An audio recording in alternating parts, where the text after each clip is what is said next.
Welcome to Championship Sunday here in the English rebroadcast of the Chinese MDI Finals. I'm Dratnos, joined by Tettles and Makes. Welcome back for Sunday.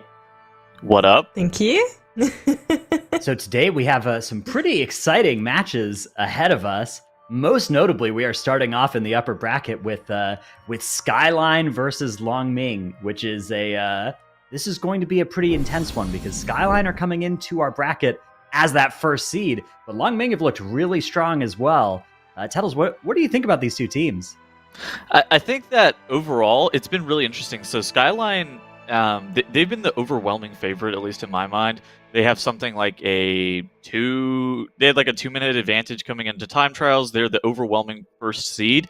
At the same point, though, I feel like the compositions that they've been running have been at some points a little bit weird, whereas for MING, they have been playing that Blood Death Knight. Of course, this was played a couple weeks ago before those Blood DK nerfs ended up hitting. And so I really do think that the MING may have the compositional advantage in some of these dungeons. But SKYLINE tactically has looked a little bit better than what I would think that MING currently stands. Yeah, I think the tactics, the ideas that SKYLINE have been bringing, there's definitely a lot of experience there. Although it is not the same SKYLINE team that we've seen in some previous MDIs, right? There's quite a few differences in the roster, right, Makes? Yeah, exactly. I think we've been over this before. It's something that we see, I think, a lot more with the Asian teams than the Western teams, from at least how it feels to me. A little bit of Feelycraft there. Where there's a lot of kind of fluctuation throughout the teams. So, for example, Mocked was in a different team before Team D.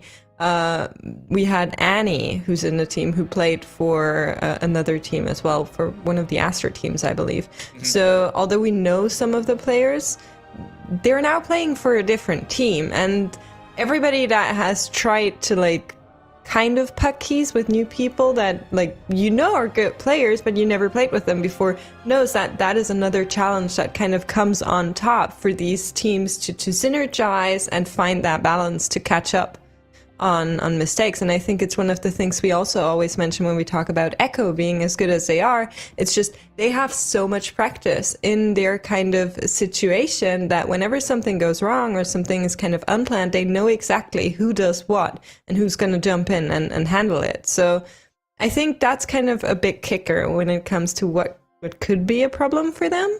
But then on the other side, like we were already mentioning, MING has all of the meta classes as mains, which is, I think, a great bonus to have. Yeah, but even still, I do think that SKYLINE should be like an overwhelming favorite. Just talking to some of the Chinese players that know these teams and have a little bit more familiarity with like the Chinese MDI scene, they seem to be really assured that SKYLINE is the overwhelming favorite. Anything other than them getting first place would be astonishing. Yeah, it's worth noting that this is a slightly different bracket as well than we're used to out of the Western region, where there's only one Global Finals ticket available from this weekend. So it's not like both SKYLINE and MING can take that.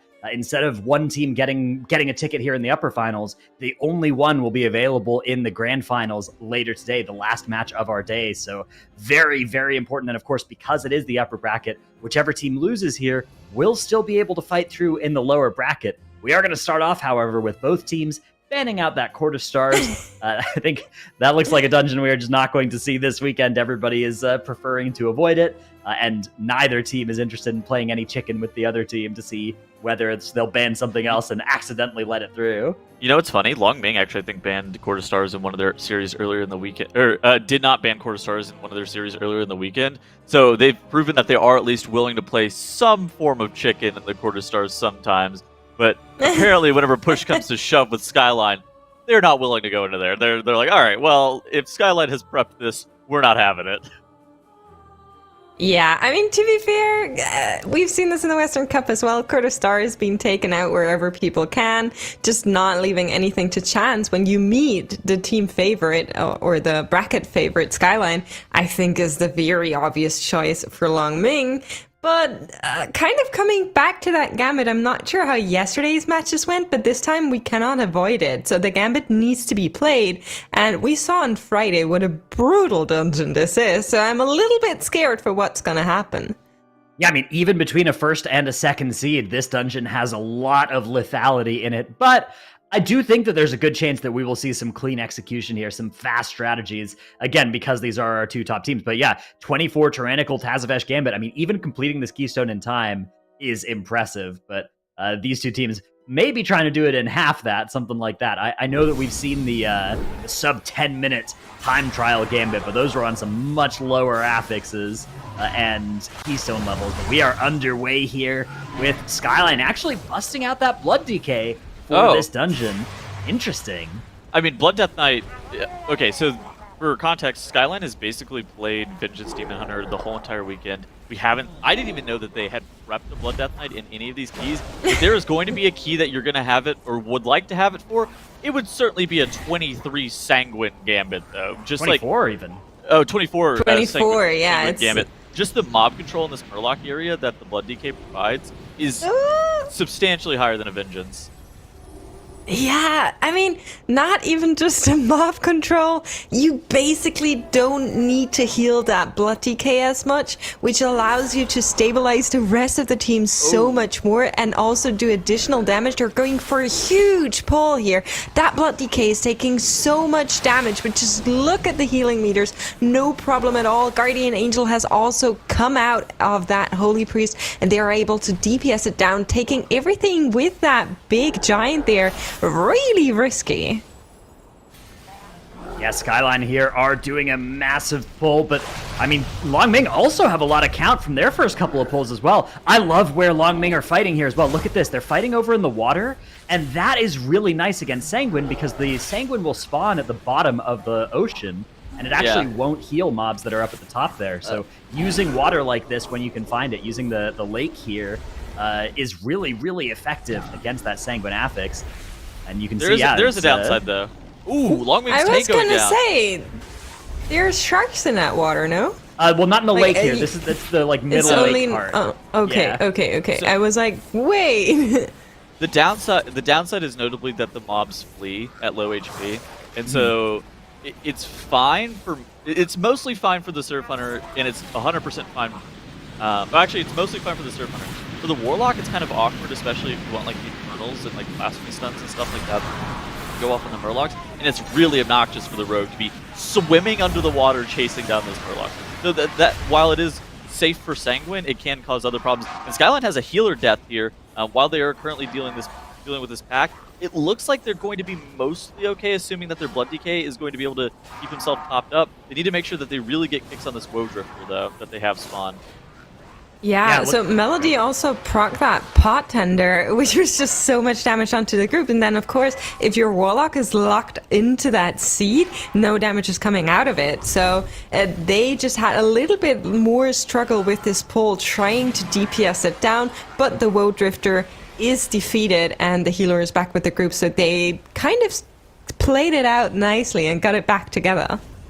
Yeah, even during that little chaotic moment there for SKYLINE, they did such a good job of stopping any of the fish stick casts from going off as well. You could see a trap even landing on it as it was casting it. Really intimate knowledge of the ICD on that ability and making sure it wasn't going to go off. And also a Chastise landing as well. So SKYLINE doing a really good job of making sure that didn't go from bad to worse. Meanwhile, Longming are already in this boss RP area. They're also at 56% count rather than 53. So they can skip a little bit more than SKYLINE. 53 is enough to skip the Adorned Starseer at the top of the stairs at the end.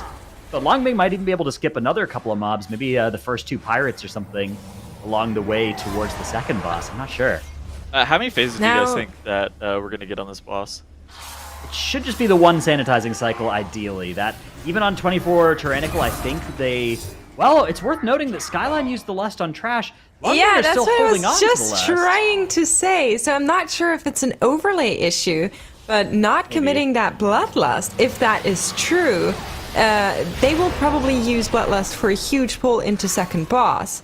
And if that happens, that's super volatile, because it can go really great, and then it's super efficient count and time-wise, but it's also a pull where if you mess up, your entire route is going to get completely disarmed. There it is.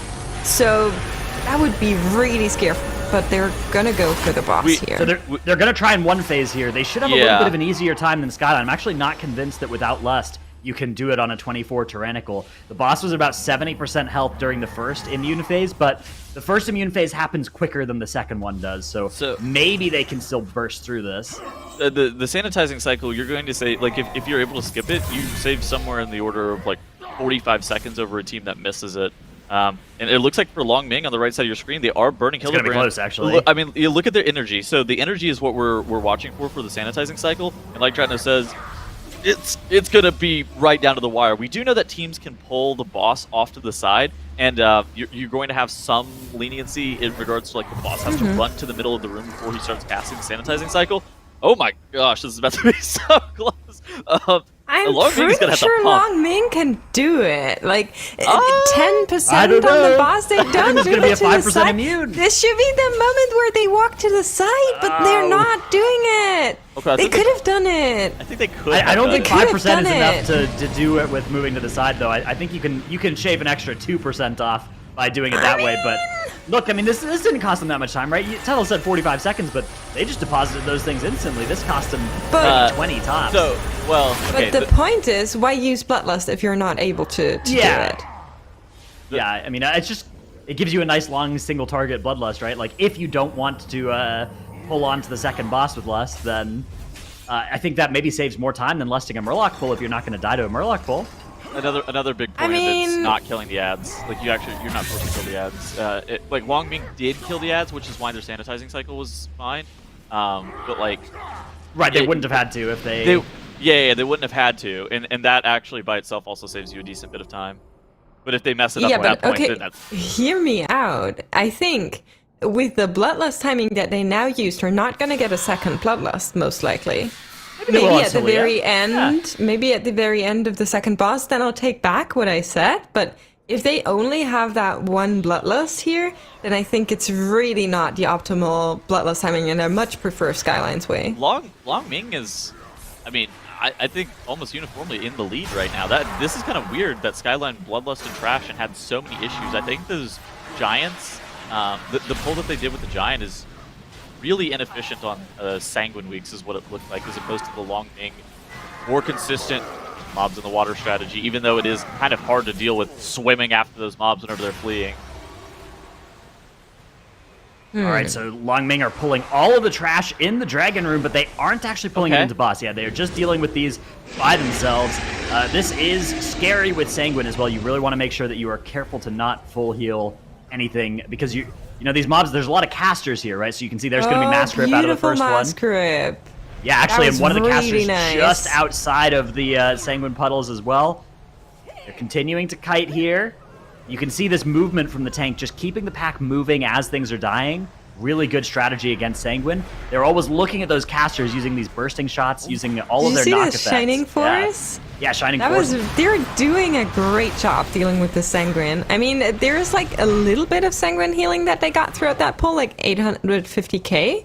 But I think that was very well done with that many mobs and all of the kind of abilities and utilities that they had.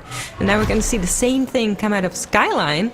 Let's see how they deal with it. I think we have Mass Grip available if we should need it. Oh, yeah, a little bit of a U-turn coming out here. And this is even better, actually. If you look at that Sanguine healing number, it's not even beating the Holy Priest right now on the HPS meters for SKYLINE. So, yeah, Sanguine was really well managed, but the downside of the way Sanguine was done for SKYLINE, look at the Blood DK damage that SKYLINE are putting out. It's very little because they were kiting that entire pull. Yeah. And so that made the Sanguine do less healing, but actually, you know, if your Sanguine's going to heal for 400k, but your Blood DK gets to stay in and do 1 million extra damage, that may not be a trade-off that's actually worthwhile. Very true. And now both teams are on to Captain Hooktail. We're going to see that nice little quest text that tells you how to deal with the boss, once again, in case you're not familiar with it. Something the China broadcast has been showing throughout all weekend. I think it's pretty great. Maybe we can add something like this as well. Yes. But it's weird how, you know, I can't recognize most of the letters, but their letters for boss seem to be just the same as ours in English. So BOSS. Crazy coincidence? Yeah. It's kind of quirky, honestly. Yeah. So what I wanted to mention, Skyline's going to get their Bloodlust up in 30 seconds, which, I mean, I don't think they'll use it on this boss, but being a tyrannical boss, they could technically. If they think they're going to get a third one in, maybe? No, but no, I no don't way. You think never he expect would. this to go 20 minutes. Yeah. 15 is already... I mean, I think Yeah, 15 is pretty... I agree. I do think Longming will get a second lust on the second phase of Solia, but Yes. I think Skyline, yeah, are also only going to get one more lust in this dungeon. We'll see how it turns Fair. out, though. Yeah, I am interested. I mean, my sense of timing in this dungeon, it's very different on a 21 fortified versus a 24 tyrannical, right? So it's hard to keep track between the different weekends exactly what pace teams are on. So Plus, Sanguine slows you down as well. True. yeah, it absolutely does, and it's one of those things that like the trash pulls in front of Solia may be a little bit slower due to it being a 24 and due to it being Sanguine. Skyline right now on the left side of your screen, they're kind of catching up on Captain Hooktail. But Long Ming almost have Hooktail killed off before they are going to make their way into that Solia area. And they also notably have 3% enemy forces over Skyline. This is ultimately going to be around the same pulls. If Skyline has to do +1 pull in the Solia area due to 3% enemy forces, then there has gone something massive. Something has massively gone wrong over 1 pull over 3% count. Yeah. Yeah, definitely. All right, we've got a little bit of an idea now of just how the timing is working out. If you look at the splits at the bottom of the screen, Skyline ended up losing 25 seconds on the Boss 1 split. Let's see how it looks on Boss 2. I feel like the Boss 2 split's going to be almost identical between these two teams. Maybe even still Skyline losing time against Longming, though, who are now shrouding into the last boss room. They're going to be fighting this Starseer along with that patrolling 5-pack of casters. Pretty scary set of enemies here. Does give them a nice, healthy target to focus damage into, though. Yeah, definitely. I think all of these packs here are very scary on Fortified, not as scary on a Tyrannical key, so they shouldn't give them too many problems. Some of the casts going through, but thankfully none of those that would be lethal as of right now. They're killing the Pulsar, dodging that star that's coming out. There's another Shining Force coming into this group here to spread all of the mobs when the Sanguine is being dropped. Beautifully done. One of them is maybe gonna run through here. I think they stunned it. Yeah. So again, I think they're doing a fantastic job with how they're handling all of the mobs. But on the left side, Skyline has now also arrived here and is looking to catch up some of that time. Yeah, they're not fighting that patrol. They're just fighting the 3-pack, so a slightly less ambitious pull for Skyline, but that patrol is walking towards them. I don't know if they're going to be able to avoid it as well, though it looks like they're actually going to chain pull into this patrol. That's kind of rough, but they have a good mass grip coming out here, but unfortunately the problem with the mass grip is the Sanguine healing, so they're going to use the Shining Force to displace those enemies before they heal for too much. But now there are so many low health mobs in here because of the way they've set up this chain pull that they're also going to have even further Sanguine troubles, I think, here. Yeah, Guardian Angel has come out, and right after that mass grip, there was the stun from the Warlock that came through, so they didn't move immediately. Now, here comes the Shadow Fury. Everything is pretty decently health, so I think from now on they should have an easier time, but I'm not so much a fan of that chain pull. I think that Longming sequencing for this area has been a lot better than Skyline's, especially since Skyline's going to have Bloodlust right off the rip. Like, they would have preferred to drop like their Infernal and drop all of their offensive CDs on a triple pull, like immediately. Ooh, okay, so they don't even. They're actually pulling the Starseer into Solia. Now this is a pull. We got a race on our hands. Now this is a pull that I can get behind. But on the right side of the screen, you see Longming, Dragon Roar. They have Solia down to 76%. But Skyline still needs 7% enemy forces. Longming, barring some depth or a problem, should be able to take this down, I think, at this point.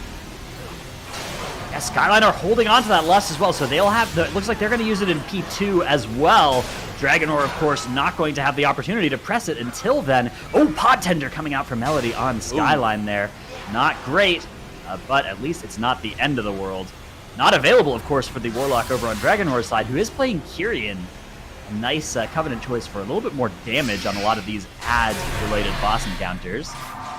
But to be fair, this is like the second or third time throughout that dungeon that Bartender proc. Yeah, saving value. them from that 5-second penalty, so making the most out of being talented into it.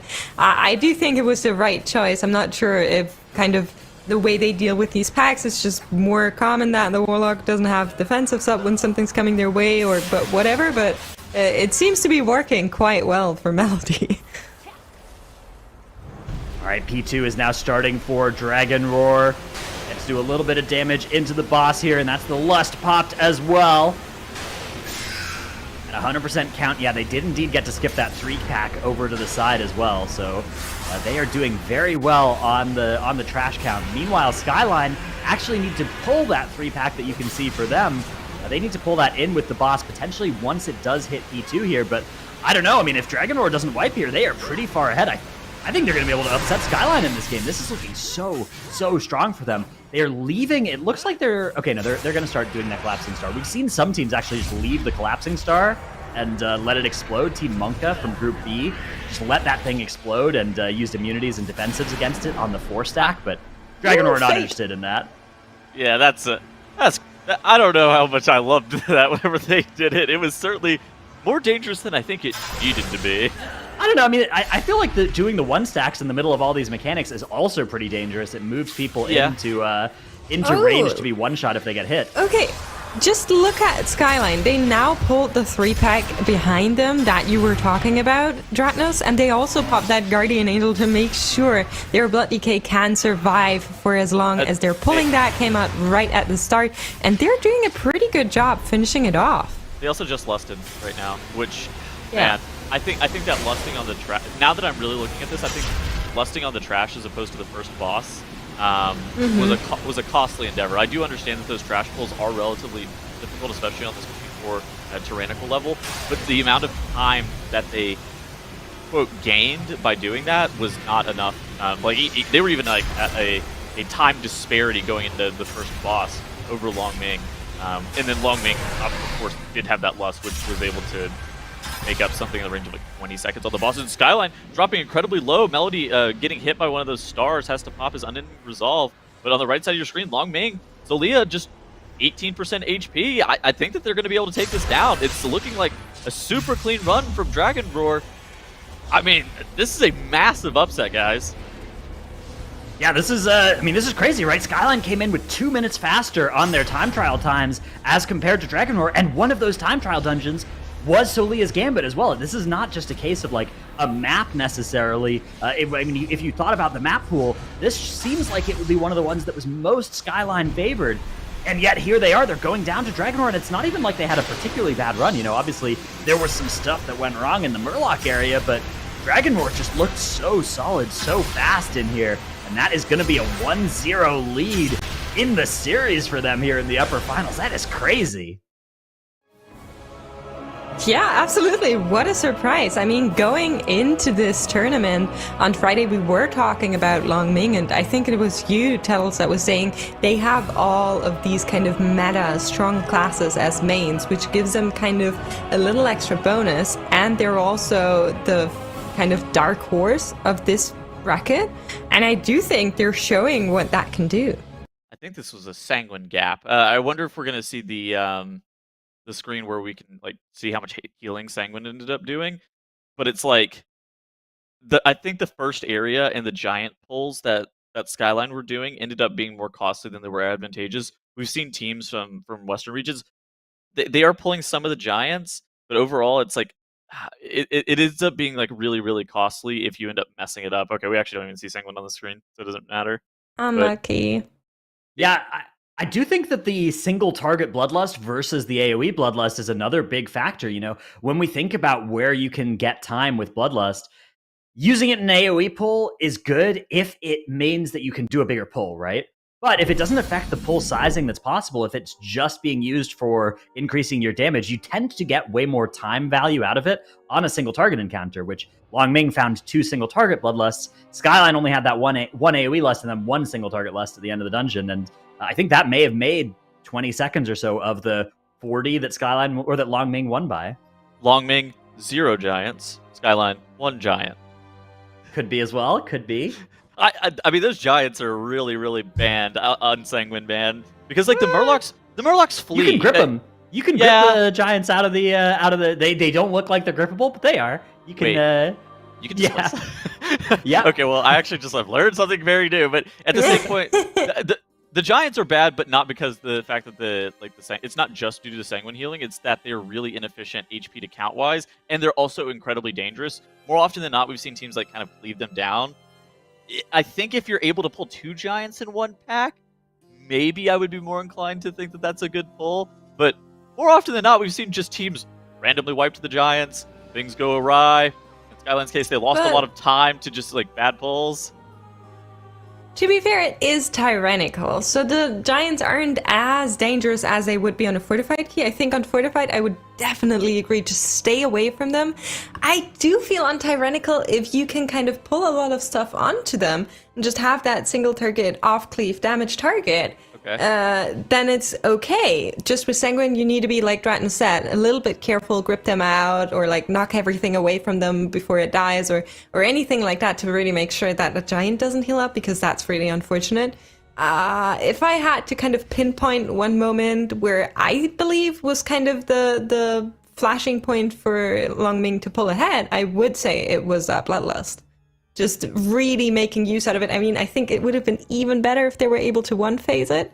I think that would have shaved even more off. Probably in their practice that worked. But yeah, I think that was really kind of the big kicker here. All right, well, with that gambit going the way of Long Ming, we're now moving over to Plaguefall for our next map of the series. This one is also a high tyrannical key, 23 tyrannical, spiteful necrotic. And then if this one goes to a game 3 as well, we get to go to Tazavesh Streets, which is our other time trial dungeon as well. So I'm rooting for that. I would really like to see what these two teams have for us in that Streets. But first, we would have to see a SKYLINE win in the Plaguefall. Again, still the favorites, I would say, in the bracket, right? SKYLINE. I mean, is there a chance here that Long Ming have just did they look that much better in the Gambit that we think they're the new the new top team, or was this a one-off? Do we need to see it again before you will believe it? I mean, I think it's very close. So again, I think it's going to come down to like the strat that they're using to go into it. We have seen some variations in Plaguefall strats as to what to kill, which packs to kind of pull together. So I do think there's some stuff that can be done here that makes you a lot faster. And it's going to come down to which team is actually going to make use of it, and then how well they play it. So I agree with SKYLINE still being the absolute favorite, but after that Gambit, which was a really scary key as well, I do feel like Long Ming could maybe take it. All right, well, we are underway now. SKYLINE have swapped back over to their more comfortable, I think, the one they're playing in many more dungeons, that Vengeance Demon Hunter. Meanwhile, Long Ming Dragon Roar over on the right-hand side are basically running this comp in every single dungeon. That it's kind of the MDI meta comp right now, but it also happens to be most of their mains. And so I think they're pretty happy to just use it everywhere. And so far, it's worked out for them. They haven't dropped a game this entire weekend. The only team to have done that so far. SKYLINE, on the other hand, really hoping to claw this one back. Of course, the favorites coming into the weekend. Both teams getting quite a lot of trash with their first pull as well.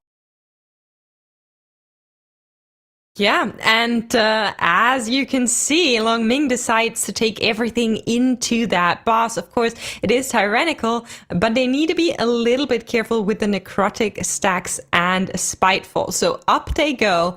Need to be careful. No dwarf racial available for that blood decay on the right side of the screen. But there comes the Shadow Fury. He's able to step away, reset all of those stacks. That was really beautifully done. Now we're going to see the same thing on the left side. Actually, they already finished that pull, and they're going to drag the boss over to this corner here to make sure they have the most options to deal with all of the slimes. Yeah, this is looking really good out of both teams. It's actually a Vi Interceptor spawned by Long Ming Dragon Roar there, which should be a nice little damage increase once they can, but they got to make sure that these slimes don't reach the boss there. That's one that almost does Binding Shot. Beautifully done, though, to stop it from healing. Skyline's positioning, I think, just where Globgrog is currently situated, like after they ended up killing off those slimes in the middle of the room, I think that where they moved the boss to is substantially superior with like being able to deal with these ads. You saw that binding shot from Annie. They don't have a lot of like group CC in the way of like they're gonna have a hard time getting the mobs grouped up that are like funneling in, and so making them have to come from like the far side of the room and then like naturally stack themselves up is really good. And then on top of that, they already saved maybe 15 seconds of running time because look at where Long Ming is on the right side of your screen. They're moving the boss now, but like they still have to cross. They're still just like not at where Skyline is, so they're going to have to they're going to have to move some. Yeah, and look at the Warlock gate. They're trying to get over to the exit, but I mean Skyline's positioning should be superior. Oh, there comes a slime. Is it gonna go in? Hopefully not. Oh, that's really close. This is fine. Copium. Can we? Okay, or just heal the boss. 2%. Okay, it's fine. It's not the big heal. But they are going to lose a little bit of time to Skyline there on that first boss split. 10 seconds is the advantage Skyline have found, although 1% more count for Dragon Roar over on the right-hand side there, as they are now getting started with their next pull. Slightly different pulls coming in for the teams here. Skyline actually going rather big. So are Dragon Roar, though, actually, in fact, equally big. Same pull, just being set up slightly differently. Wow, there's a lot of enemies, especially on Necrotic Week.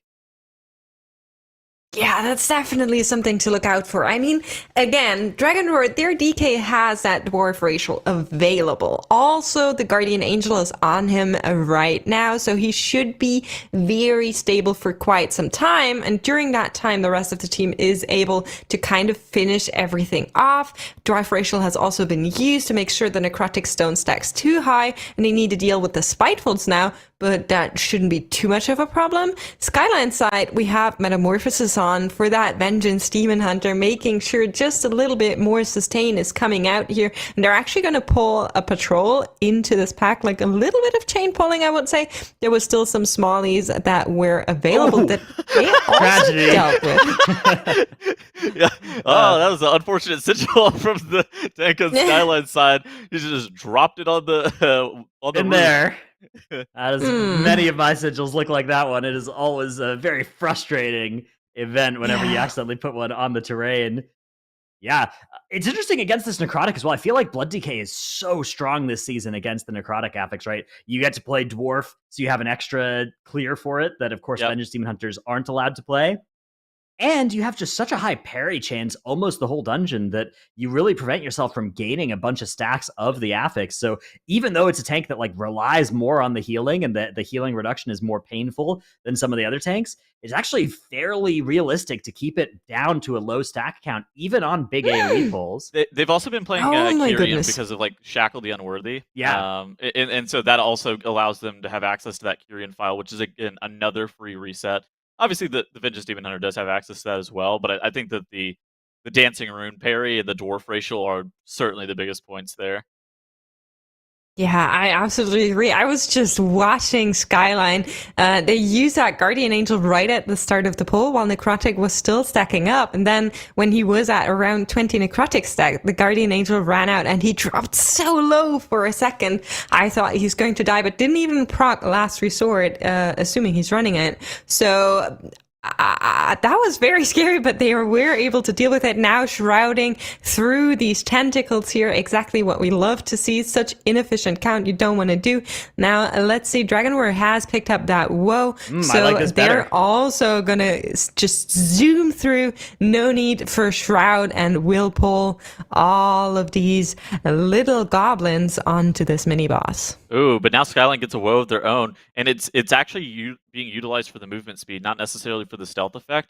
And you did see this tank from Skyline just with that woe drifter immediately running down to this area as fast as he could. Get the plague borers here. I think they may even get one more set of plague borers. Probably not, because the mini boss is dead. I think it stops the spawning as instead of you getting all 4 sets. The mini boss was left like really low at the top. It was just more of a question of did the mini boss end up dying, or what ended up happening with that. But now Skyline grouping up the mobs on top of Dr. Ickis. They're bringing in the Spinebreaker and these all these casters. This is very dangerous, but they do have like a Sigil of Silence to kind of get the mobs grouped up. They don't have a mass grip like the Blood DK, But I mean, things are looking pretty good on the side of SKYLINE here. Yeah, definitely. They're nearly finished with all of these mobs.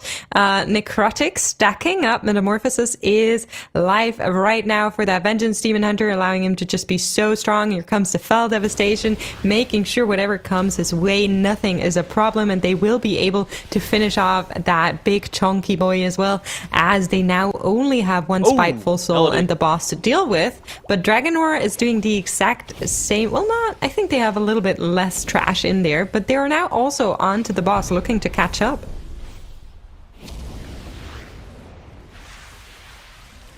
All right, so making their way to the second platform now. Meanwhile, Dragonroar have done it. They've gotten this trash taken care of. They're fighting off in this little mini island thing over to the side there. Not sure how much I like that position. They don't necessarily like it either as they move off of it now. Maybe just going over there to avoid the Spiteful Shades for a little while. I mean, if nothing, the leaps from Ickis are by far the worst part of the of that leap there. Weird island. So let's see. Here comes the detonation. They should be playing this one, I'm pretty sure. Yeah, they're DPSing it down, not risking anything here. Bloodlust for both teams is not available, so they need to DPS this boss down, but they're doing a very good job of that. Everything is kind of melting everywhere. Dratnus, what is WoW? Look at the Warlock damage here for Dragonroar. This is that Kyrian Warlock on this fight as well. You get to Scouring Tithe those bombs as they're coming out, and I mean, look at the gap on the meters here. That is so much damage coming out from the Warlock player for Dragonroar. They are melting this boss, even though they pulled it substantially later than SKYLINE. SKYLINE are still going to be able to kill this first, unless something goes wrong here. They do have that bomb. Looks like this one, they're just going to let it explode. Let's see how they handle that big hit of damage, or maybe they're trying to kill the boss first, but I don't know. 9% on the boss health here. That cast is nearly finished. Here it comes. Everything's being used. Ooh, 3%. Not bad. On Melody there, but that's fine. Yeah, didn't need it. Dark Pack, Guardian Angel, everything was used to survive here. They've done a phenomenal job of that. And now Dragonroar seems to be looking to do the exact same thing. They do have that Dark Pack, they do have that Guardian Angel. Everything should be available. Turtle as well. AMZ. About 5 more seconds, I would say, before it goes off. Just look at their party frames. Now everything's being used. Here it comes. Okay, not using that Guardian Angel, deciding that maybe we can live it like this. Did go down. Here's going to cost them 5 seconds. He became the Guardian Angel, yes. Yeah, sometimes you just have to go chase your dreams, I guess. But now the question is, do you commit a battle res here? I think the answer is more likely than not, yeah. Oh, okay, no, never mind. The release is right here, right? The release point is right here. Yeah, the release is there. So, like, never mind. They're not going to have to. I mean, this is one of the issues with this not issues, but like this is one of the downsides of this composition that has been super heavily meta for this season is like if you have the healer go down, they are the only res, so more often than not you're going to have to put a battle res. Obviously they're like the checkpoint updates, so it's not the end of the world. Dragonroar just heading over to the right here. They're going to grab that Woe Drifter, it looks like, and now bring it over into that middle platform as well. SKYLINE are heading over, looks like finishing off one last sniper that may have gotten knocked over into the water there. And then they will use this Woe buff to, head on over. 75% count. I think they're ready to just do Dominant Venom Blade. Oh, it looks like maybe they're interested in getting a little bit more count from here. Oh, there's a Venom Stalker that they still have to deal with. That's going to slow them down a little bit. Okay, they've done it. All right, yeah. Everything's fine. A little bit unfortunate, but didn't cost them too much. I would say like 5 seconds maybe. But they are moving on, and here comes the pull. Oh, with the this boss. Left side into the boss is also adding the right side. This pull is huge. SKYLINE does have Bloodlust available. Are they going to use it? I would think yes, but it's not being used so far. They need to deal with all of these casts, and actually Mock to Go is down. During the cheat death has the battle rest, will try to get rest, but the tank is in trouble. There is so much damage coming onto this team. Melody is still on 20%. The Holy Priest has dropped that. It is so scary for them. Mocked down. Yeah, they do have one more battle res. They need to save it for the healer, though, and Melody's in a pod. He'll be able to cast that res coming out of that pod, but the Necrotic and the Last Resort all stacked up here on the Avengers Demon Hunter, kiting now, and it actually looks like choosing to reset this boss encounter. That means it's over now to Dragon Roar on the right-hand side, who are starting a boss pull that is a lot less aggressive. They're not doing it into all of this trash. They're only doing it with a little bit of stuff. In fact, just that one CC'd sniper from the side. This is a lot safer for them. And that looks like it might pay off for them after this catastrophic reset for SKYLINE. That pull wasn't bad for SKYLINE, but I just wonder what the consistency of a pull like that is without Lust. It's like, that is clearly a very difficult pull. There's a lot of ambient damage going on. Whenever any of the mobs die, there's also Spiteful Shades that you have to worry about. We did see the Necrotic. The tank looked fine with the Last Resort, but it was more a group pressure than it was necessarily tank pressure. How long did they have that woe buff still for? Because I think it kind of ran out once all of the mobs were grouped up. And because of that stalker they had earlier, where they had to like double back, maybe they lost uptime on that buff, which just gives you damage reduction as well. So if in all of their practice they had longer duration of the buff, which just made them so much more stable there, I wonder if that was the thing. Maybe, yeah. Definitely something that SKYLINE are now actually firmly in second place in this map. They do have a little bit more count, actually 87% count for them over to 85 at Dragon Roar. So SKYLINE actually found 2% more count than they even need in this dungeon, because Dragon Roar will be able to get that last 15 just from the last boss room. So yeah, Dragon Roar now 30% of a boss in the lead, plus 10 seconds of death time are working in their favor. If they can just keep this going, if they can kill that last boss efficiently, if they can avoid having any deaths to either the last boss trash or those tentacles, I think they might be able to really take the upset over SKYLINE here. I'm just still shocked by what happened, I'm not gonna lie, but yeah, like you said, Dragon Roar finishing up on that boss, 17% to go.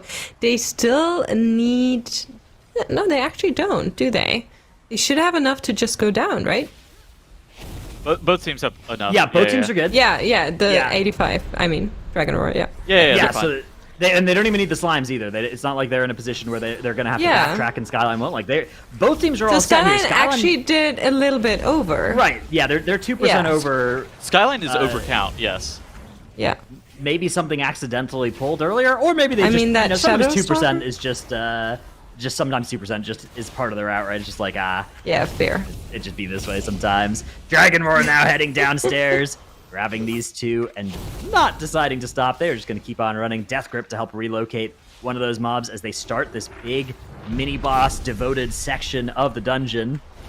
Looks like they're also going to be grabbing all of these. Ooh. The Blood Decay, this can work out. Okay, they've only tagged one of the sides. The other side's still not in combat. Oh, yeah, it is. All right, here they go. Danger. Yeah, I mean, AMS is on right now. We'll probably run out in a couple of seconds. We do have that Guardian Angel available if necessary. The Dwarf Racial is also here. Mass Grip comes in. The Necrotic stacks go up. Not getting used out of that Dwarf Racial is going to be able to reset just like that due to the Hunter's root on those mobs. And now it's just DPS down those mean trash bags that hit everything in their way. Beautiful. I'm so, like, they didn't even use that Dwarf Racial. Yeah, that is crazy. I mean, the Mass Grip is always so powerful against those mobs, but so scary because they all instantly attack you as soon as you Mass Grip them, and these things hit very hard, but extremely well done by Dragon Roar. As they finish off this mini-boss, they'll be at 100% count. There it is. And now they're ready to start the last boss fight, and meanwhile, SKYLINE's still just working on this trash packs. They're not even pulling all three at the start either, so they're going to be just kind of dragging the mini-boss around and killing whatever trash pack it jumps to. But Dragon Roar have started this pull already, something like maybe a minute, maybe even a minute and a half ahead of SKYLINE now. Maybe just a minute, I'm not sure. This is definitely a big enough advantage where it's not going to be about a DPS difference at this point. It's going to be a death or something that would bring it back for SKYLINE.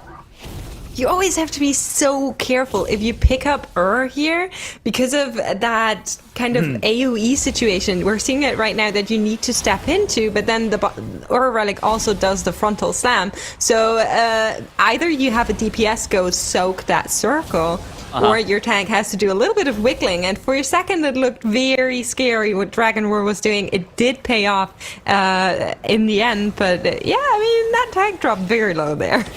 I really like SKYLINE getting that Vi Interceptor late and just carrying that haste buff into this boss. And now they're they actually spawned another Vi Interceptor. Okay, I like the Vi Interceptor a lot less. I like the second one. I like the first one a lot. I like the second one a substantial amount less. But it looks like on the right side of your screen, Dragon Roar is coming out of the first intermission phase.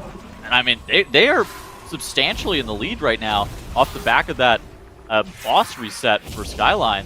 I mean, is this going to be a 2-0 for Dragon Roar? Yeah, I mean, the 2-0 was certainly... so surprised.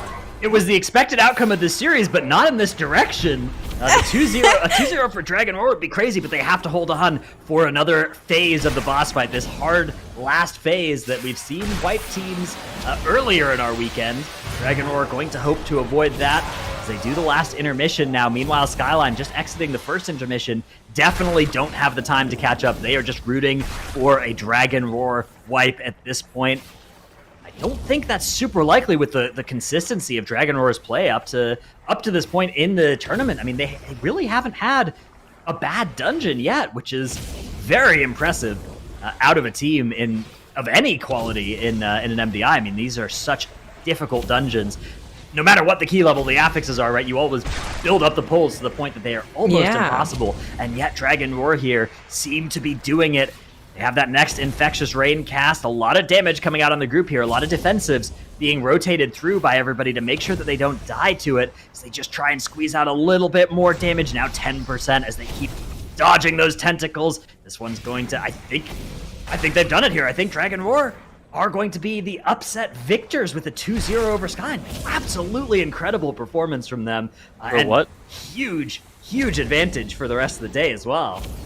That's crazy, man. I mean, I don't even know how to react to this. Them getting that 2-0 is absolutely astonishing, and it is going to send SKYLINE, the favored team, down into the lower bracket. So they'll be waiting in the lower finals for whatever team is going to come their way, and maybe they can make it back to the grand finals in the end. But wow, what a good form Long Ming are in. Yeah, really impressive performance from them. That punches their ticket to the grand finals, but of course, they still will need to win that as well if they want a ticket out of this region. There is only one global finals berth from this bracket, so it is going to be in that grand finals that Long Ming hope to get there. Meanwhile, SKYLINE, impressive damage coming out from both teams, but especially look at that Warlock gap from Long Ming too. So much damage on that Kyrian Warlock. So much cannibalizing the Hunter damage, not letting the Survival Hunter do any AoE. It's all dead before those bombs are in the air. Annie has been doing a substantial amount of damage for SKYLINE. It makes me wonder if maybe Annie is getting the power infusion at the same point too. Maybe Melody's not super comfortable on that Destro lock. Like, he is a very long-term mage player. Is it Annie like overperforming? Is it Melody underperforming on the Destro lock? It's kind of actually hard to tell.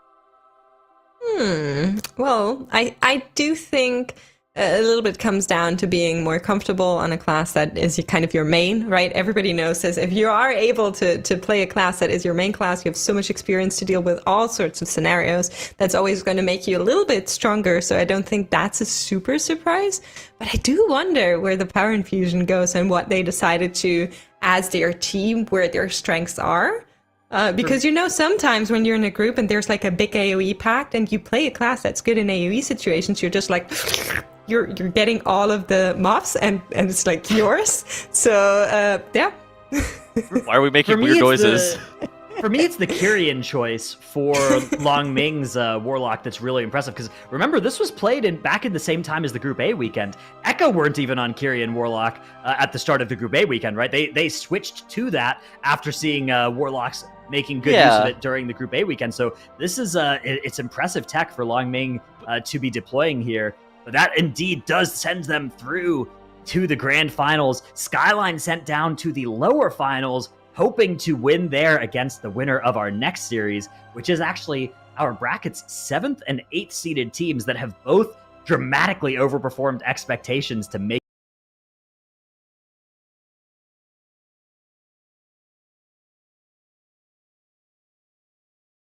duo there. That's going to be the next series we'll get to see down in the lower semifinals. Should be an exciting one because both of those teams have had these moments of, again, moments of brilliance, moments of dramatically looking better than those time trial runs they put up.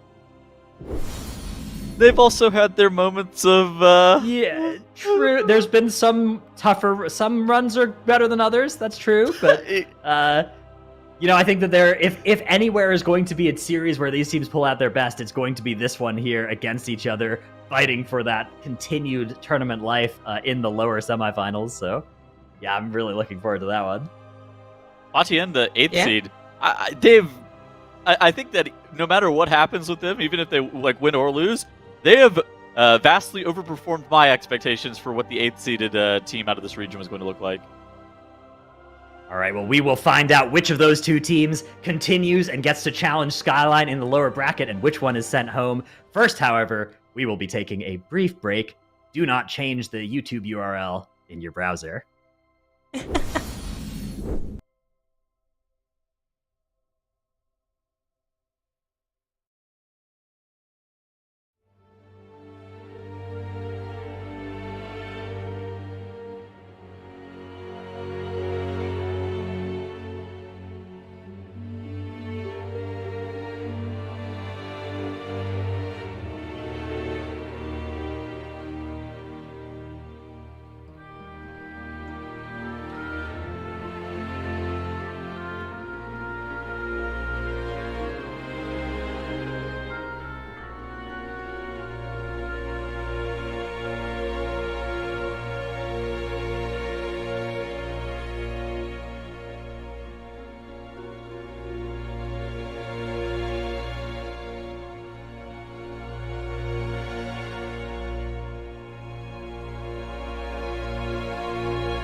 4 teams remain alive in our MDI China bracket in this English rebroadcast of that. And for the next 3 series, we will be eliminating one at a time until just one remains to be sent to the global finals. I'm Dratnos, joined by Makes and Tabby Cattles over there. Hello to both of you. He's not wearing his cat ear, so very disappointed. Disappointing, indeed.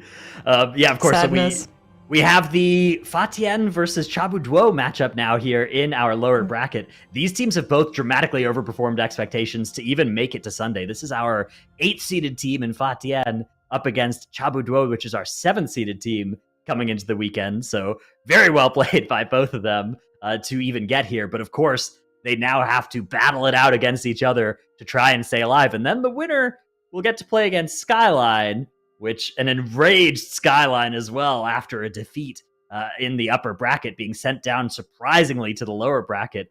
Pretty scary place to be for either of these teams, but I'm sure they wouldn't have it any other way. I mean, I'm not sure if you're any of these 2 teams, like TIAN and Chabuduo, I don't think you want to come out of this series and meet SKYLINE. I think that is a very big threat. That's like, the tiger that's waiting at the end of a tunnel with like a wide open mouth, just, very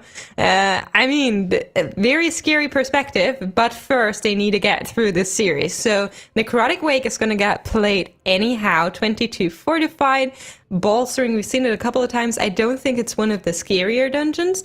Then we have a ban on Gambit, which I'm in favor of, and also a ban in Court of Stars, which is not surprising. So we're going to play Necrotic Wake, and after that Streets, and maybe if it comes to that third map, we're going to see that Halls of Atonement, which I do think is the scariest out of the dungeons that we're seeing right now.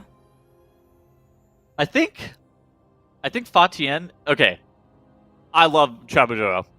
It is no secret here, but I do think that TIAN should have the slight advantage in this series. I just think that their consistency has been a little bit better than that from what we've seen from Chabuduo. Would you guys agree? Yeah, I mean, I kind of not agree, if that makes sense. So just looking at the results, of course, I haven't casted yesterday's games, but TIAN, they had a 2-1 and 2 zeros other than that. And Chabuduo, they only had 2 zeros, so they weren't beaten yet. So coming into the series, they're definitely looking she doesn't stronger. know. One of those 2 zeros was a I 45-minute victory in a Plague Fall up against another team that did not kill the first boss, but it was a challenging run. But look at what we've got on our screen right now. Chabuduo, not 1, not 2, feral? but 3 paladins, joined by the feral druid as well, and a survival hunter to round things out here. I gotta find the cat. Watching here? I gotta find the cat ears now. All right, so yeah, this is if I wasn't busted out before. cat composition here for Don't Push, playing the maximum allowed number of cats on their team. 1. Yeah, which is 1. Well, that's more than most. They probably have a cat from the Surf Hunter. Just kind of depends. True. Oh, yeah, so they should play a BM Hunter as well to get another cat, actually. Good point. They could also use Animal Companion as well. Yeah, so. They have a wolf. That's so messed up. Unbelievable. Yes. Natural predator to the cat, even. Okay, let's go back to gameplay, shall we? So, TIAN picking up the orbs from the Goliath here once it finally stands up, whereas Don't Push still waiting to pick up these orbs. They've done a substantial amount of trash and they're not using these orbs right now, so I would assume they make the most out of them once they come. I generally prefer if teams pick them up just a little bit earlier, to be honest. Yeah, the Kyrian Goliath, really powerful, and you do want to make sure you get a full good use out of all minutes of the buff effect, so making sure that you're going to have that happen is very important. But on the other hand, if you don't necessarily need it on pull, if it lets you do something else later, but look at this, TIAN actually have the Gatekeeper in with the boss here. This is so scary, especially on bolstering. It's actually going to take out their Hunter. That's going to need to be their battle res, their one and only battle res that they have right now, being deployed over on that Hunter as that Wrath of Zul'Ramus cast goes off from the gatekeeper as well. That mob is so cursed. Do not ask me how I know its ability cast names. Okay, I was about to. That was about to be the question: is how do you know that ability name? Like, whenever you say it, okay. I remember that is in fact the ability name for the few times that it has pulled and wiped my group. But the fact that you do it off the top of your head, that is miraculous by itself. Again, I do not want to talk about how many times I've accidentally pulled that mob, but I feel like TIAN are pulling it intentionally here. And, you know, that damage in this MDI setting, I guess their hunter is going to die to it, but the other players are durable enough to live through the onslaught of that gatekeeper. Well, they've had 2 deaths. Yeah, the hunter died, got rezzed, died again, as hunters do. A lot of stacks here on that warlock as well. That's going to be pod tender. Damage now coming out too. The worms are kind of going unchecked here. TIAN going to have another death. That's going to be a death and an Ankh out of their healer. We have stacks now with that carrion eruption on everybody. As one of those worms has exploded. And TIAN are not going to be able to kill this boss, which means it is going to be the Feral Druid, the king of the jungle, killing this boss first over on the side of Don't Push. Yeah, I mean, Kitty Cat can, right? Meow meow. Why is the Feral Druid in 5th place? Oh, never mind. Does Kieran weapon stream? That's a question that we don't ask, all right? That's something that and in fact, if you're ever playing with the Feral Druid, it's rude to ask them that. Just stick with it. Let them do their thing. They're okay, fourth place. Now they're in 4th place. Good point. Ramping, good point. Beating the tank. That's always a good place to be. Pretty tough thing to do against prop paladins. Please don't reset the so. boss. Okay. Yeah, that was close. The boss is honestly very difficult to reset here, but they were getting to a spot where they were starting to get to the point where it may start to reset. All right, meanwhile, TIAN are going to give the boss another try here, but they are without Bloodlust and without a Battle Res. Don't Push still have that Bloodlust available. They're still on 0 deaths in this run. Looks like they're starting off just finishing some trash in the area. A little bit of a conservative pull here, but on bolstering, it can be pretty tough to pull all the trash all together all at once in this dungeon like you normally want to. Yeah, I mean, that was devastating for them to kind of go into this dungeon with as many deaths and having that wipe early on. We always stress what a volatile dungeon Necrotic Way can be, and although they didn't use too much in that pull, it's going to make it so much harder for TIAN to catch up here. Yeah, that being said, this is a dungeon where if you're pulling slow, and the other team is pulling big, even if they wipe a couple times, they can still beat you. Necrotic Wake is really, really fast-paced if you're pulling really big. And Don't Push, the kind of pull sizing they're doing right now, you know, you can see they're actually not even that far ahead, given that a full wipe happened on a boss at 20%, right? They're 30% of a boss HP, 35 seconds, and like half of a trash pull ahead, but that's probably only adds up to be a minute and a half for what was probably should have been a 4-minute mistake from TIAN. All right, may I point your attention to the right side of the screen? The Feral Druid has popped Berserk on this trash There we go. pack, and his Sickle of the Let's Lion, go. he's kind of popping off a little bit, yeah? He's doing most Serve Hunter damage. It's like most of the way there, kinda. Yeah, it's not fair because a Serve Hunter gets a Feral Druid pet and gets to do their own damage, and the Feral Druid only gets to do their own damage Rude. there. So Straight up rude. You guys are rude. That When you Feral factor Druid that in, is it's- doing so much for this team, okay? Just look at the team morale getting boosted by the sheer presence of this kitty cat. yeah, we'll have to watch out for the stampeding roars as well to help them move through the dungeon. That's even more You guys bonus are time toxic. being brought by the Feral Druid here as Don't Push start off their next pull here. It's going to be the Wings Divine Toll to help group all these mobs up, and look at that prop paladin damage on pull here. Meanwhile, Feral Druid, no Berserk on this pull. Probably going to be a little bit more single target focused on this one. He's being a team player. No. If you squint really hard, he walked out of melee range to allow the Quaking to not hit his tank. So he's really being a team player here.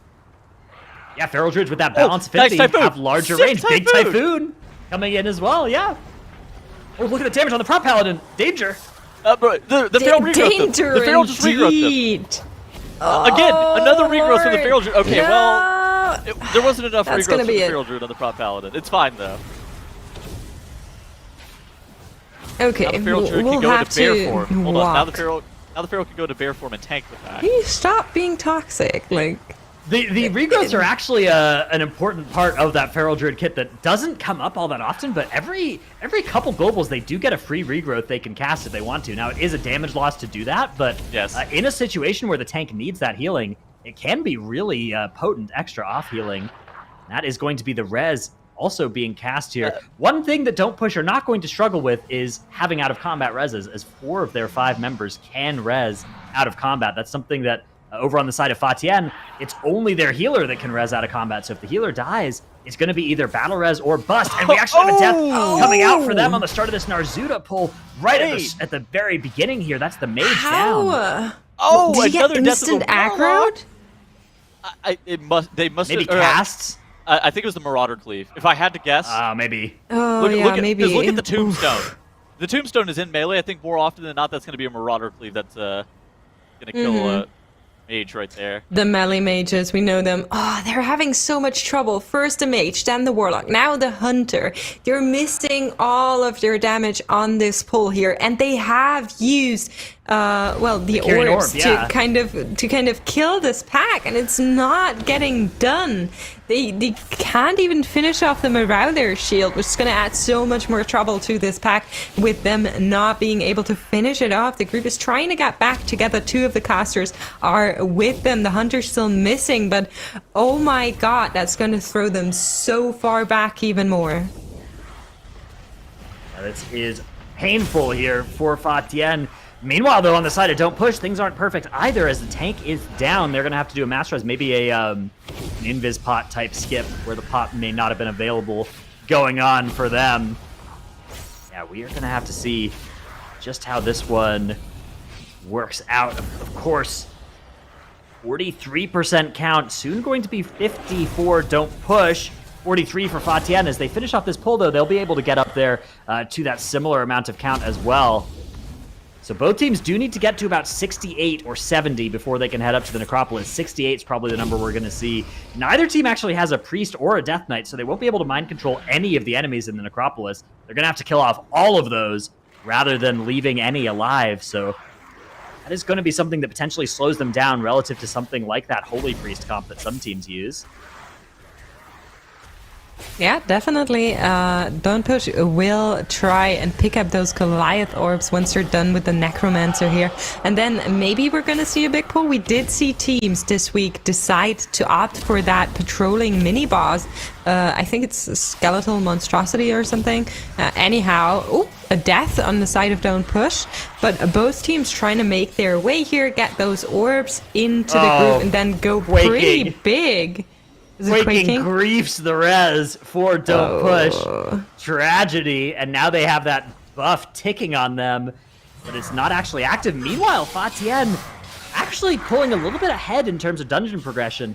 It's worth noting there are 35 seconds of death timer that Don't Push have as an advantage, so when you factor that in, Don't Push are still in the lead, but given how catastrophic the first pull of the dungeon was for TIAN, it is crazy to me that, I mean, again, and that catastrophic Narzuda pull, the fact that they are able to keep up here, it just goes to show how powerful it is to be pulling aggressively in this dungeon in particular against a team that is going more of that safe strategy. Definitely. I mean, I'm just stunlocked a little bit by what's happening in this key. It is a 22 Plaguefall Fortified, so all of these trash pulls are just a little bit more scary, but at the same time, just pulling these 2 mobs by themselves on the side of Don't Push really cannot be the answer here. All right, TIAN starting that RP, 68%. They are ready to head up to the Necropolis after they finish this boss. Don't Push, hot on their heels, though, do have that woe buff as well. I think I prefer the position that Don't Push is in just due to the death differential, but it's not by much. I think it's one of those things that it is certainly not by enough to where I would be comfortable if I am in either team's shoes here. I mean, the Necropolis is still waiting, and like we just said, it is fortified, so bolstering fortified will do their magic in that Necropolis, and that's going to add a lot more trouble for these teams.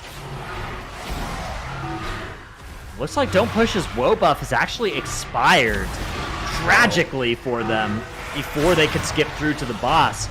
How are they going to handle this? Is it going to be invis pots? What is the theory here for don't push? Waiting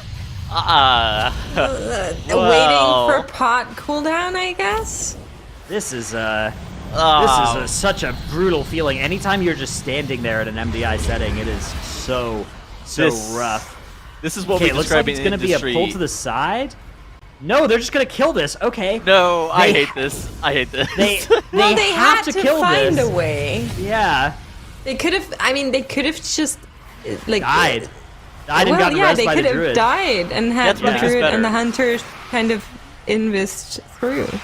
Death running is objectively better because, okay, so 25... Okay, this pack is not going to cost them 15 seconds of deaths that the 3 paladins would have occurred, right?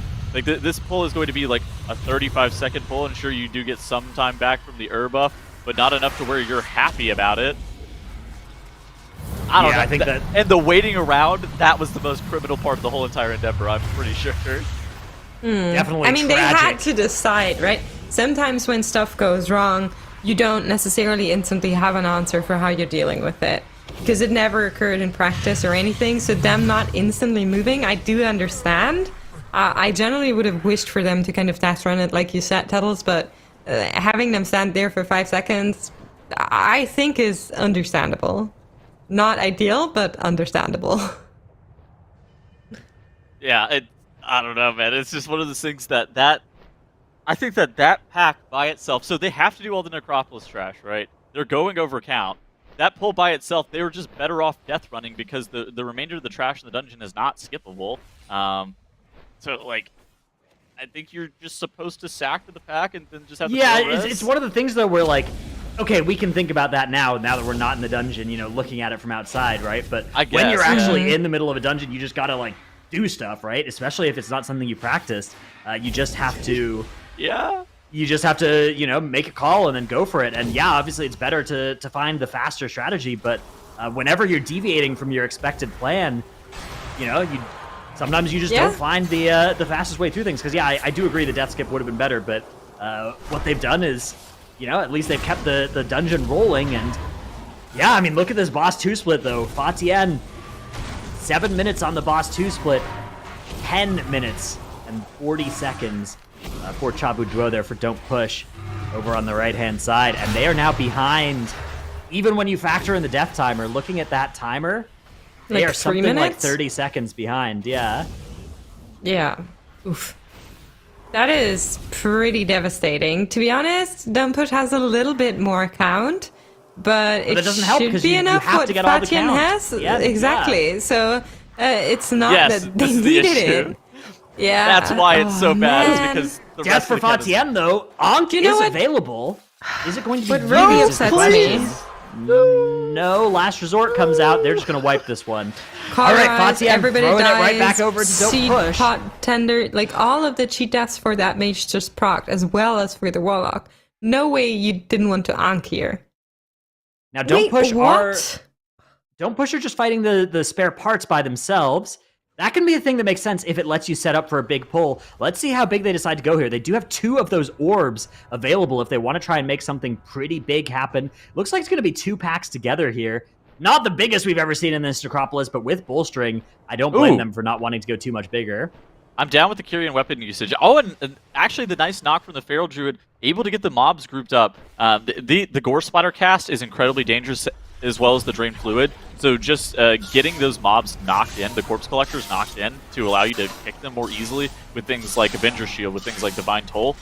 I really like how the Don't Push was utilizing that Feral Druid to be able to get the mobs grouped up.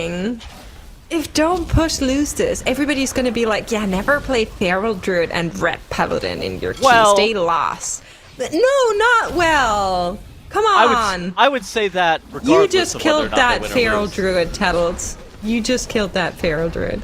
I hope you're proud of yourself. I think it was Cybear's fault. All right, so actually Don't Push having a tank death here on this pull, but things are not going well for TIAN either, as they have tank death as well. Look at those bolstered mobs just farming on the side of TIAN there. That's going to be up to 15 deaths. 75 seconds. Oh, make that 20 deaths. 100 seconds of death timer for FATIAN, up against the 35 for Don't Push. This is going to be a real slog through the rest of the Acropolis now, because those Kyrian weapons have mostly been used at this point. A lot of defensives, a lot of last resort type effect, a lot of cheap deaths are also down for both teams. So these dangerous pulls have just gotten more dangerous as a result of wiping to them once. I mean, it comes back to what we always say, this dungeon being volatile, this dungeon being lethal. If pulls go wrong and you committed those weapons to a pull, it's gonna cost you so much, because the pulls are not possible without the weapons. You need to go smaller, you need to go slower, you're probably gonna die more, and we're in a situation right now where trouble is ahead for these teams. Do you prefer Don't Push his live route in this dungeon, like the actual Dratnos route in here?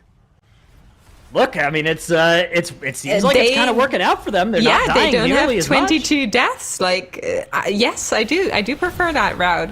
If you're not confident enough to pull up these huge pulls that are super dangerous, then go slow and consistent. We've always said this, like, if you don't die, then you probably win the dungeon. Dude, FATIAN tilt me so hard. They're the same team that snapped the Sentient Oils yesterday, but for some reason two-phased Muezala. I do not understand this team, man. Like, anyways, pick one. At the same point, now FATIAN on the left side of your screen, trying to just retool, recover, and pull the Necropolis one more time. It's just like, now they are pulling one pack at a time. Like you were saying, they have to be more consistent with their pulls. It's too late. 22 deaths? I think at this point, Don't Push. They're just kind of chugging along. They're playing their game plan like you were talking about, and maybe the live route is superior in here, in this situation. Maybe it is. I mean, there's definitely something to be said for just not dying and keeping your route more clean, although it's worth noting, it's not like Don't Push haven't had some disasters as well. 7 deaths is still quite a lot, but in Necrotic Wake, 7 deaths can sometimes look really, really good if your opponents are on, of course, something like 22, like FATIAN. But of course, it's still not over. The size of these pulls for FATIAN means they are still certainly left alive in this one. You're seeing both teams with Don't Push at 96% now count. Almost ready to finish this dungeon. Starting this last trash gauntlet. Meanwhile, FATIAN still have a little bit more trash pulls that they need to take care of. So Don't Push, I mean, they probably have room to give, maybe not a full wipe, but definitely things can go a little bit wrong for them and they can still be in the lead in this one.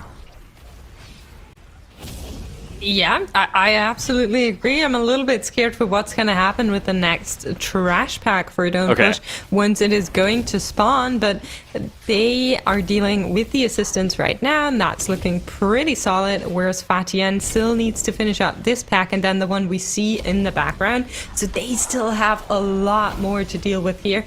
But they do have that Bloodlust available, and I think once you're gonna get, like, once you're knocked back from your original route, sometimes it's worth it to just full send that Bloodlust in the hopes of just getting an additional one. So I think if they Bloodlusted now, they would get even another one for the final boss. I mean, you only get another one if there's a wipe at this point. Okay. Yeah, I don't think you want to assume there will be more wipes here. They've had it for a little while, so I feel like they could have used it, I kind of like Don't Push's comp from this position. The Feral Druid, the Feral Druid is actually really good. Also, the Holy Paladin and the Protection Paladin. It looked like the POV for the rebroadcast kind of paused for Don't Push as I started talking about them. But like, I actually think that the Holy Paladin, the Protection Paladin, and the Feral Druid are all really good for the final two encounters that we're going to see in this dungeon. And so it's to the point where I do think that they're actually almost 100% in the lead here, outside of just like a catastrophic wipe.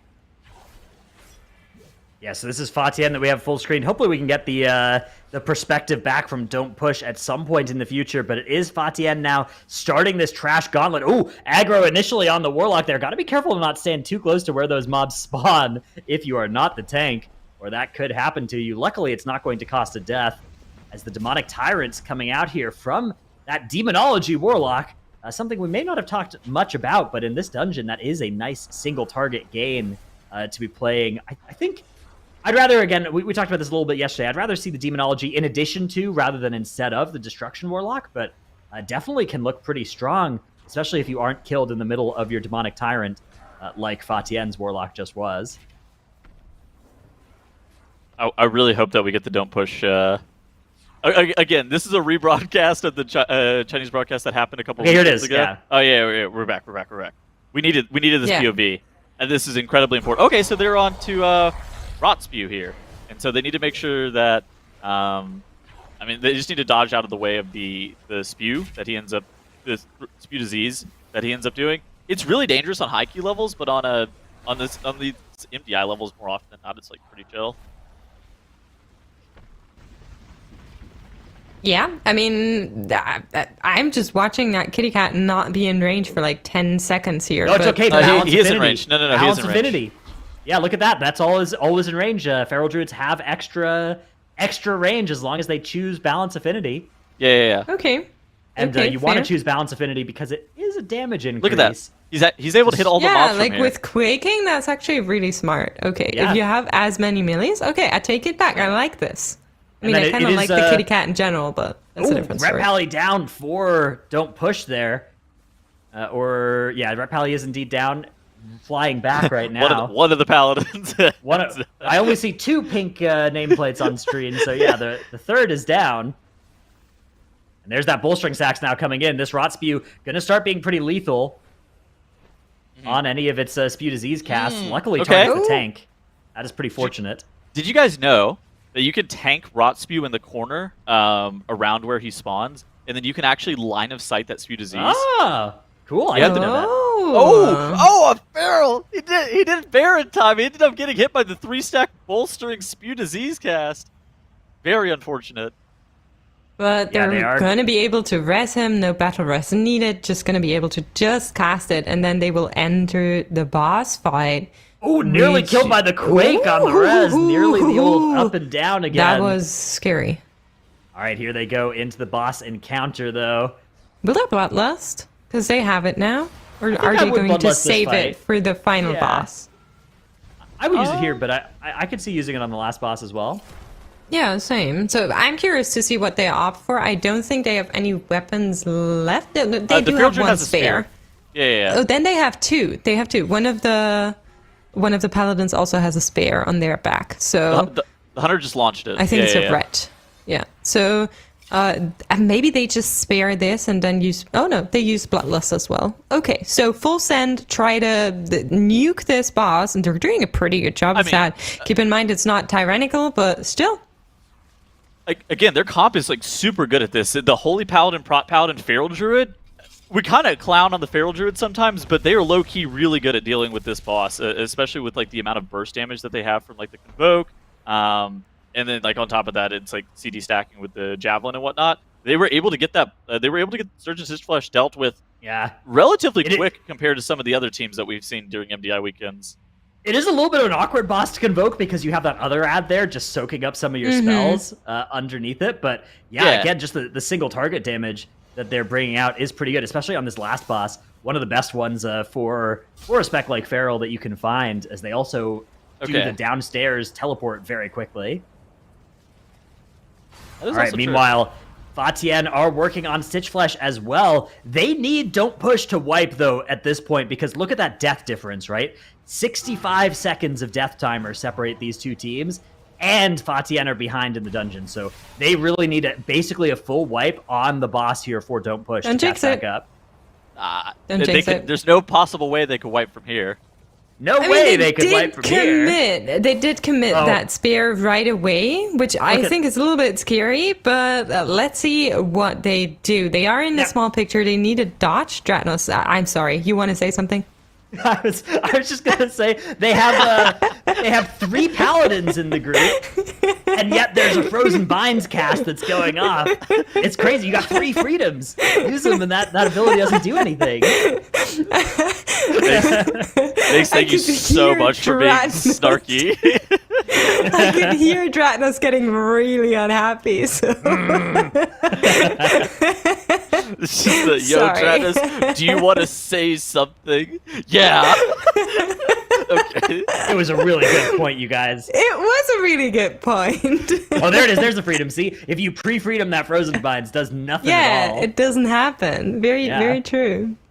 But they Alright, do so have 30. a death that they need to battle us right now. Still 2 more battle S's available for Don't Push as they dodge these incoming, ice storm patches. I actually don't know what they're called. Icy winds or something. Comet Storm, want to say? Comet Storm? Maybe Comet that's Storm. a Frost Mage ability, though. See, it's something with the storm. I think it's Comet Storm. I think you're right. What is the damage here on the boss here? I mean, this shouldn't matter because of the death timer, but Wait, Fatian are just what? melting the boss here. I guess they maybe had more weapons to send on it. There's a death again for Don't Push. This also still looks intentional, though. This looks like whoever's being sent down just dying instantly. Yeah. Gosh, what is the gap here? I guess, I mean, Don't Push has more damage from carrying weapons on the boss. Like, look at the damage meter. They have 1.85 million versus Fatian. Yeah. 1.42 million. I don't know, their players are just doing like 50% more damage, and Fatian are actually going to kill the boss first, but Don't Push with the extra death timer. Oh, it was Lust. It is Yeah, the Lust as well. Okay, yeah, the Lust is why they were doing like way more damage. But yeah, Don't Push, even though they kill the boss later, they are a minute ahead on death timer there, so Don't Push actually do take game 1 in the series there, off of the back of the death timer, which, wow, that was dangerously close though for Don't Push there for Chabu Duo. Yeah, and I didn't expect it to get as close in the end, but I'm really happy to see them take it here, having that feral, those 3 paladins just completely off meta with their comp, running in and taking the win. I'm happy. Tattles, you seem upset. Why would you say that? What makes you think that I'm upset? You face palming mainly. I was just face palming at the comment of they were really looking great with the comp of 3 paladins, 1 feral druid. Ah, yes, the most meta of compositions that we've ever seen in the MDI. Well, I'm saying exactly the opposite. It's not a meta comp, and they took it. So I feel like that's pretty great. Yeah, definitely a good result there for Chabu Duo, although you gotta feel like they definitely were gifted something there from the huge wipes of Fatian. So Fatian still gotta feel good about their chances in this series if they can just tighten things up. And the good news for Fatian is that later in this series, the maps aren't as lethal as Necrotic Wake generally, right? Like Necrotic Wake is the map that we tend to see these sorts of 20+ death runs the most in. Yeah. As Kevin Garnett once said, anything is possible. Okay. Yep, including winning an MDI map with a feral druid and a triple paladin composition. Yeah. Did he say that? It's an obscure Probably quote, did. but nice, impressive. Yes, he did in fact say it exactly like that. All right, So well, wait, what was the second dungeon that we're now getting to see? I know the third one was Halls. But what was the second one? the second I don't remember. dungeon is a great question, and one that the answer to which is, in fact, Coming up in a moment. momentarily. There it is! Called Tazavesh it. Streets, as I was saying, Tazavesh Streets of Wonder, one of our time trial dungeons. So both of these teams, of course, time trialed in Streets of Wonder to get to this tournament, and both did quite poorly compared to the other teams in our bracket, right? This is why our teams are 7th and 8th seed, these two teams. They've really overperformed on the weekend itself, but maybe Streets of Wonder is a dungeon where one of these two teams has come back and improved, and the other might not have, or maybe not. Maybe they're both still on the time trial slower pace relative to what we've seen out of them in a lot of these other dungeons. I mean, in addition to this happened during the same time as Cup A weekend, and so there has been a lot of developments in regards to strategy in Tazavesh Street. So I think that like both of these teams should be, I think, pretty evenly matched, because more often than not, they're like, sometimes you do see this thing where Fatian will do an insane MDI strategy and then follow it up with like a live route thing.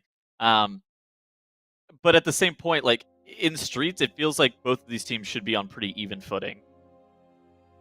Yeah, I mean, hopefully. I do think Streets is a dungeon where if you know some of the strats, and some of them were known at the first weekend. So some of those teams used some of them in the time trials already. So if you use them and play them smart, you can save a lot of time. We know this, of course, now, kind of 3 weeks later, but maybe we're going to see something come out of these teams.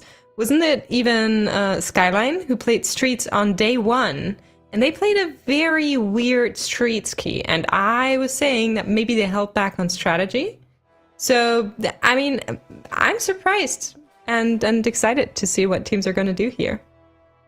Yeah, given that it is this, so this was played on the Sunday of Group A weekend in the global region. Yeah. I think it may have been possible, depending on what the teams were up to have learned some of the Echo strats by this point as well. But whether or not they had time to actually implement and change them in the route, or even necessarily to have heard about them, is something that is an open question. If one of these teams, though, has something like that Enforcer snap at the end of the dungeon, that may be a big way to save a couple minutes. I think it's one of those things where, like, the things such as when you're starting the RP and doing the Bazaar goods and just optimizations on that level, those are things that, like, oh, you see another team do it, okay, I can pick that up and, like, implement that in my route almost immediately. Whereas some of the other pathing things or snapping of mobs, that would require, like, rerouting. I do think that things like the RP starting and whatnot is something that these teams absolutely should be doing. Yeah, they absolutely should, but we don't know if they will. Again, these aren't the teams we expected to see in the lower bracket anyway, so I think it's kind of like, you know, those packages that you used to get as a kid that had, like, a bunch of surprises, but you never knew what was in them? No. No? Is that in your No, opinion? he says. Travis, No. help me out. Okay, a package, like just like a gift bag, a goodie bag? Like a It's like a bag Christmas that you present? can't look into. No, it's like you buy them in a store and they have like foil around it so you can't see what's in it. But it's like toys and stuff. Children's children get gambling's these. not allowed. Gambling's illegal in the United States. Yeah, this. That's not true. What do you mean? You have Las Vegas. Okay, before it tells us more stupid things, we're gonna go into this dungeon. If it were possible to prevent that, we would have found a way by now. But yeah, we are here. We have the first pull going. No, wait. It is. He's playing Vinthier Destro. We completely back onto topic. He is playing Vinthier Destro. We talked about this in Segment Depths is like a pretty popular pick. The more that I've seen it, the more that I love it here. The AoE curses are super sick. Yeah, the casters in the first and then the right hand side in the dungeon as well, really nasty in here as well. So slowing down those casts can be pretty valuable. So I like it too. I think that the Venthyr, a very cool choice for the Warlock in this dungeon. I think you could make an argument for Kyrian or Faye though, of course, as well. And actually, look at what Chabu Dwo are doing over here on the right hand side. They are grabbing a bunch of trash and then lining it out around the doorway here. It doesn't necessarily look like that line is working, as it looks like some mobs are maybe free casting back inside. Okay, now they're coming. Here we go. Ooh. Maybe that's an inspire. Maybe they're waiting on inspiring or something like that. For them maybe. Clever. Like they'll bring them in later. At the same point, I think that's one of the advantages of the Vinthier Destro lock is just being able to AoE apply Curse of Tongues. It should be able to slow down some of the casters that are inspired as well. Ooh, my goodness. TIAN dropping, all of them dropping incredibly low. They popped their lust on this pull, which I don't hate, especially if it makes the pull more consistent. That pull looked very, very dangerous there for just a few seconds, though. Yeah, I mean, to be honest, I was just watching TIAN, who had beautiful usage of that Silent Sigil coming out of that Vengeance Demon Hunter as they did this really big pull. And there was some amount of damage that was coming in, but they dealt with it really, really nicely. And now they're able to already pull the boss here, whereas Don't Push, they still need to handle some of the trash. So a little bit behind already here. Both teams, of course, 0 deaths at this point, but the trash difference is pretty big already. Yeah, 35% count for TIAN. They still have that trash pack over to the side as well. We'll see if they decide to pull into it as the boss gets low. Maybe get themselves a nice woe buff to bring to the next part of the dungeon.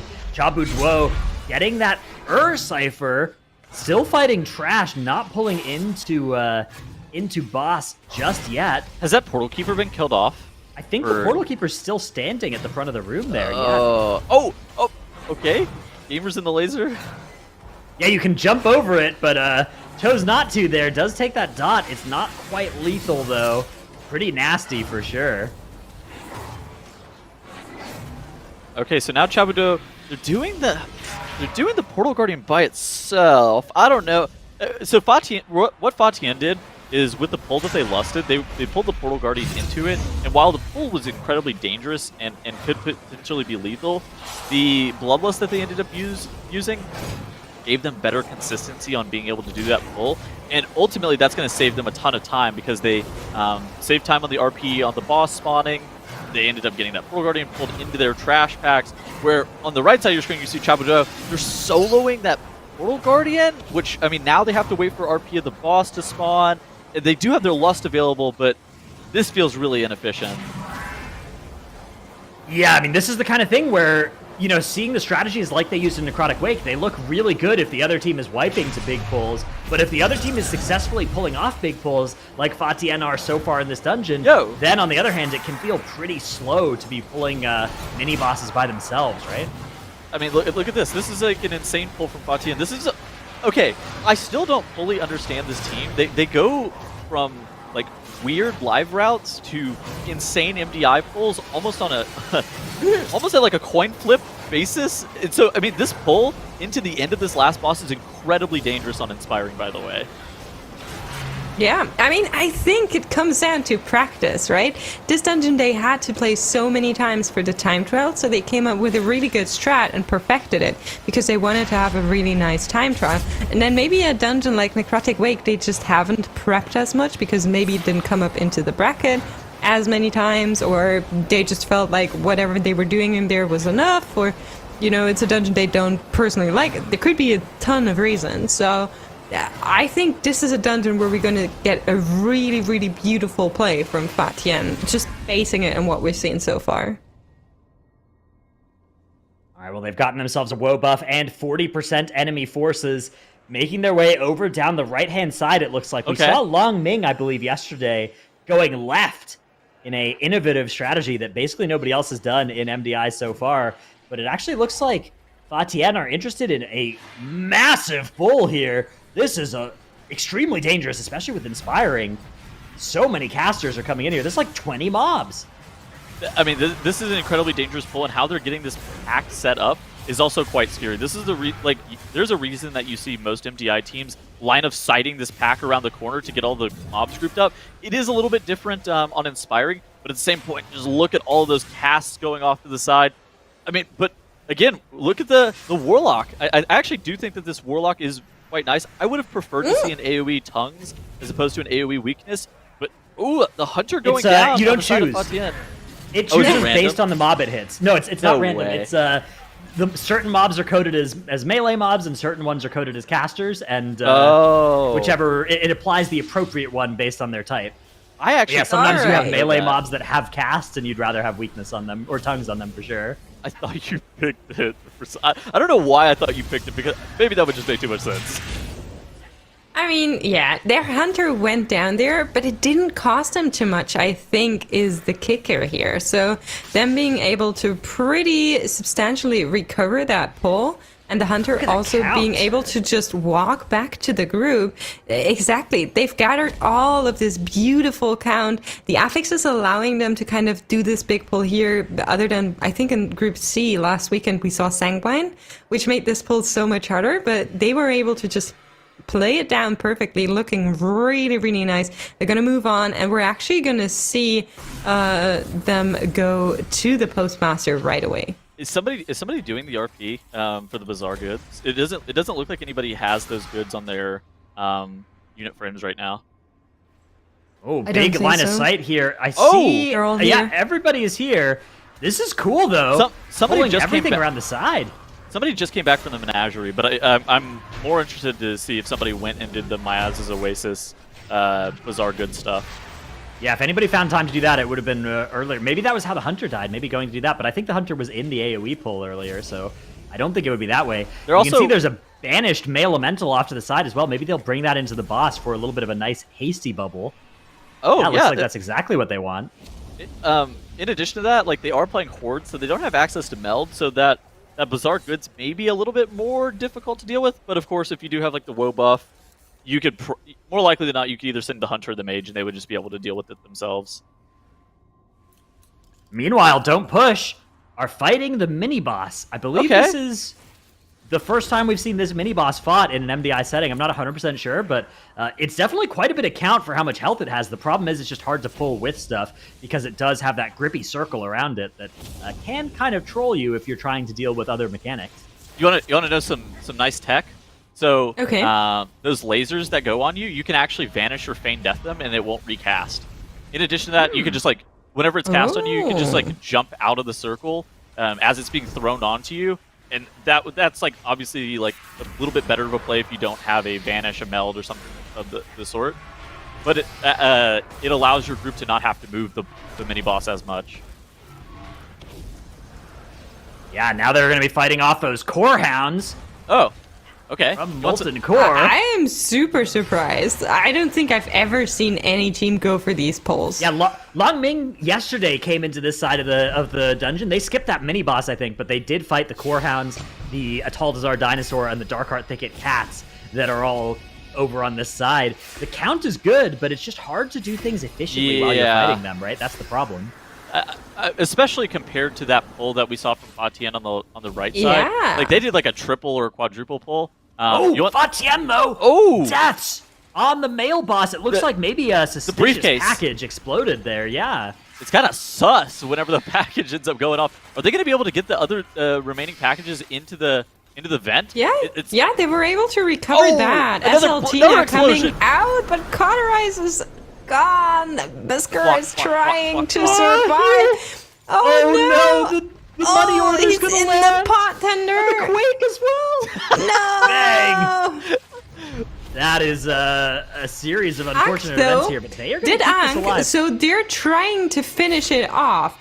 They will get that engineering battle res onto one of the DPS, and they're now playing these packages, but everybody's dropping so low. Oh, come on. Anyways, so on the right side of your screen, you want some tech? If you stand up there where the H-Priest is standing for the dinosaur, it will cancel the charge. Yeah, very cool. Very cool Ataldazar technology. Worked back then as well. Do you remember when you would stand off on the like little platforms in Ataldazar? I love that the brokers of Tazavesh have just captured some of the most iconic trash enemies from some of our favorite dungeons and raids. Some may say iconic, some may say, why did you capture that mob? I don't... Who put these cats here? Yeah, what are these doing in my dungeon? Why is there a dinosaur here? Fair. But TIAN will retry that boss. Of course, they now have the full wipe penalty on their hands, and they also lost so much on that boss HP that they did before. They are in the lead in terms of trash. They are now using Bloodlust as well, committing to this boss fight being just a little bit hard, but they want to make sure it doesn't, get out of their hands once again. And Don't Push has started the Menagerie event. They stood there waiting for like 35 seconds for the Menagerie boss to spawn. I think that this is like a difference between when the MDI was actually going on for China, because this is something that teams would absolutely not do. This, like, if it happened this weekend, they would certainly not be pathing this way, and they would definitely not wait 30 seconds for the Menagerie boss to spawn. They would just walk in there. You'd be pulling at least Peacekeepers in and doing something while you were waiting for the RP, Yeah, like at minimum doing a trash pull while they're doing it, but just standing there waiting for it is just not something teams are going to be looking to do this weekend. But, like you said, this happened during Cup A. This dungeon has changed a ton over the last 4 weeks or so, just in regards to even how teams do it on live. So it kind of makes sense that Chabudua was doing it like that. Yeah, I mean, I do feel like they're pathing against TIAN's, though. Like, I think they kind of need TIAN to have 10 or 15 more deaths than Don't Push do in order to actually win. I hate that. With the difference in how fast their route is. And I mean, that happens in the product true. wave, but yeah. I don't know if it'll happen again here. I mean, TIAN are I guess they had that wipe on this boss, but they're looking much cleaner on it this second time. This is one of the harder bosses as well. So would you describe this as the a second time... gap? Yes, the second time they definitely were able to use that bloodlust, right? Just allowing them to be a lot more stable going into this. And I think they also had some trash the first time they pulled it, when they pulled it, that they were doing together with the boss.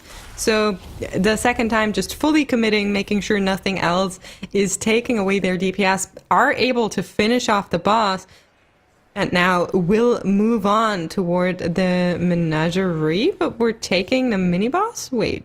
We're taking the mini-boss, and we're taking some of these spellcasters, and they're actually going to play this pack here. Yeah, this is pretty common strategy that a lot of teams were using up until Echo were showing different ways that you could use these enforcers in the mini-boss, which of course was the same weekend that this the Chinese finals happened as well. But, I mean, this is pretty good count. Just fighting the mini-boss and an enforcer here, or even not enforcer, but just a mini-boss in a pack like this. The mini-boss gives us so much count, and especially if you're not playing a priest, you're not going to be able to mind soothe it and skip past it very easily. The mini-boss it's still contentious even on live as to whether or not you play it, because it's... Oh! The Ankh. I didn't see that. Nobody saw anything. I did not Nobody see saw that. anything. Anyways, as I was saying, it's pretty contentious as to whether or not you even play this on live, because you're not going to be playing it with like another trash pack. It's just too dangerous on that front. But it's still...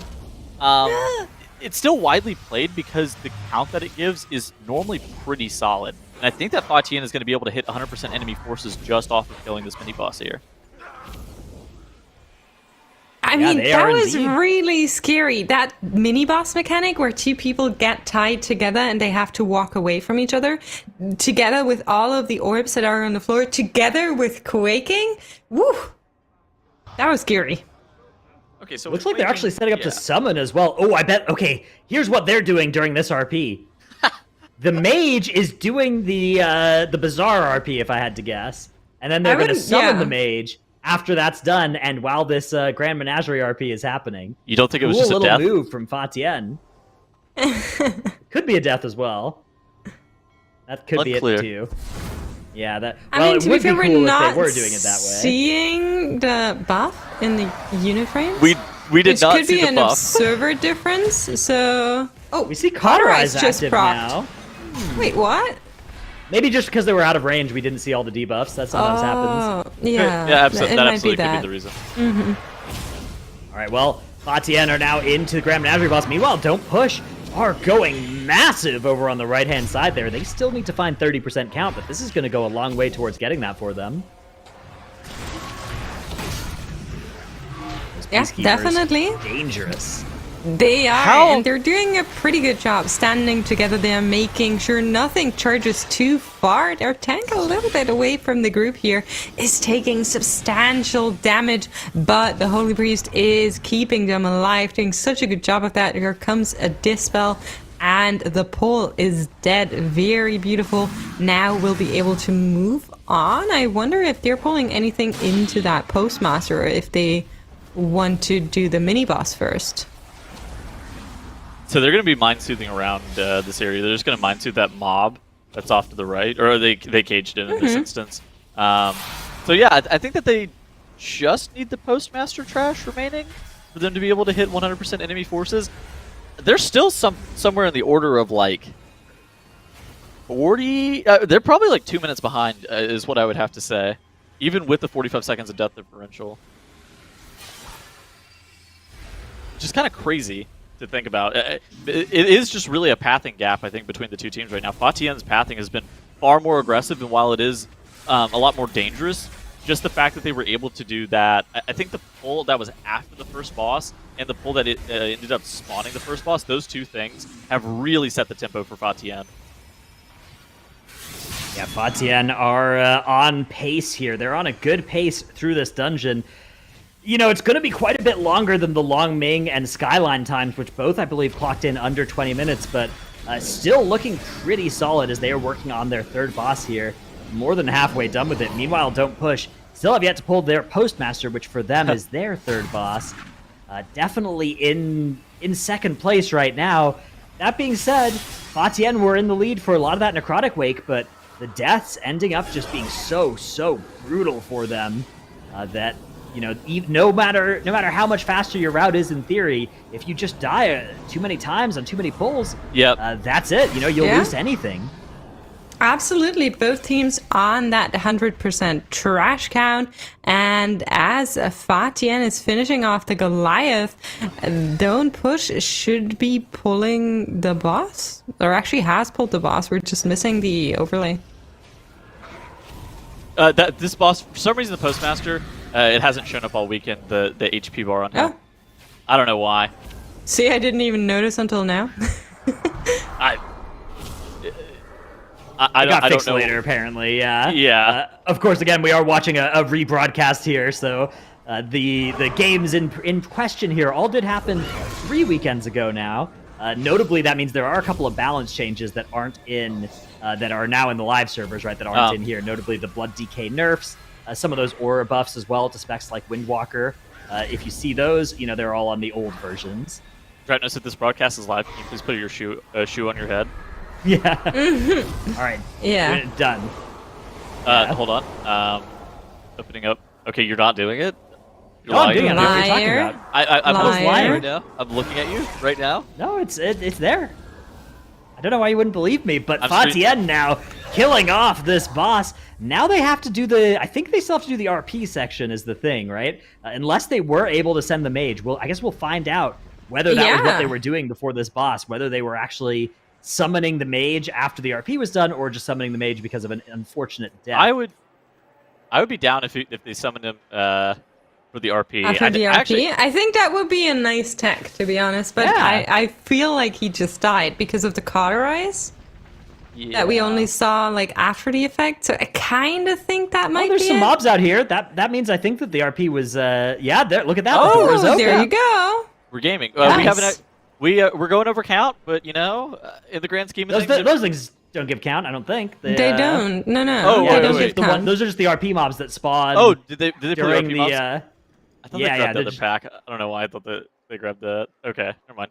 I didn't understand which pack Looking they actually at the map. Did you see that? Oh Wait, what? no! Yeah. The tank just opened up the map, checking where everybody is. Yeah. Like the character animation visual of looking at effect. the map. Yeah, exactly. I was like, what did I just miss? What do you mean he opened up the map? Yeah, they were just standing there waiting for the rest of the group, and you know, like the way somebody would look at the clock when they're waiting for their friends, they just looked at the map and looked really funny. Where are you? Yeah, get over here. Exactly. Don't Push are now on the final stretch of the Postmaster, though the Warlock a little bit low is not going to walk into that money order. It doesn't come anyway, and they will move on now that they finished it. And I wonder if they had anyone do that RP. So 80 seconds is the difference in between the two teams in real time. Obviously, routes are slightly different, but 40 seconds is the death difference here. Let's see if they have that RP done. It does not look like it. It looks like they will be doing the RP as a team right now. Oh, look at this, though. They're doing it with the mount. Tech. Yeah. So for anybody that's unfamiliar, if you don't want to go the kind of common MDI way of doing this bazaar where one player does everything with like a Vo buff or Vanish or something like that, then you can use a two-seater mount. Any two-seater mount will work, like the File of Sands or like the friend recruitment mounts or even the Yak. And one person is just walking around. Yeah, that works as well. One person is just walking around, and the person that sits on top of the mount will pick up the goods. And you won't get slowed, so you will have that movement speed from the mount to carry the goods when you're sitting on top of it. So you can play the event a lot quicker than you would if you had to walk your way. The password is Cat Girl. True. With that, Don't Push now are able to enter the area here, but I think probably something like 2 minutes behind, even including that death timer, because they had to do the RP as a group there, rather than having somebody go ahead and do it without them. That RP, what do you think that cost them? Somewhere in like 45-second range? Yeah, maybe a minute. Yeah, that's definitely tough. But now they are starting. They're all picking up their instruments. They need to make sure that they hurry it up, rapidly get over here, get their instruments selected. Yeah, meanwhile, they've got the pull now going over on the side of Fatian. So Fatian, 2 whole RP segments ahead of where Don't Push are at. Definitely zooming through here. I was doing this dungeon last night, and the boss, I was playing my Surf Hunter, and the boss crowd controlled my bomb proc, and I didn't get a bomb reset off of it. I was incredibly upset. Oh, you're talking about that shield that like deflects everything in front of it? Yeah. What? I don't know why he has that. Well, to troll Sounds people like you. issue. It was certainly a skill detect issue. it. It was a brain diff, and it was a brain diff in opposition of me. Yeah, I mean, I think you might be used to that at this point, but Fatian is finishing up on this boss here, 25% to go, whereas Don't Push still dealing with that RP. Again, there's 45 seconds penalty against Fatian, whereas Don't Push only have 5. So maybe if Don't Push is really quick with this boss and the last boss, and Fatian is a little bit slower there, it could get very close between these two teams once again. I think that, I don't know, there's some deaths that I think need to happen. Fatian, like their execution has just been, it's volatile, but the pulls that they're doing are just, they save so much time overall that's why they are even notably in the lead after having 9 deaths.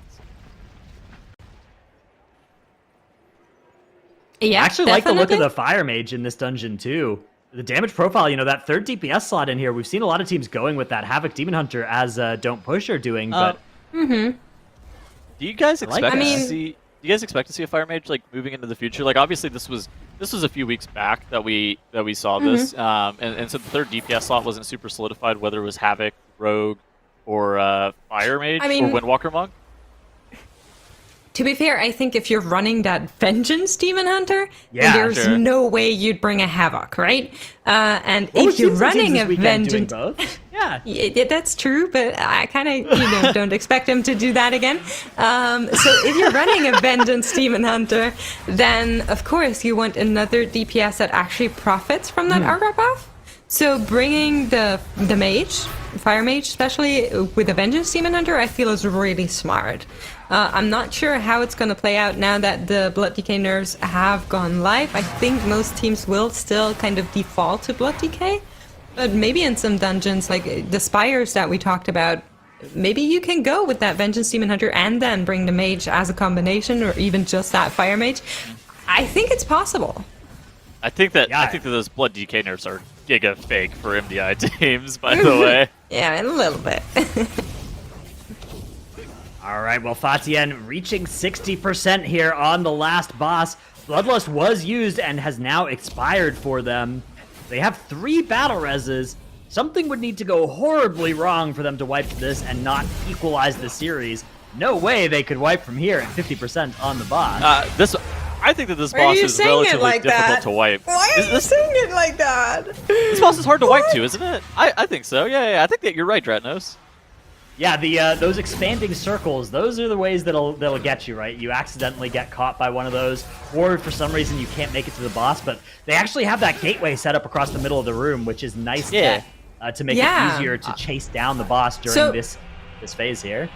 For anybody that's like wondering what else you could use to climb over these walls, you can use the Night Fae Blink, you can use, I think, the normal Blink, you can use the Venthyr Portal, you can use the Warlock Portal, so there's a lot of kind of options to go through the wall without getting the debuff. Oh, are they able to skip? In addition to that, I think that they can just Where's the Mind Soothe? Where's the Mind Soothe? One Mind Soothe. You got a Mind Soothe that thing. Okay, they don't need it. They don't need it. Didn't need it. They quick one another. Everything's fine. Everything's fine. Yeah, is everybody up here? I mean, we could summon. Okay, yeah, we're all here. Yeah, everyone's there. Wow. The bad news is they're not going to have any time to kill this boss because, unfortunately, for Don't Push, Fatian are getting very close to this kill. Now, there are 40 seconds of death timer, that are in favor of Don't Push, but I don't think that's going to be enough. This boss encounter takes more than 40 seconds, and Don't Push still have yet to pull it. So pretty sure that they don't have the damage to nuke this in less than 30 seconds. But just to make sure, let's watch and just see when that timer at the top passes over that 28:07 marker, and we will know for sure that it is indeed FATIAN who've won this game. Yeah, I mean, there's no way. It's yeah, no, they can't do it. I mean, FATIAN with Bloodlust and everything, they can't melt the boss as fast as that. That's going to mean that we will have an exciting Game 3 in our series as FATIAN do take the victory in Streets of Wonder. The faster plan for them certainly did pay off this time. Even with the full wipe, they were able to keep it together. Their pulls were big. They got a lot of count really early in the dungeon, and they kind of just rode that wave for the rest of the run.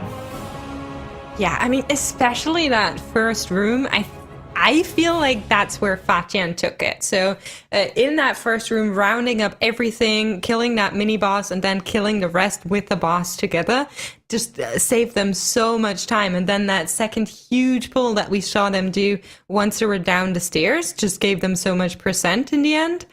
And then it's just like minor details, like having that assumedly mage doing the bazaar event and not having to do it with another person and stuff like that. I do think that also contributed a lot. Dude, that postmaster wipe was really bad for FATIAN. I mean, they lost probably, like 4 minutes to that postmaster wipe alone, but just the more aggressive strategies proving that there are reasons that you need to be able to do some of these, like, I don't want to call them like bread and butter MDI pulls because they're kind of crazy, but at the same point, there is some level of MDI pull that you have to be able to do, especially if you're going to compete, or if you're trying to, if you're going to compete with FATIAN in that way, you have to be able to do something. I think that pull coming out of the first boss room on the right side, and then in addition to that, just the pulls that were in the first boss room, those were the two ones that I think lost them the most time. Yeah, that does mean that with that series equalized, we will get to see a Game 3. Interesting to see if the kind of story is going to stay true, right? Of the slow and steady versus the big aggressive pulls, right? So keep in mind the graphic that we saw of the dungeons. I think, if I remember correctly, that Halls of Atonement is a 24 tyrannical. And if that's true, that might be a very scary dungeon to go to. I feel like every dungeon we see, for some reason, is why do I feel like we just watch a bunch of just really, I don't know, maybe it's because all of the dungeons are so hard, but none of the dungeons have felt like freebies this weekend, and I don't know exactly why. Yeah, 24 bolstering explosive tyrannical as well are the affixes that will be joining this map here. So normally I would always say explosive. You don't really care about that. But Halls of Atonement, of all dungeons, where you do these beautiful, huge pulls into the shards, you don't want explosives in there. They'll give you so many problems. So really evil affix. And the mini boss room at the end of the dungeon too, very challenging explosive room. So I mean, to be fair, you can kind of deal that with it being tyrannical. You can pull the boss around the corner and one phase it, and then you don't have to worry about them as much. If teams are able to pull that off. You say that, but we didn't see teams doing that yesterday, unfortunately, and that's somewhere in the I think that's somewhere in the order of a 2-minute time loss if you don't do that versus if you do, and so that's something that I feel like that's a really easy way to make up a lot of time is one phasing that Lord Chamberlain. You use the bats on him, you commit lust if you absolutely have to, but I mean it's unclear as to whether or not you need to or not. But one phasing him, not having to deal with this fuse, not having to deal with the explosive. Huge time saver there. All right, well, we are underway here. FATIAN versus Don't Push, fighting to stay alive in this tournament, fighting to challenge SKYLINE in the lower finals. Bloodlust deployed by both teams on their very first pull, as they actually, Don't Push aren't even going all the way into that Shard of Halkias with their first Bloodlust pull here. They're just fighting several smaller mobs. Much more conservative plan than FATIAN. Why? Why are they? Well, look at the bolstering for FATIAN though, but look at the timing. That is a Oh, large whoa, shard. wow, look at the quake.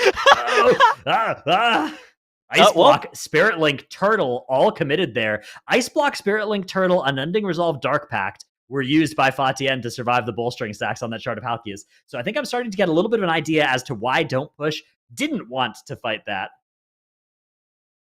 But I think you lost the shard, yeah? Like that. Even if you don't do it like that, like I think the shard is definitely the lust target, not the trash pull. Although Yeah, maybe I'm just making stuff up. Yeah, maybe you just need to get it right on cooldown, right at the start of the dungeon, because you really want it in exactly 10 minutes. But I don't know how far they're even going to be in this dungeon in 10 minutes. I'm not sure what point they'll be at. Fatien, though, mopping up a little bit more of that trash. Looks like some of the groundskeepers and a Houndmaster here getting taken out, finishing off their first pull of the dungeon. So it's not a huge amount of count to start the dungeon for Fatien, but they have at least gotten one of those shards dead, whereas Don't Push, I don't think, got that first shard yet. Exactly, and we know, like, from talking to some of the MDI teams across the season, that the shards are the most limiting point of this key in particular, and it's mostly due to like that anima bar that you see at the bottom. So you need to make sure that so by killing all 3 of those shards of Halkias, the anima goes to 100%. But like more often than not, there's some time that you're going to have to end up spending like running around after you kill the 3rd shard. But you really, really, really want to get the first 2 shards killed off rapidly before you make your way to that 3rd shard. And I think that what Fatien is doing with their routing, it's very indicative of like a standard live route that's it's slower because it's bolstering and it's kind of hard to deal with some of these pulls. But for Don't Push, I think that what they're doing is a lot worse, even though it is, and I think it's only a little bit safer, even though it's a lot worse. Yeah, I mean, there was a lot of defensive commitment that had to come out of Fatien to survive that bolstering quake. So, that bolstering thrash cast, I do understand being scared of that. But yeah, it does seem like if Fatien can avoid deaths, this is going to be the 3rd map in a row where it feels like their strategy is much faster. It is just a question of whether they'll be able to avoid those deaths we saw in the Necrotic Quake. The answer isn't always yes to that, as we actually have our first death in the series, or the map coming out for Don't Push, though, on the Warlock. That is very bad news when you are playing the slower strategy. Dude, Fatien's group on that Thrash, it is just a couple of... It was only a couple of bolstering stacks on that Thrash, but it's still incredibly dangerous. And now, that Shard of Halkias is going to have something in the range of, like, 5 stacks of bolstering. You can line of sight this Thrash. Honestly, they look a lot safer on the second Thrash than they did on the first one, even though it shouldn't be the case. Well, the bolstering stacks do have a duration now, so may have expired. Ooh, as Hunter taken out by, I think, one of the Sinquake swirlies there. They pull the end of this Halkias shard into these groundskeepers. I love this sequencing on bolstering in particular, pulling little trash mobs into the end of the shard. A nice little way to avoid having too much bolster stacks going off. Yes, I love the sequencing. Refresh your bolster stacks at 1 second left. Well, not that part, but just pulling into the groundskeepers at the end of the pull there. I know what you were saying. It's a good way to do it, yeah. It's kind of funny whenever I just like, oh yes, just refresh your bolstering stacks at the end of their duration. Yeah. great sequencing. Overall, though, for Fatien, I don't think things are going too awry. They did have 1 death on that pull. It was a little bit of a troll death, I will admit, but I think that overall what we're watching is a very standard route from them. It's not a typical MDI route, but at the same point, this is a 24 tyrannical dungeon. Like, you're with bolstering, you're going to have to make some concessions on some of the pulls that you're doing in here. Yeah, Don't Push now having to just fight this shard mostly by itself. Fatien, on the other hand, are going to grab a couple of these packs together. Not too much, but that Sigil of Silence doing a lot of work for them as they group these Obliterators up.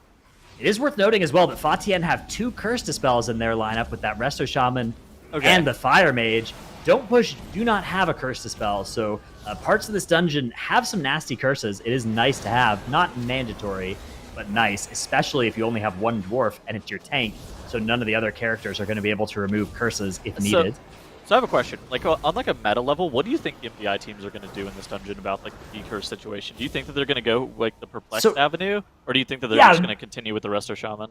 That's what we saw in the Group B weekend of the global region. Was Perplexed just saying, you know what? We got 5 dwarves. We don't need any actual curse dispels. I do think a Resto Shaman, an Ellie Shaman, a Frost Mage are all solid things to consider in this dungeon as well, but I don't think they are required. It may be affix dependent whether or not you you opt to bring them, as now both teams heading over towards that shard. But yeah, what do you think about the Curse Spell situation? I do think that for a 24 Tyrannical, you would almost certainly see a Curse to Spell regardless. Yeah. I think that maybe what you said about it being affix dependent is the most likely situation, because Echelon on a 24 Tyran, regardless of the team, that's like a 2-minute to 2.5-minute encounter minimum. And at that point, you're getting so many of those stops that, like, you're going to have something. And I think that, like, running a H-Priest is a lot worse in that front. But the question is, like, how much damage does the H-Priest really provide to you over that Resto Shaman? Fury and our Shaman, with the Deep Tremors legendary, can crank if they're able to, like, if they're able to really build up that totem. It's one of those things that, like, Vesper Totem does do a lot of damage. So it's, for me, I think it's unclear, but I kind of prefer the R Shaman. Look at the size of those mobs over on the side of Fatien. The bolstering stacks here. I hate this. Okay, it looks like they are getting a little smaller now. Phew. Yeah, the bolstering is managed here. Now they're getting bigger again, Dratnos. Yeah, getting bigger again. Uh-oh, danger. My god! Oh my god! Okay, there's Cauterize. It's fine. It's fine. Yeah, no Link available to carry them through that one. And yeah, Fatien, impressive work surviving these pulls for the most part. Of course, there are a couple deaths on the board. That's a Cauterize and a Pod Tender for the Mage on this one as well. As we enter another Thrash here, but the mob is getting smaller. It is still going to kill the Mage before it is done here.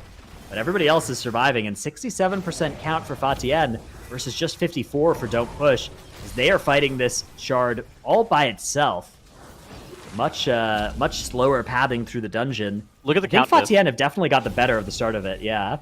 Yeah, so I mean, Don't Push has to do what, like, 2...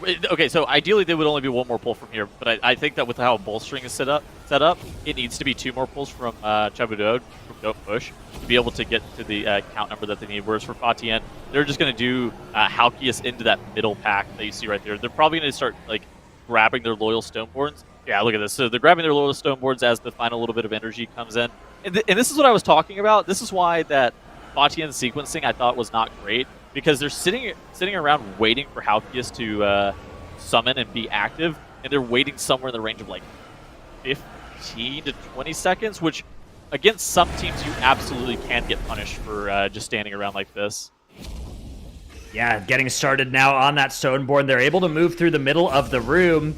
And are they going to pull another Stoneborn here? Yes, they are, and potentially go for a little double mind control play. You can mind control two Stoneborn at once if you spam the button.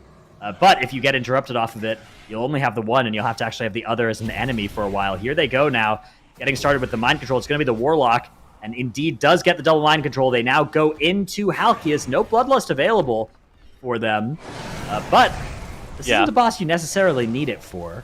Welcome back, Mix. This Halls of Atonement is seeming kind of similar to the Streets, where it's a Fatien passive gap. I was listening a little bit, but also coming back and seeing Fatien having more deaths than Don't Push already is kind of a disappointment. I was hoping that this time they're gonna manage it without ramping a little bit of death.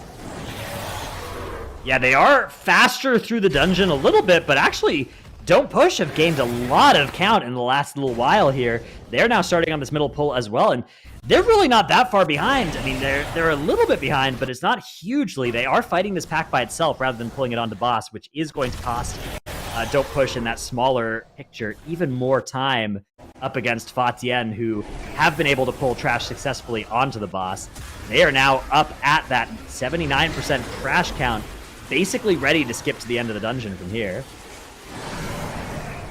Yeah, definitely. I mean, I think Halkias is a little bit scary as well, though. We have seen teams wipe on Tyrannical Halkias, so nothing is won just yet, and I think this is the easiest. Maybe not entirely easiest, but one of the easier bosses in this dungeon. Oh yeah, I definitely think it's probably the second easiest boss in this dungeon. I think Elise is a little bit easier, but teams probably like to do, easier, yeah. Yeah, teams like to do trash in that boss, which that sucks. Exactly. So we have seen teams pull everything onto Elise, so I'm a little bit kind of careful to not call her too easy because then she gets really difficult. Yeah. But I would think Halkias, like you still need to have some decent amount of care with all of these frontal slams. I think that this is probably the boss that translates from MDI to live, like almost 1-to-1. Most teams on live even do more often than not pretty MDI-esque pulls in this dungeon, at least into this boss. I'm really interested to see how is TIAN going to get to Echelon. Are they going to get a Woe buff? Are they going to end this potion? They don't have a Rogue. Do they still have the pack on the far right? Yeah. So they could get relics there. Like a Woe relic? They could do that, yeah. Yeah. Maybe they'll do that towards the end of the boss fight here. They could also invis pot to the end of the dungeon and then pull a pack up into Echelon. Because they do need to still a little bit more count, but we'll see what they decide to do. Don't Push also at 79 here. Yeah, we'll see what both teams opt to do as another Stoneborn coming in for Don't Push. They have just started, though, the boss. The boss is still fairly high health for them. Nearly dead for TIAN instead. So TIAN probably something like a minute and a half ahead at this point. It seems like, I mean, this dungeon has always kind of been like this, where most of the pulls that you're doing in this dungeon are really cool, and there's like one cringe pull that you have to do to be able to...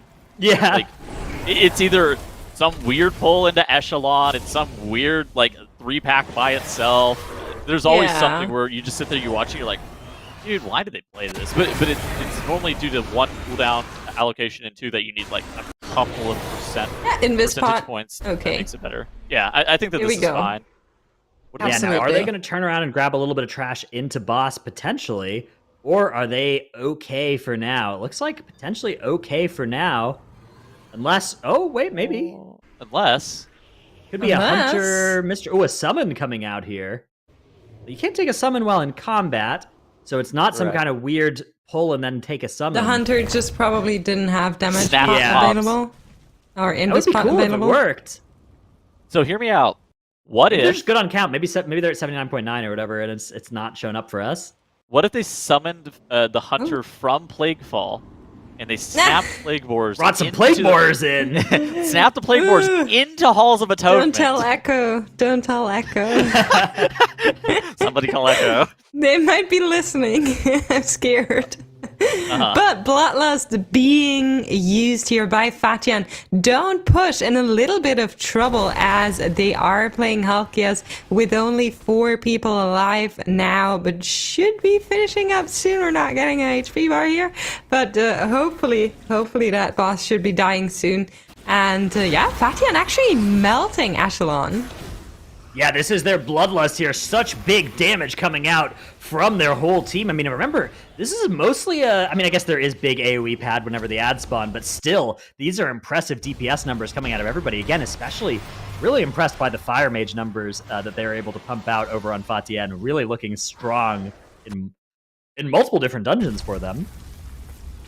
Yeah, definitely, but Don't Push is in a little bit of more trouble. Azul dropping super low there for them. Can recover though, is getting a lot of love from that Holy Priest as they finally managed to kill Halkias. They have added some trash, so their Havoc Demon Hunter now needs to run to the group, also adding more time. And surprisingly, they're not adding the relic pack, which would allow them to shred if they're already doing this 3-pack here.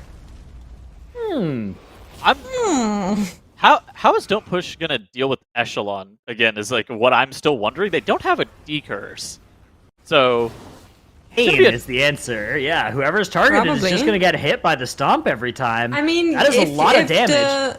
They have a bot. They have immunities. They have a turtle. They have a nether walk. Probably.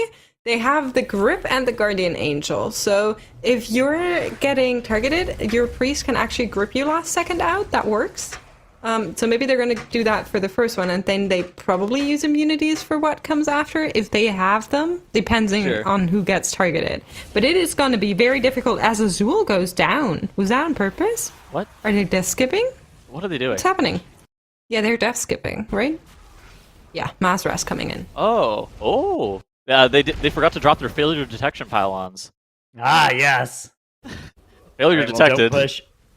Have made their way now. Ooh, it looks like not actually having that Mass Res in range of the Warlock, having to move a little bit closer to try and cast it. Meanwhile, Fatien nearly done with this boss. Look at the damage coming out on the group, though. This is still such a scary boss.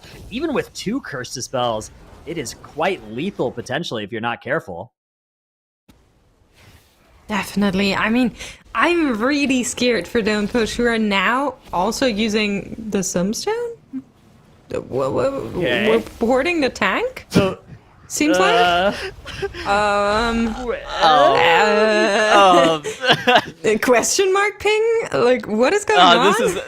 There are multiple question mark pings occurring here. Let's just say there have been a lot of rituals of summoning cast in this series, and normally you don't think none that of as being them. a good thing. Yeah, it's sometimes if there was one from Fatien to do the RP in Streets, I think that's a really cool use of the summoning stone. I but agree. Otherwise, it usually does indicate that something has gone a little bit wrong. Even though usage of the summoning stone from Fatien and Streets, that's still just like less time efficient than doing a Woe Drifter and doing the Bizarre Yeah. Kill.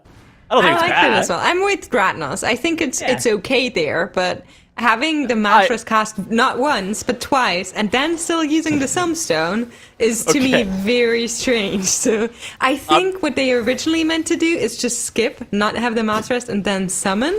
But then why not have just I'm not gonna ask. So Fatien is pulling out all of the trash here that shouldn't give them too many problems. There's some Gargons that look a little bit dangerous, but doing a great job of kiting here is gonna kill that Gargon, and we'll be able to move on. And Don't Push are on to Echelon, and actually the boss is melting pretty substantially for them as well using that Bloodlust. I mean, I'm scared for them. Like, it's a 24 Tyran, and they're just tanking the stomps. They do have some Kyrian files and stuff like that, so there are other ways that they can get out of it. I don't know if it's sustained enough for them to be able to get through like a 24 without having any incidental deaths. But well, that's the Demon Hunter, and actually the tank is in there as well. Demon Hunter's just gonna get the damage. Not even using darkness. The priest is like, I can heal it, no problem, no biggie. Not even popping apotheosis, no guardian angel. We didn't need anything of that. Easy.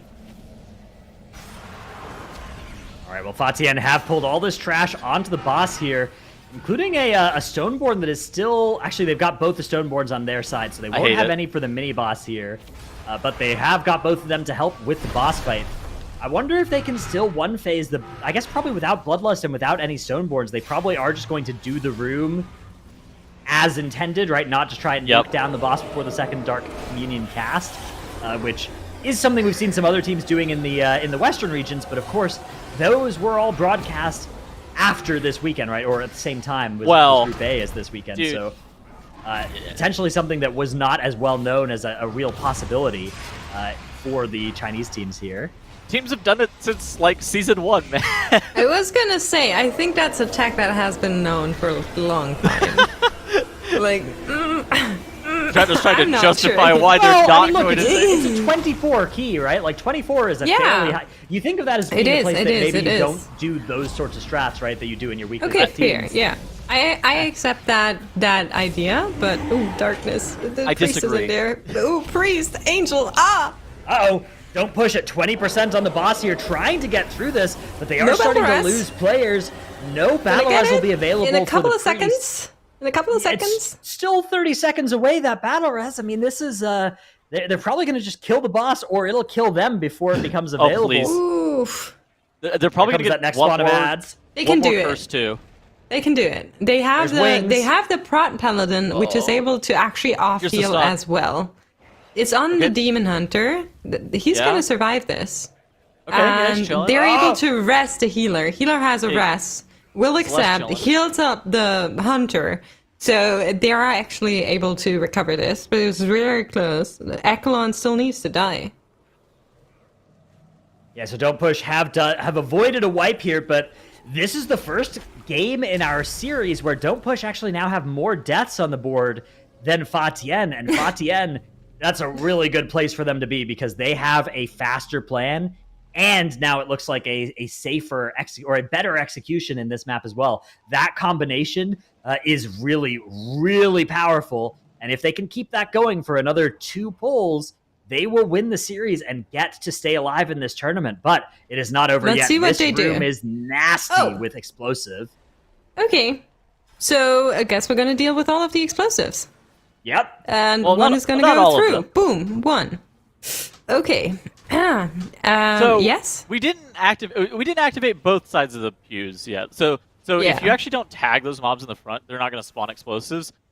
They are. But they then will you start also spawning can't explosives once the AoE first DPS them. How am I supposed to damage Pat? What do you mean? Yeah, true. I'm supposed to press Starfall here, Tettles. That's what Yeah, my guide Tettles. says to do in this room. Well, I would solo them. This is not an issue if you have a Moonkin. The problem I see. Okay. The problem is Alright. Moonkin is unplayable in the MDI this season. All right, well, we do have 3 souls left for TIAN as they finish off those last ones. There shouldn't be too much trouble getting them before that next Dark Communion, and they've actually done a really good job of managing this room. As you said, Tettles, yeah, with Explosive, you really do want to try and avoid pulling some of the other pews until you're done with one half of them so that you don't get the Explosive spawning from all 4 sides. I mean, the downside of doing it like this is like once the Dark Communion cast goes off, then the other side will activate. So if we saw it in like a TGP or something like that, it could be a lot more dangerous. But on a 24 Tyran, it's not going to be like the worst possible thing. They should be able to get those first 2 front rows killed off before the first Dark Communion activates the back 2. Yeah, absolutely there. TIAN now just have that mini boss and the last boss to go here. They are doing great so far. Yeah, I mean, them playing all of those souls on their own, of course, then the mini-boss doesn't get any healing, so they can just easily DPS it down. It takes a little bit longer, but it's definitely the safer route, and they have the liberty to go that route just because of where Don't pushes right now. But we're moving on to the Yeet Master 3000, as I like to call it. And this boss is very volatile as well. They do have 3 battle rushes available should anything go wrong. And they also have that Bloodlust coming off cooldown soon enough. So I'm pretty sure they should be fine here. But we'll wait and see for that boss burn phase. Drynos, why does she keep calling it the Yeet Master 3000? We didn't laugh whenever she first said it. She keeps saying it over and over again. I don't fully understand This is so messed up. She's got a fun name for a boss. It's topical. It explains how the mechanics work, and you're just shutting her down. This is heartless behavior. Okay, from wait. Tettles here. Yes, I see. Everybody in chat who's always like, "Why are they always so mean to Tettles?" You know, what does he ever do to deserve it? Yeah, Back to this moment. kind next of time. this. It's yeah, right here. True. Very true. Oh! There we go. That statue getting yoked through the mage nearly takes him out, but doesn't quite end up getting a kill there. Yeah, but this is the burn phase, right? They popped Lust a little bit early, allowed them to already get in there while the statues were being gripped to the boss. Now they just need to survive the soak. I think the mage is in there ice blocking, if I can see that correctly. Yes. So soaking them with that ice block, really smart. Not going to allow him to do too much damage during that bloodlust, which explains the details on the left side. Still doing a significant amount, I would say. There comes another statue. The boss is down to 52%. And now it's just kind of play it clean, don't get hit, and you've got this. Yeah, there'll be one more of those rituals that they'll have to deal with at 40% here on the boss soon. That's going to be maybe Commitment of Turtle or Spirit Link Totem, or perhaps both, to help mitigate that, as really nothing else to use those buttons on. So the Turtle is a damage loss. We'll see if they decide to use it here. I think the Spirit Link is definitely something that we will see coming out of TIAN here, as the boss now sub 40%. They're getting right under it. It does look like it is indeed Turtle and healing coming out. Maybe not even pressing Link, not even needed, since it's just the tank taking damage here. Now the Hunter is starting to tick down. Might be using Will it be? now. There it is. Yeah, there we go. Oh, God. A pulse on the statue as well. No problem. We got Spirit Link. Everybody is just fine. Never dead in that cooldown. I'm not going to lie. I think I would have preferred the Warlock to be in the soak as opposed to the Hunter with the Turtle. So yeah, the Hunter with the Turtle is not bad, but at the same point, the Warlock with Dark Pact plus Unending Resolve is... Oh! That Hunter is having the worst time of their life right now. Oh no. We call this a triple death catastrophe. These statues are just homing missiles. Oh, Seeing the hunter there. okay. That one is at Survives least that not one. going to connect. Nearly bounced off the other statue, though, which they can do. If they hit another statue, they will bounce and then can hit the players on the ricochet, as Tettles famously found out in one of my favorite clips. You also can't touch them while they're still active after being heated. Echo player Deep Shades found that out when they played. I think there are 28 Halls of Atonement. He thought it was safe to kind of step into, but as long as it has the beam on top, yeah. The hunter was just in it to win it, and sometimes you need to get all three of those. His ego. That's okay, you know what? Still won! Another victory coming in for TIAN, our 8th seed in the tournament, and one of our last 3 teams to be alive, as they are going to be sending Don't Push home off of a pretty solid Halls of Atonement. You know, the timer was not looking that great relative to what we've seen out of some of the other MDI teams, but remember, this was a 24 Tyrannical. That is about the slowest combination of affixes that we can put on a Halls of Atonement. So well played by TIAN there, despite having, I believe, 4 deaths from one player on the last boss, getting through and having all their B-reses for it.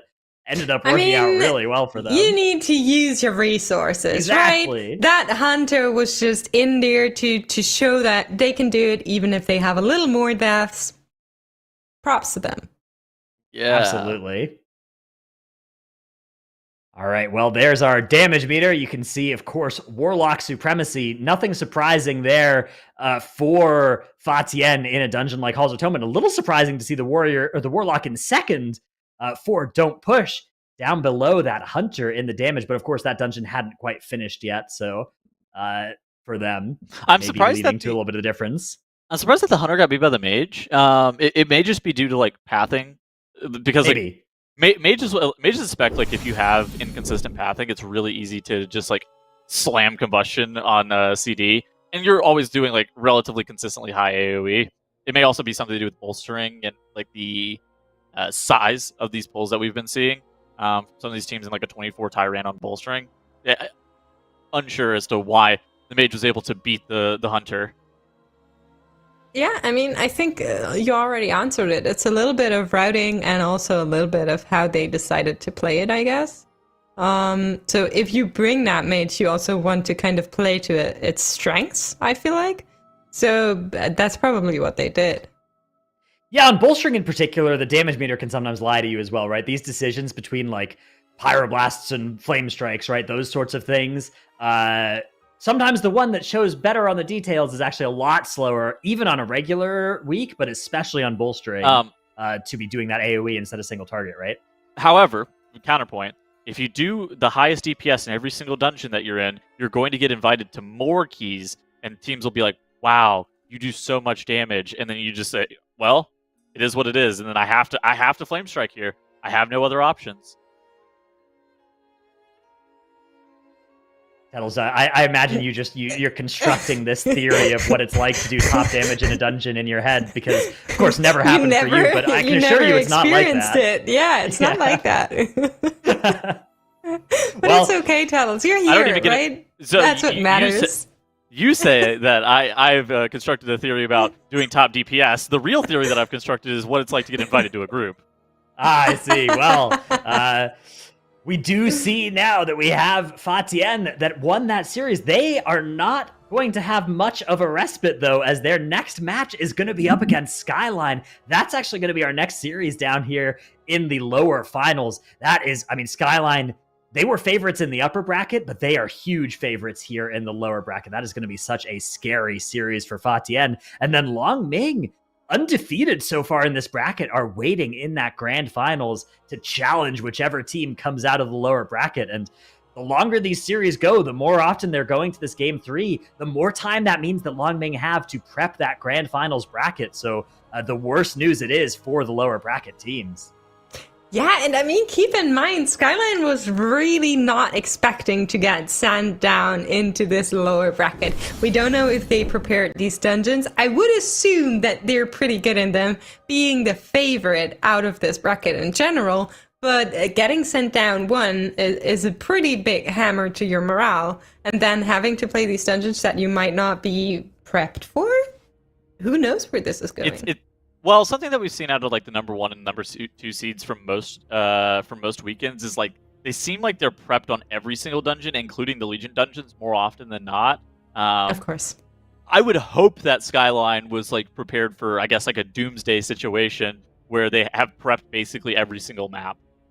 To be fair, they also had this full series time to prep something, so even if they were a little bit wonky on something, they could still do that. But I like kind of opening up the option where SKYLINE doesn't 2-0 this, right? I think it's going to be really hard to not have SKYLINE 2-0 this, but I would like for it to be an option.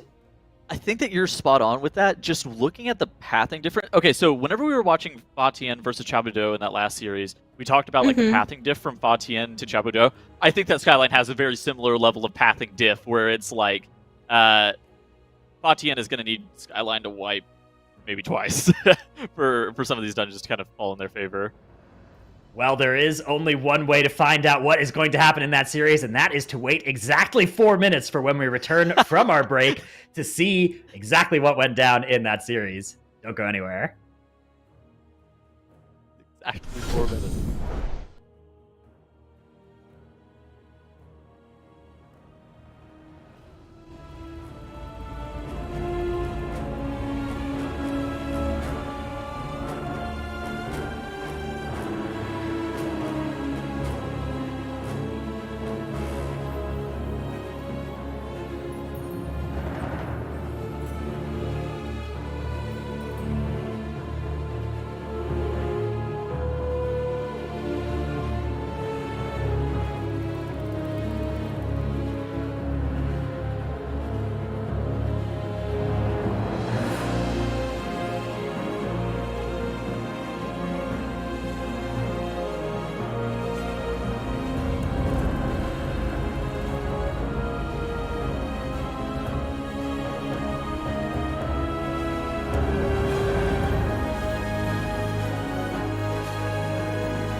Welcome back to the exciting finale of the MDI China English rebroadcast.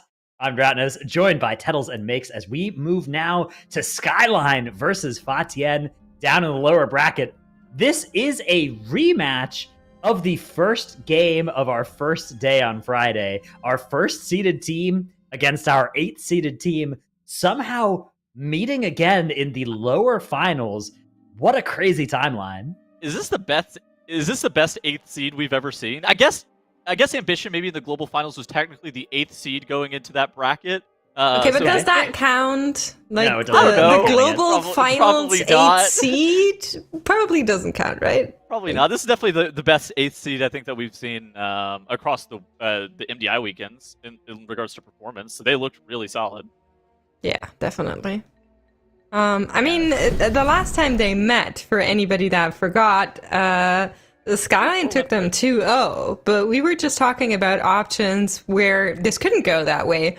So let's have a look at the dungeons. Both of them taking out Spires, of course knowing, well, they didn't really know. If they had banned different dungeons, it would go to Court of Stars as 3. Yeah. We were talking about this both ban of them banking it doesn't go to 3?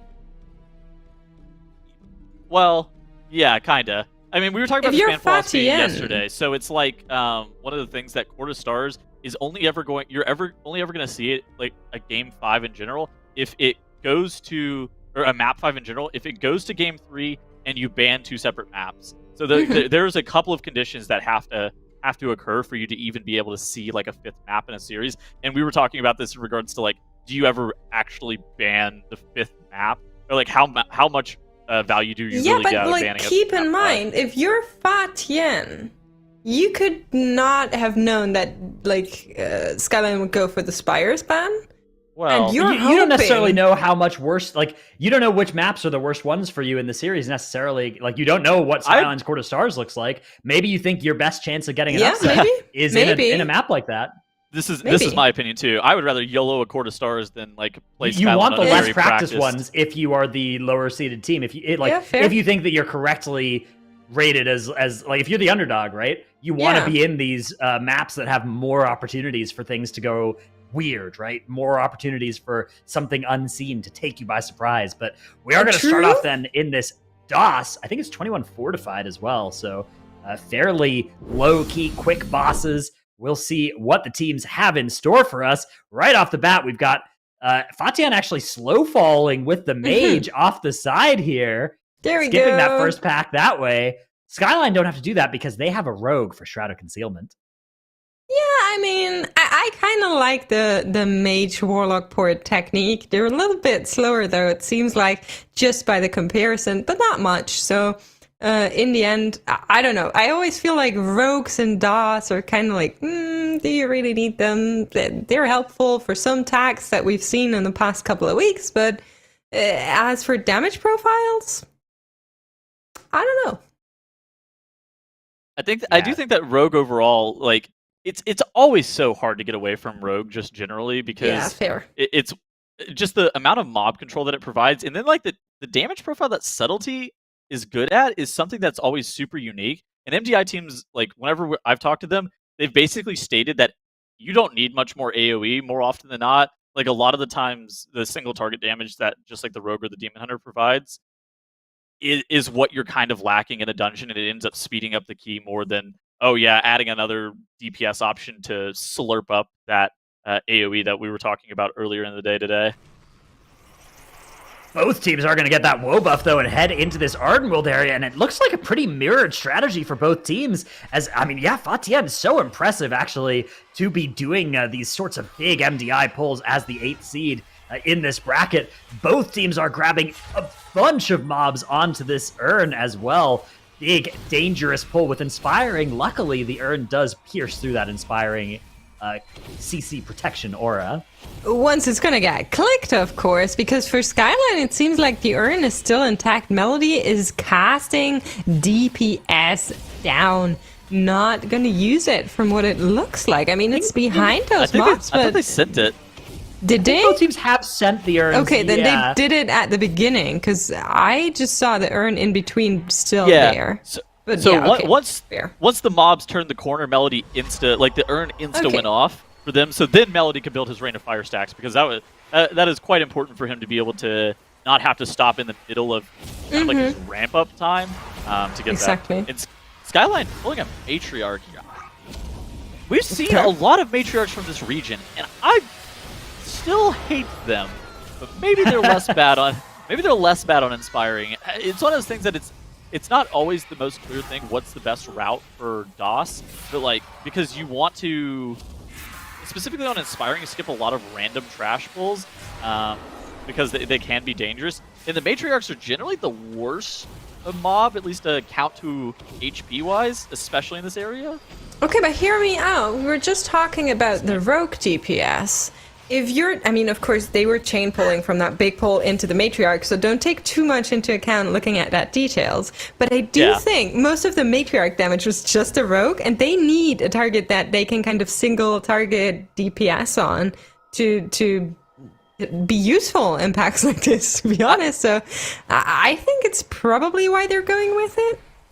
You know, I think that you're more likely than not correct there. And the Matriarch, it did die. Okay, so it died quickly. last. It died at the same time as everyone else, roughly. Yeah. It didn't die so much last where we're this like, pull why is so did they pull scary. that? Okay, wait. You're pulling everything down. We've seen so many teams wipe here. Just make sure that they're doing this correct this time. Fell Devastation coming out of that Vengeance Demon Hunter. Melody is dropping pretty low, has 4 Grievous stacks now, needs to be topped. The Vengeance Demon Hunter losing so much HP. Guardian Angel still available, but everyone is taking so much damage. The Holy Priest is in the Holy form. Cheat Death has proc for Mokte. Can they rest the healer? There is a battle rest pending. It's gonna get accepted, but they need to finish off everything. Now they're getting that buff, and the Demon Hunter is able to kite just a little bit, but there's another bomb going off. Oh my goodness. Damage here so intense on the group, but they nearly have all these mobs taken care of. That Inspiring Aura preventing the kicks on the Woe Drifter burst as well. So dangerous, so punishing for them, but somehow it looks like they are going to be able to stabilize this. SKYLINE used Lust, they used B-Res, they used a bunch of Cheat Death type effects. They have gotten through. They didn't use Lust. They did not use Lust. They notably did not lust that pull. That's why it was so sus. Yeah, exactly. Without the Lust. Lust, so but Lust they did it on cooldown. Battle rest, Cheat Death, but they did it. Needed everything they had, but they did get through it. Well, that's why Fatien was able to catch up so much on this boss. So Fatien was playing this a little bit slower, but they had a lot less problems on the pack, like of similar size, because they were able to just like lust it and burn it down rather quickly, and it becomes a lot less dangerous to be able to deal with it that way. Yeah, definitely. Yeah. I mean, to be honest, every time this pull happens, even with Bloodlust, I'm scared. Because there's so much that can go wrong. You have the relics that are firing while you're running down. When the group arrived at CXCI's boss arena, they already were at 30% HP, all of them. So adding additional Grievous stacks to the group, it's so risky to do this pull. And then on top of that, no Bloodlust for them. That was very, very well played, even with all of the kind of utilities that they procced here and needed. I think that was a very good pull from SKYLINE. Credit to Fatien, though. I mean, they're 3% down. They're 5 seconds of death timer up, and they're 20 seconds of real time down. So they have done a really good job of keeping up with SKYLINE to this point. I mean, they are certainly not out of this just yet. They are just a few seconds behind as SKYLINE. Looking at that Enraged Spirit, let's see what they decide to do with that patrolling mob. Looks like they are going to skip it for now. I wonder how long they're going to avoid that mob for. Maybe forever. If they can, forever. Yeah. I mean, they can forever. I suspect, I don't know. It's one of those things that, like, we have seen teams skip the Enraged Spirits because they're not super efficient. It just kind of, again, it comes back to, like, which trash do you really want to pull versus what do you want to skip? Like, what are the least efficient pulls in this Seems dungeon? like we're going for one. Oh. Yo, everything into the urn. I like this. I like this. This is actually really, really cool. So they're pulling these warlords all the way up into this patrol and this Enraged Spirit. I think that this pack overall, the 21 Fortified, should be fine. Oh, the rogue going It's okay, down. just a rogue. Doesn't matter. Our damage dealers are still alive. He's being real. He's being real. Honestly, based opinions, Ratnos. Thank you for being real. Based on what? Based on rogues doing 0 damage. Yeah, well, I mean, still in second place over Melody here. I was gonna Melody say, finally he overtaking, was. though. He was blasting when he died. Ernest out. They used it right away, so they need to survive now. They have Cloak, they have the Pot Tender if needed, they have a Guardian Angel, they have Turtle. They should be safe here. Yeah, but makes sense what I was saying. He clicked here, and that's why he was getting beaten by the rogue. Not that rogue. I see. Yeah. Not that rogue. Either way. Everybody else having a fun little time pretending they're relevant in this poll, and that survival hunter really just the star of the show, doing as much damage as the rest of the group combined to those enemies. Absolutely blasting there, and SKYLINE have made so much time here. But look at FATIEN. They are also getting ready for the same exact pull. Very aggressive pull. I love this out of FATIEN. I guess not quite the same exact pull. Maybe the Warlords aren't coming in here. SKYLINE has had an anti-diff. Basically in every single series that we've seen them play. I don't know what it is about him on the Surf Hunter, but he just does the most damage. Yeah, they're actually going to fight these Sentient Oils. Oh, there's the Sigil of Misery, so they are going to do the snap. There we go. Yeah. Nice. The Sigil of Misery. This is how you can set this up. And then once that Sigil of Misery expires, they'll actually start ripping your tank to them, which can be very annoying for most tanks. But you have a Vengeance Demon Hunter here, so the Vengeance Demon Hunter can just tap their spacebar and cancel that yoink with their grip. Oh, it does look like they're melting. Oh! Big yikes. So the Holy Priest actually released here. Good summon, They're gonna summon them and get them back with the group. But what about the Sentient Oils? Well, so those were melded. Yes. So I think they're good now. I think they're out of combat, yeah. Okay, fine, fair. But like, yeah. I don't know. That was a really good meld then. So If maybe they weren't intending to fight the Sentient Oils at all. They were just doing that so that the rest of the group wouldn't accidentally get in combat with them as they ran by. Or they were intending drifter. to fight them, and the Holy Priest said that they got aggroed. And then the smart reaction would have been to meld and summon him. I think that more likely than not what it was is their Wood Drifter was going to expire and they needed to like get past the Sentient Oils, and so that's why they miseried them, and then he was going to meld them off.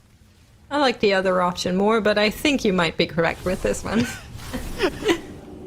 I'm gonna clip that later. Thank you. Just a part where I say I think you're correct. Yeah. I don't think they told us very often. So yeah, exactly. Yeah. That's okay. So FATIEN now also moving ahead here with the skip. Maybe they're going to bring in some Sentient Oils into this pool. Yes, they do. Yes, there we go. Again, I don't understand this team still, man. This team, so we saw them do this dungeon yesterday, and they did this snap and then make 21 fortified, and they 2-phase Moisal intentionally. Yeah. Well, I mean, I don't know. I don't know. Maybe they used cooldowns wrong, and they were like, okay, we can't do it this time. I don't know. We'll see if they do it again.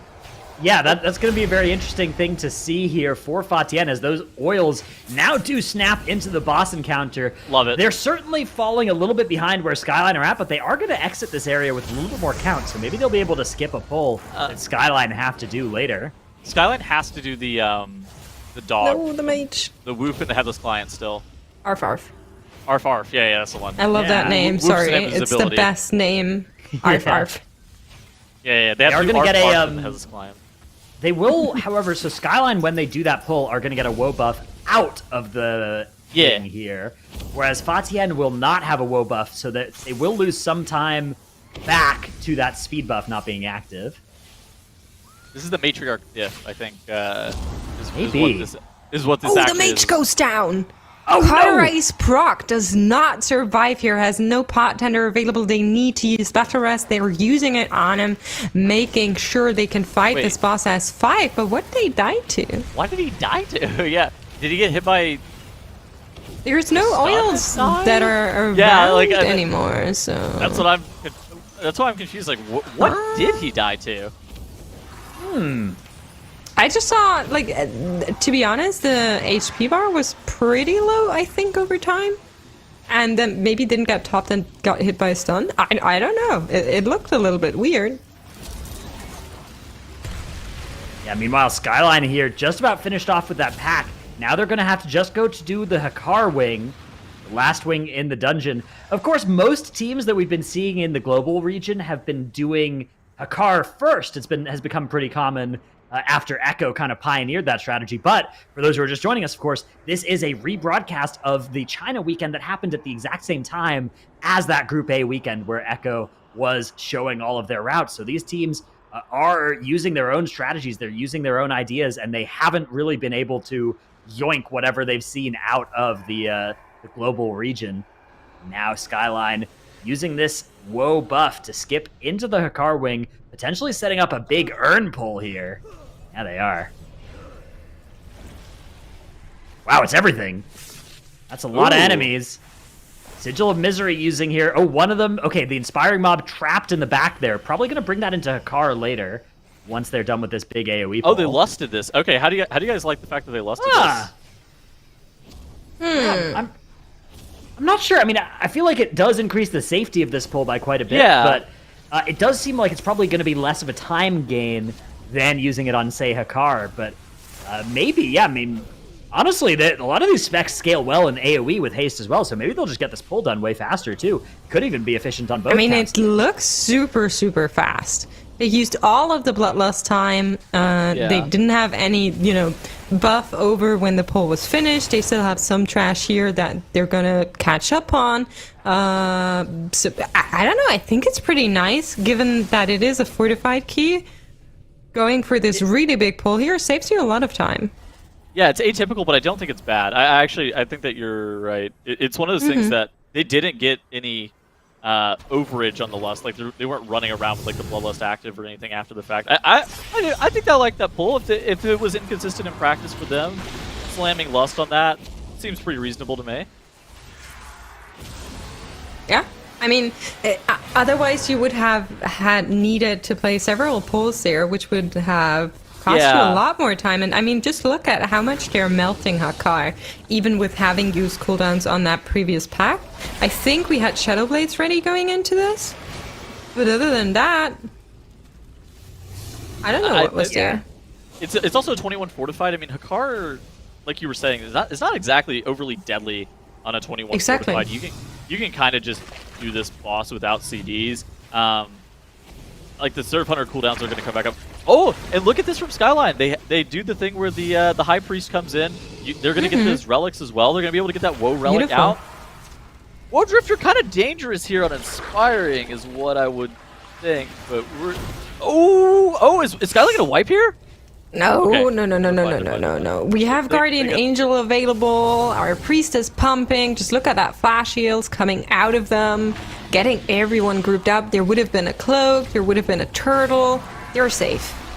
I have trust. I have faith. The blood barrage into the burst was very, very scary there. Yeah, definitely. Yeah, that's going to be SKYLINE now killing off Hakar before TIAN even really get this big earn pull going. So SKYLINE definitely solidly in the driver's seat right now, but they still have to finish off the last boss. I kind of hope that we will get to see TIAN, though, on the last boss, because Tettles, I am so curious as to if that doing Moizala in 2 phases rather than 1 was part of their plan, or just something that they adapted to for some reason the last time we saw them in here. But I'm a little bit worried that we might not even see the dungeon last that long, because SKYLINE at 85% count are basically ready to end this thing. They just have to do 1 trash pull and then boss plus a trash pull at the end of the boss, and they'll be all done here. Yeah, so this will get them to 92, and I think the last pull is 8% by itself. So that's exactly what they're going to do here. This is they're kind of chilling. Ooh, what relic do you get here? Do you get Vi here? I think that I would get Vi here, right? Yes, you can get the Vi from this pack, and then you can get onto boss. That can work out rather well. Looks like the relic that they've chosen is... Oh, the Vi, yeah. There we go. Does give you a nice little damage buff for the start of the boss fight. Not hugely impactful. You can do whatever you kind of want with this relic. But yeah, they're going to go in and probably go with the here on their next relic. It actually kind of looks like the Woe is maybe taking some hits. So maybe that'll be the choice. We'll see what spawns in second here. It is indeed an Dismantler. something that I'm confused about is, okay, so like, why are teams always prioritizing over Vi normally for bosses? Is it really that much faster? Because I feel like Destrolock doesn't gain anything from just generally. Obviously, with the double buff here, you'd rather have both, but... So I think for this one in particular is you used cooldowns on that previous pack, and will allow you to have them back and ready for the totem phase. So here it makes a lot of sense for me if you pull like this to go with But in general, I also like when they pull Mozilla and they keep Vi around and kill it right before the totem phase, because then you have that buff there, which I also think is a pretty great strat. But like more generally, I've been surprised with like not as many teams actually prioritizing that Vi interceptor, because the Serf Hunter does get a little bit of additional damage from just more bombs, but it's not like they get bad amounts of damage from the Vi interceptor. It's one of those things that it's not super clear to me that is the standout best relic. 1 out of every like 5 times I kill a Vi relic, somebody gets hit by that shot that it does, that beam. So that's why. Okay. I'm not about killing that stupid relic. To be fair, that could actually be a reason. So for many bosses, you already have abilities where you need to dodge, where there's like floor mechanics, where there is limited space. So having Vi on top of them often adds a lot of extra difficulty where you don't necessarily want it. Of course, here 21 fortified, not really a thing, but speaking of a 24 tyrannical, for example, I do understand why you don't want a Vi jumping around on top. Yeah, it's true. All right, SKYLINE have successfully gotten all 4 of their platforms done. They're doing this massive trash pull now, but that haste buff helped them melt the first little bit of this pull. A lot of enemies still alive for them here, as they also do have the Woe Drifter as part of this, but they've killed it off before it killed them with its inspired burst casts. Now they have the last couple of mobs. This should get them to 100% enemy forces in just a moment here. There it is. Now they just have 3% more on Wezala, and we will not get to find out the answer to that mystery of what TIAN are up to on Wezala, whether or not they do that boss in 2 phases normally, or if it was a one-off thing, because SKYLINE are not interested in even letting this dungeon make it to the 20-minute mark. This has been such a quick the other side out of SKYLINE. This is the SKYLINE that we've kind of known to expect, right? The blazing fast times, these times that are competitive on the global stage. Surprising to see them here in the lower bracket, but if they keep playing like this, they are going to escape that lower bracket, and they might even be able to then return and beat Longming up in the grand finals. But so far, still the rest of the series to go, as SKYLINE are going to take that 1-0 lead. Nice the other side from them. Under 20 minutes, I mean, it's not the fastest DOS that we've seen, but overall, I think that with given the context of, like, this was the same weekend that Cup A was, we keep talking about this, like, how much the meta has evolved over the past couple of weekends. I think that 1958 run from SKYLINE was relatively competitive for the time. Yeah, I would agree with that. And I also want to highlight that TIAN, of course, being the 8th seed in this tournament, getting completely stomped on day 1, I think only having Mozala as a difference in time, or like Mozala and the trash pack, is not too bad. Like, they've done pretty well throughout the dungeon. There was some hiccups where I thought they could have been a little bit faster, but in the overall, I think they did pretty well here. Yeah, I mean, again, a couple deaths on the board for them, but nothing too costly. And I agree. I think that this has looked good. Both teams have looked solid. Both teams have looked so good. And highlighting the fact that this is a 1st seed versus an 8th seed is crazy to me as well, because TIAN have looked better than almost all of the other teams in our bracket. But SKYLINE are a team that I are posing such a tough challenge to them. If SKYLINE can keep playing at this level, I don't know if TIAN have just enough firepower to keep up. Is Longming going to be able to deal with this SKYLINE? I feel like this SKYLINE in that DOS was I feel like that would have been good enough in the upper bracket to stay in the upper bracket, but I'm not sure. Yeah, those games against Longming were so close, and potentially the rematch in the grand finals, a really exciting prospect. Yeah, definitely. I mean, I think it's even going to be a best of 5 other than the cups we had in the Western region where it's best of 3. So with the best of 5, adding even more options for teams to one-up each other, I'm pretty excited if it's going to be SKYLINE, which, let's be honest, it very much looks like. So next dungeon is going to be, if I see our background correctly, the Sanguine Depths. Yeah, there we go. Oh, Ooh. the Sanky D. I think that this should be pretty heavily SKYLINE favored. Just like the level of tactics that they showed in the other side, and just like the general tactics that we've seen from them across the whole entire weekend, that kind of plays into their hand with how difficult Sanguine Depths can be with just those Sinfall boon buffs that you get from the urns or from the lanterns.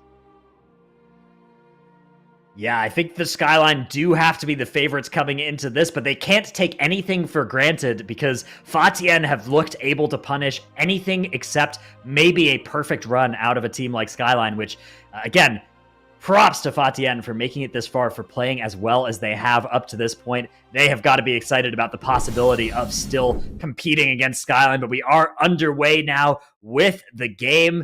Looks like comps are relatively stable between the two teams. Again, we're seeing TIAN actually deploying the Arcane Mage in here.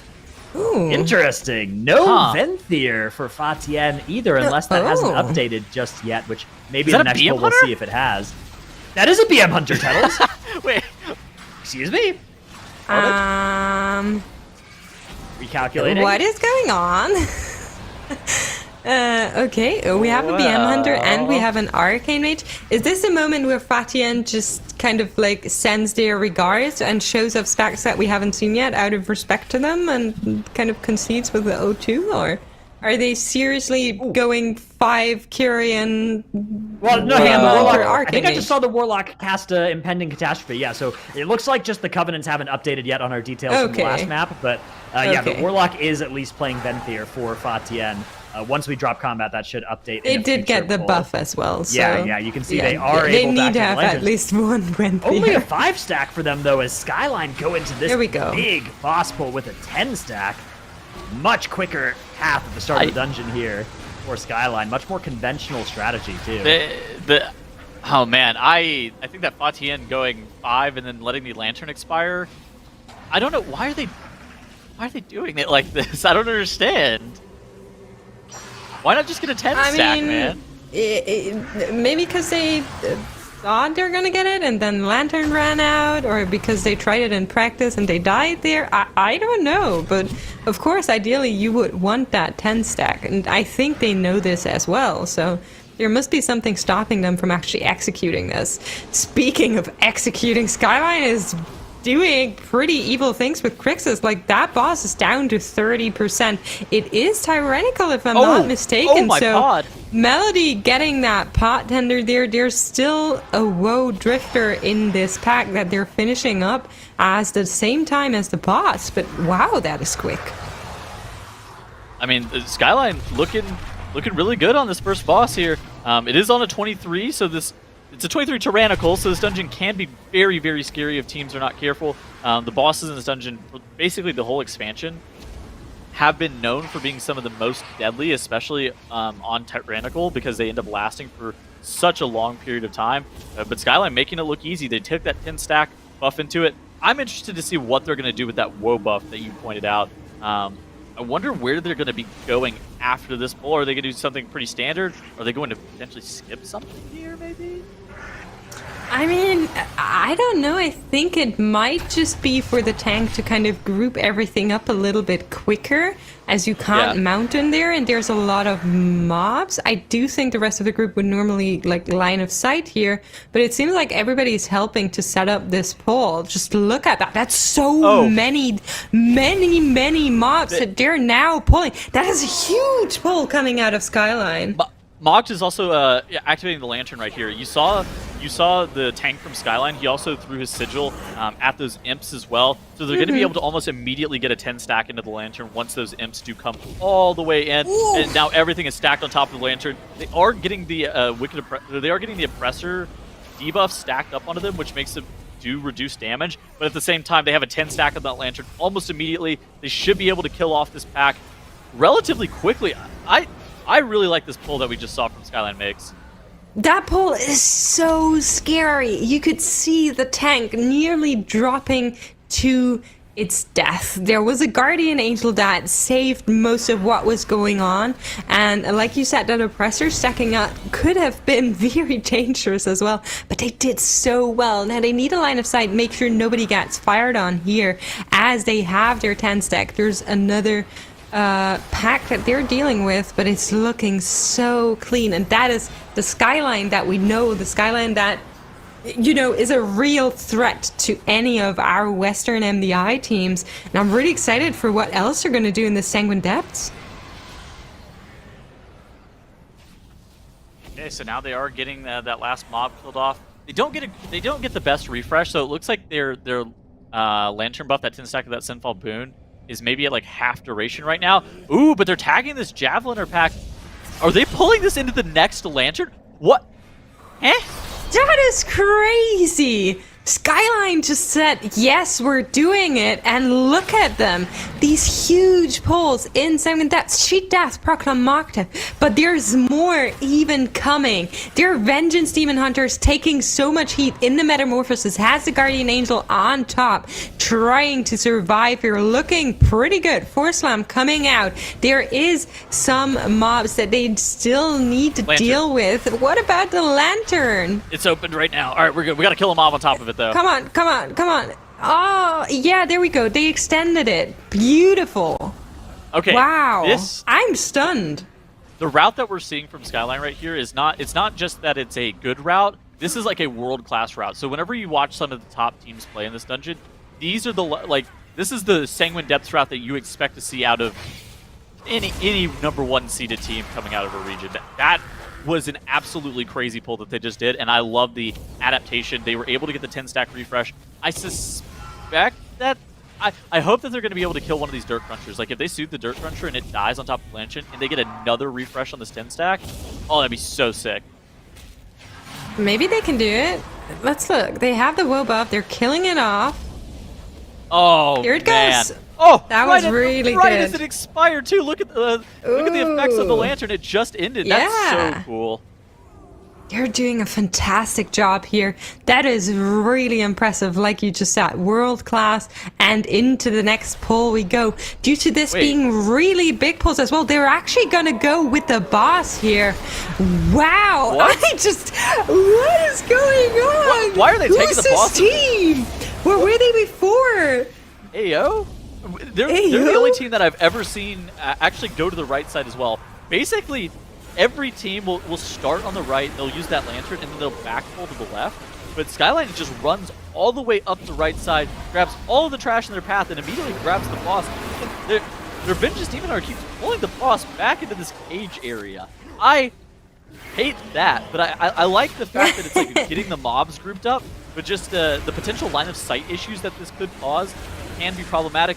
But it looks like SKYLINE is going to be able to get the trash dealt with. They still have maybe something in the range of like 20 to 30 seconds on that 10 stack of that lantern. But Mocked going down, not having that cheat death available for him. They are going to have a battle res here, and that does get deployed. Okay, things are looking fine. I mean, the Sinfall Boon is going to be wearing off here. Powerball is going to be at 55%, but overall, that's about as good as you'd expect on a pull of that size. Yeah, I mean, they did so well with this. Even the line of sighting that you kind of disliked, I think shows pretty good communication and synergy between tank and healer, just knowing they can line of sight here, they are stable, having a fell devastation or similar ready to know that they don't need healing at that very second, then using that to kind of group everything up. Really nice. I would have liked if that one casting mob back there would have died once they started moving away from it. I think a little bit due to Mox dying here, there was some damage loss in the overall, but they're dealing with this. Again, I'm just repeating myself, but they're dealing with this in a phenomenal fashion. The turtle coming out of the hunter, beautiful use of immunities that they have, making sure not too much damage is coming onto the group, allowing the healer to just free DPS wherever it's possible. It's really chef's kiss, man. What is this team? Like, that pull that we just saw from them, that's a route that I don't think that we've ever really seen that from any other MDI team. Most other teams really like to go to that left side. And so now SKYLINE here, they're at 65% enemy forces, which isn't enough, but they notably have another lantern that they can get a 10 stack off of, and then they're going to be pulling into Barilia with that 10 stack of that lantern buff. Oh, but Annie going down for Sky. I mean, the boss is at 6% HP. Yeah. The checkpoint's going to update once the boss is just like mostly fine, I think.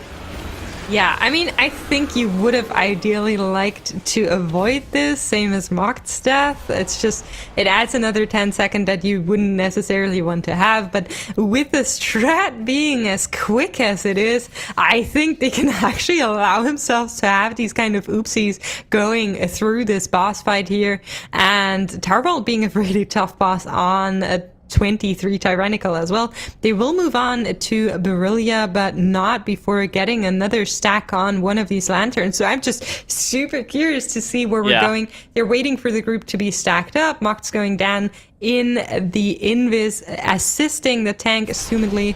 And here we go. Let's see how they group this up.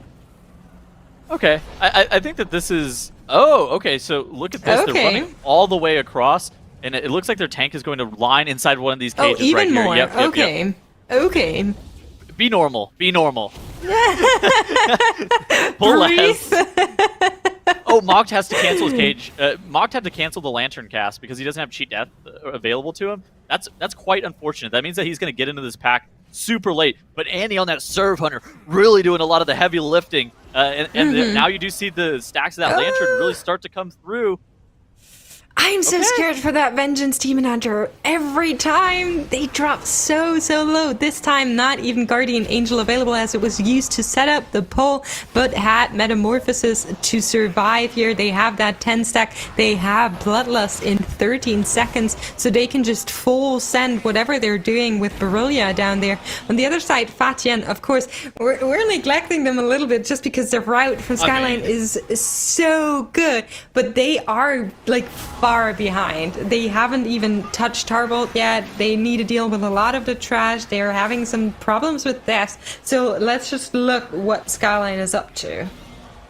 All right, and so now here's that 10 stack into Barilia. And this boss, we've seen it claim a lot of lives across the whole entire weekend. It being done on a 23 is incredibly dangerous. But I think that if there's a team that's going to be more equipped to deal with doing, first off, this pull into this boss, it should be SKYLINE. So these guys all have done relatively high keys across the whole entire expansion, and a lot of the problems. And look at what we just saw initially. Annie didn't grab any of the stacks of those orbs. He instead burned the turtle, and this is something that we've been like Dratnos and I talked about a ton yesterday. Is like your cooldown rotations on this fight, because teams were just, I think, doing it wrong. But right now you saw SKYLINE proactively burned their immunity on the first set. And so they'll probably pop like Pact plus Wall on this next one, and then you'll see Melody only grab like 2 stacks of those orbs, and so that will be able to conserve a lot of the orbs, because like on a 23 like this, it's really scary. It is. Just look at the damage coming in, even with them having all of these immunities up, trying to survive this. But even without Bloodlust, they're doing such a phenomenal job of DPSing this boss down. It is tyrannical. It has a lot of HP, and they're just full sending it. And this is where the Rogue really comes to shine. Just look at Mock's damage, just completely topping those meters. That is exactly what you bring the Rogue for. A single target, shaving off everything. It's so nice. I mean, not only, like... Yeah, of course he's topping the damage... Okay. Not only is he topping the damage meter, but a lot of the damage is into that funnel damage profile that we talk about that is so valuable, just in, like, MDI settings. Yeah, absolutely. I mean, I tend to have like a little bit of a disgruntled manner towards rogues because they've been like Blizzard's star child, like mages, for a long time in Mythic Plus.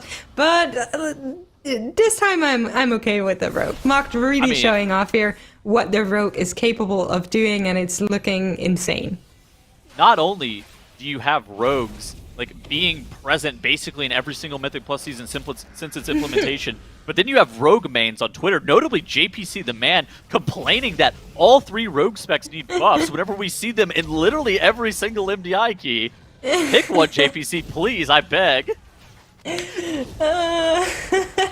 I mean, isn't it with, like, I think that's not necessarily a rogue thing. It's just a pro player thing where people are just like, my class needs a buff. Regardless of like how, yeah, you would never, exactly. So I think every player, regardless of their class, is always like, please buff, just make me stronger. I can't blame them, to be honest. I do the same thing. So they're gonna Shroud here, make sure they're not gonna get infied, just dodging these mobs. They do have enough trash count, so they don't need to play any of these. I have a question for you. Do you like the fact that they skipped that pull, that first pull that's in that room? We don't see a lot of teams skipping that.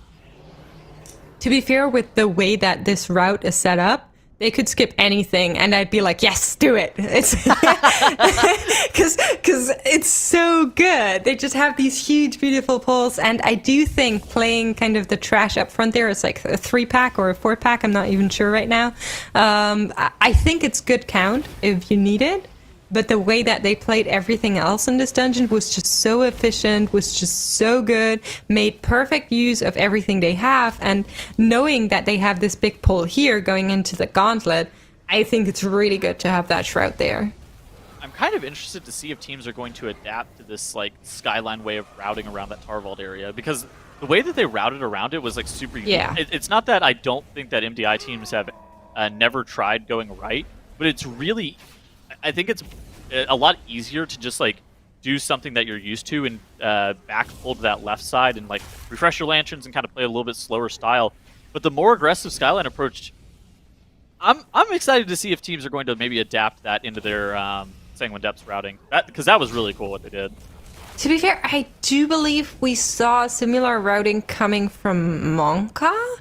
I need to double check on that, but it is something where I was like, wow, that looks very much like what Monka did. So I think teams are catching up to it. I think in general, this route from SKYLINE is very much like the Theater of Pain from Sloth or the Streets from Echo, where like teams are going to look at this and going to be like, okay, how much of this can we take and adapt to whatever we're doing? Is there anything in there that we could do even better? I mean, just like the obvious thing being don't die on Tarvald, have 10 seconds less penalty timer. But I do think there's like, maybe you can make something even smarter. So teams are definitely going to look at this and be like, okay, what about this works really great? How can we use it for ourselves? And what can we make maybe even better? So SKYLINE in particular in this dungeon, like in some of their runs, they've seemed like they're like 1 or 2 minutes off behind like maybe like a world-class time. In their keys. This Sanguine Depths, with it being a 23 Tyrannical, seems like it's about going to be on pace with what you would expect with a dungeon on Tyrannical at this key level, just timer-wise. And so this has been incredibly impressive. This whole series, like that DOS also was a banger from SKYLINE. So, but like to be fair, if you had to look at that DOS and then look at that Sanguine, I think they're on 2 very different levels. Even still both being really good, right? So like you were saying, that DOS I think was very much on par with a lot of the Western teams. This Sanguine Depths is going to be something that these teams look at and go like, wow, what do we do about this? So really, really exciting stuff to me. I mean, last weekend we saw Donuts in Despair get knocked down in the lower bracket by Sloth. I think we may be seeing a similar situation where Long Ming knocked SKYLINE down into the lower bracket. SKYLINE, I mean, they are looking like an insane team. They're looking better than what I think we saw from Long Ming in that last series. I wonder as they do how get the much 10 stack they of the held lantern. back. Like, is this them just flexing, saying, "Oh, look, we didn't even try before," or is this them being just really good in that Sanguine Depths and having the perfect plan? Like, how do you explain the rest of the dungeons that we saw from them in comparison to this? Not saying the other dungeons were bad, but like this one is just so much better that something needs to be different here. And I wonder if they can keep up this kind of execution, this kind of skill, this kind of routing for the grand finals, which they're gonna get to looking at this. I mean, they're also the first team that we've seen this weekend take this like late pull that 10 stack of the lantern and take all of the trash into the little bit of general call. They burned it down with Lust. I mean, they're Annie is popping off on this Surf Hunter. Dude, it seems like every single time I talk about damage, Annie is always at the top. He's gonna... I swear he's going to end this dungeon at like 50k DPS or something like that. Yeah, probably. I mean, to be fair, the way they pulled it is just perfect, right? It's perfect for that Warlock. It's perfect for that Survival Hunter, really utilizing the damage profiles these classes bring into it. So I don't even know. I just keep praising them. I feel like we're sounding like a hollow drum or whatever the saying is, but I think it's so great. I love this. Is it unwarranted is the real question. Oh, Annie! Annie, are you okay? Please. Annie was in fact not okay. They battle rest them though, and will be able to play General Call till the end. Now, no battle rest is available anymore. We'll get another one in a couple of seconds, but shouldn't need it anyway. 3% remaining on General Call. One more time, the Gloom Squall, I think, is the ability name, and yeah, then we should be finished here. I'm not gonna let you get away with that joke. That joke is bad. It was good. It was not good. It was good. All right, SKYLINE gonna be able to take this down too. I think this seems like the expected outcome. Man. Look at the right side of the screen. They're still in the Tarval Gauntlet area where SKYLINE but already I do done think with their dungeon. Some of this is maybe even memeing. So like going into this with the classes and like the routing, some of it that we saw from TIAN, I don't know. Yeah. SKYLINE 2.0. There we go. Beautiful. Gonna meet again with Long Ming. The Dragon's Roar waiting for them ever since they kicked them down. That is a narrative I'm really here for. Yeah, with that victory, SKYLINE through to the grand finals. We do say farewell to TIAN off of this as well, but honestly, I think one of the teams I'm most impressed with over the course of this weekend has been TIAN. Some of the strategies they've been pulling out have been so good. The comps they've been using have been innovative, but not trolling, just like good ideas, cool strategies. And yeah, there are some places where they could speed things up for sure, but to make it this far, you cannot be a bad team to get this deep into the tournament. So yeah, huge credit to TIAN, only losing to SKYLINE, beating everybody else they came against in this bracket. Very impressive from them.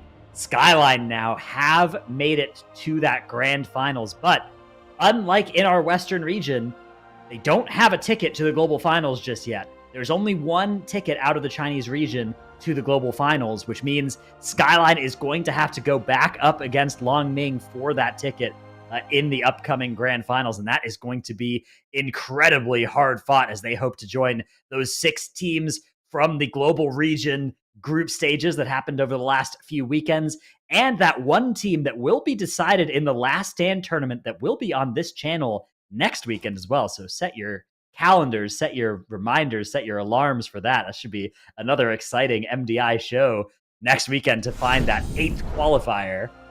I cannot wait to see what happens there, but first we get to find out the result between SKYLINE and Long Ming. Ooh, a 2-0 from SKYLINE against from Long Ming to SKYLINE earlier as well. I mean, SKYLINE, if they play like they did in that Sanguine Depths, I feel like they should have this grand finals, but I don't know, Long Ming have looked so good too.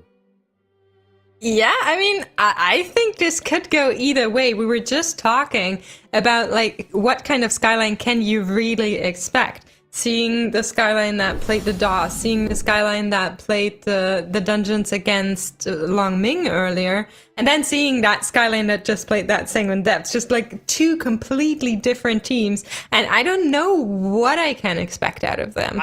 Does it depend on the dungeons? Does it depend on like what they're doing? Like, that's what I think it is, and I think it does depend on the dungeons, because for some reason, in a couple dungeons in particular, SKYLINE has this extra gear that they're able to go into where they just blast for no good reason too.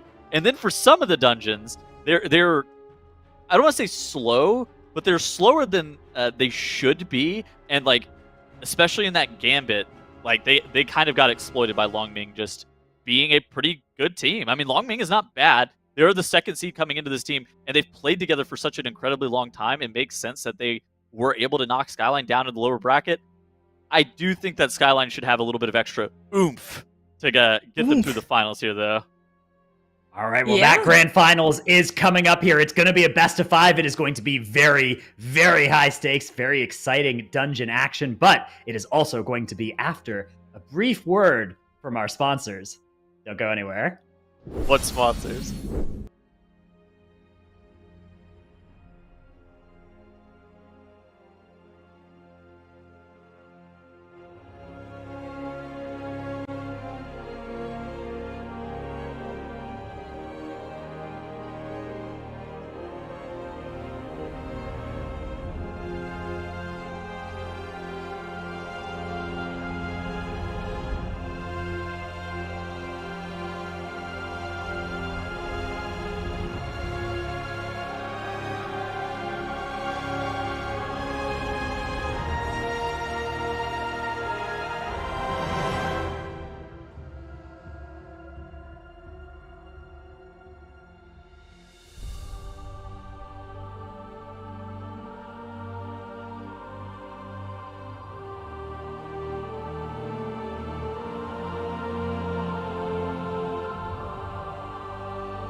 Welcome back to the grand finals of our China rebroadcast here in English. I'm Dratnos, joined by Tettles and Makes down there. I have a Hello. trade offer. What was your trade-off, What was Tunnels? the trade-off? The viewers watch this series, and SKYLINE and Long Ming play the series. Mm-hmm. Yes. All right. I accept Oh your wait, terms. that is a trade offer. I was thinking you were just stating the okay. Okay, proceed.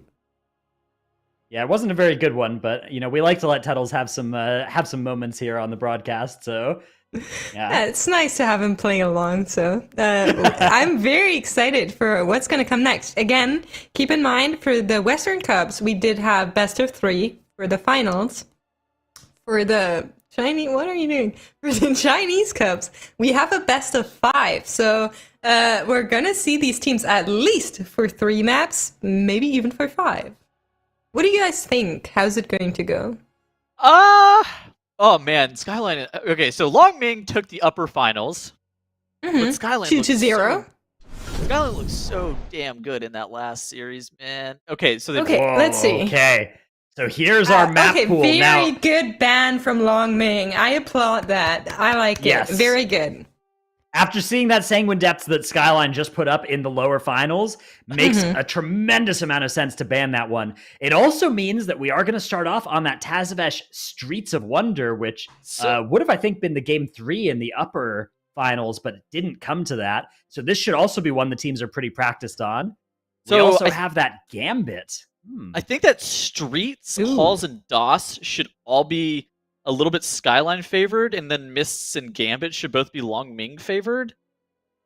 Yeah, I'm just looking at maybe. this bracket. Like, I mean, the DOS that we just saw from SKYLINE looked really solid. But do you think So- Long Ming can keep up with that?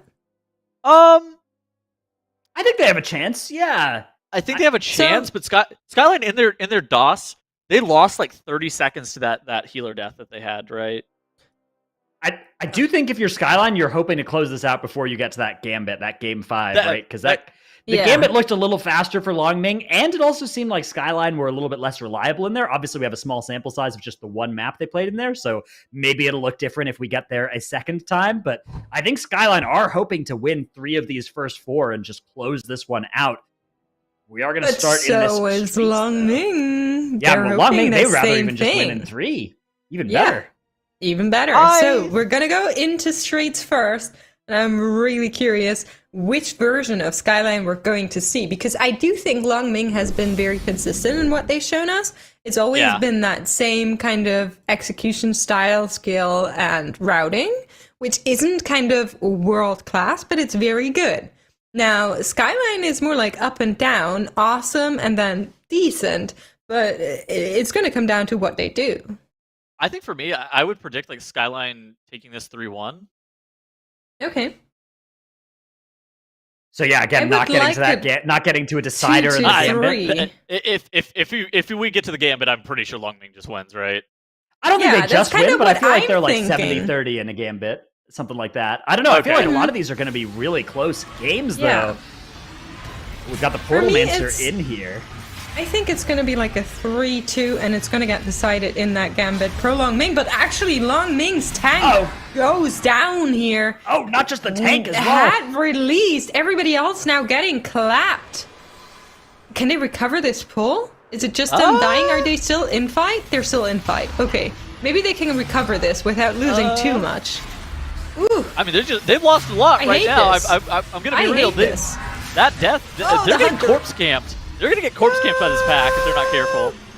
No. There's a Blood Decay in there. The Blood Decay has everything else. The Rogue will survive, and they will be able to finish off this pack here. I'm just speaking it into existence because I want to. Shadow Fury helping out a little bit, and they're using these stairs to not get hit by these beams. Well, more or less. The DK bathing in the line. Yeah, why though? Why? It's okay. Blood Decay doesn't need healing either way. Oh, The Warlock, went though, down. going down come for on. Long Ming. They are indeed Cheap getting a death little bit proc. farmed on this pull. That Inspired that- Mob has now come in. Meanwhile, SKYLINE already onto the boss here at 15% with a bunch of trash under the boss as well. Looking much more solid on this. They are also notably using that Blood Decay. We've only seen SKYLINE use Blood Decay in one other dungeon. Something that they are much less using than that Vengeance Demon Hunter that they're more familiar with, it seems like. So This is a dungeon, though, where they've decided that DK is going to be worth it. And I like that choice here if they can pull it off. I like what they're doing with this pull as well. Kind of getting started with this whole 2-pack. Look at the Blood DK DPS coming from Long Ming. That tank did not come to play. Wow. Yeah, maybe that's probably Jailer Weapon, maybe even Bone Storm. I don't know if they're playing Bone Storm, but that is a lot of damage. It's got to be Bone Storm at this point. I don't know how else all that damage would be happening. The Rogue died. So, we used Battle Res. Did we talk about Skyline? Skyline's tank has only played Death Knight and goes to the Tazavesh dungeon now. Yeah, he's been on the Vengeance everywhere else. Yeah, he was in the Vengeance in the DOS and the Sanguine Depths that we just saw, and the only other time that we've seen him play this Blood DK is in the Gambit.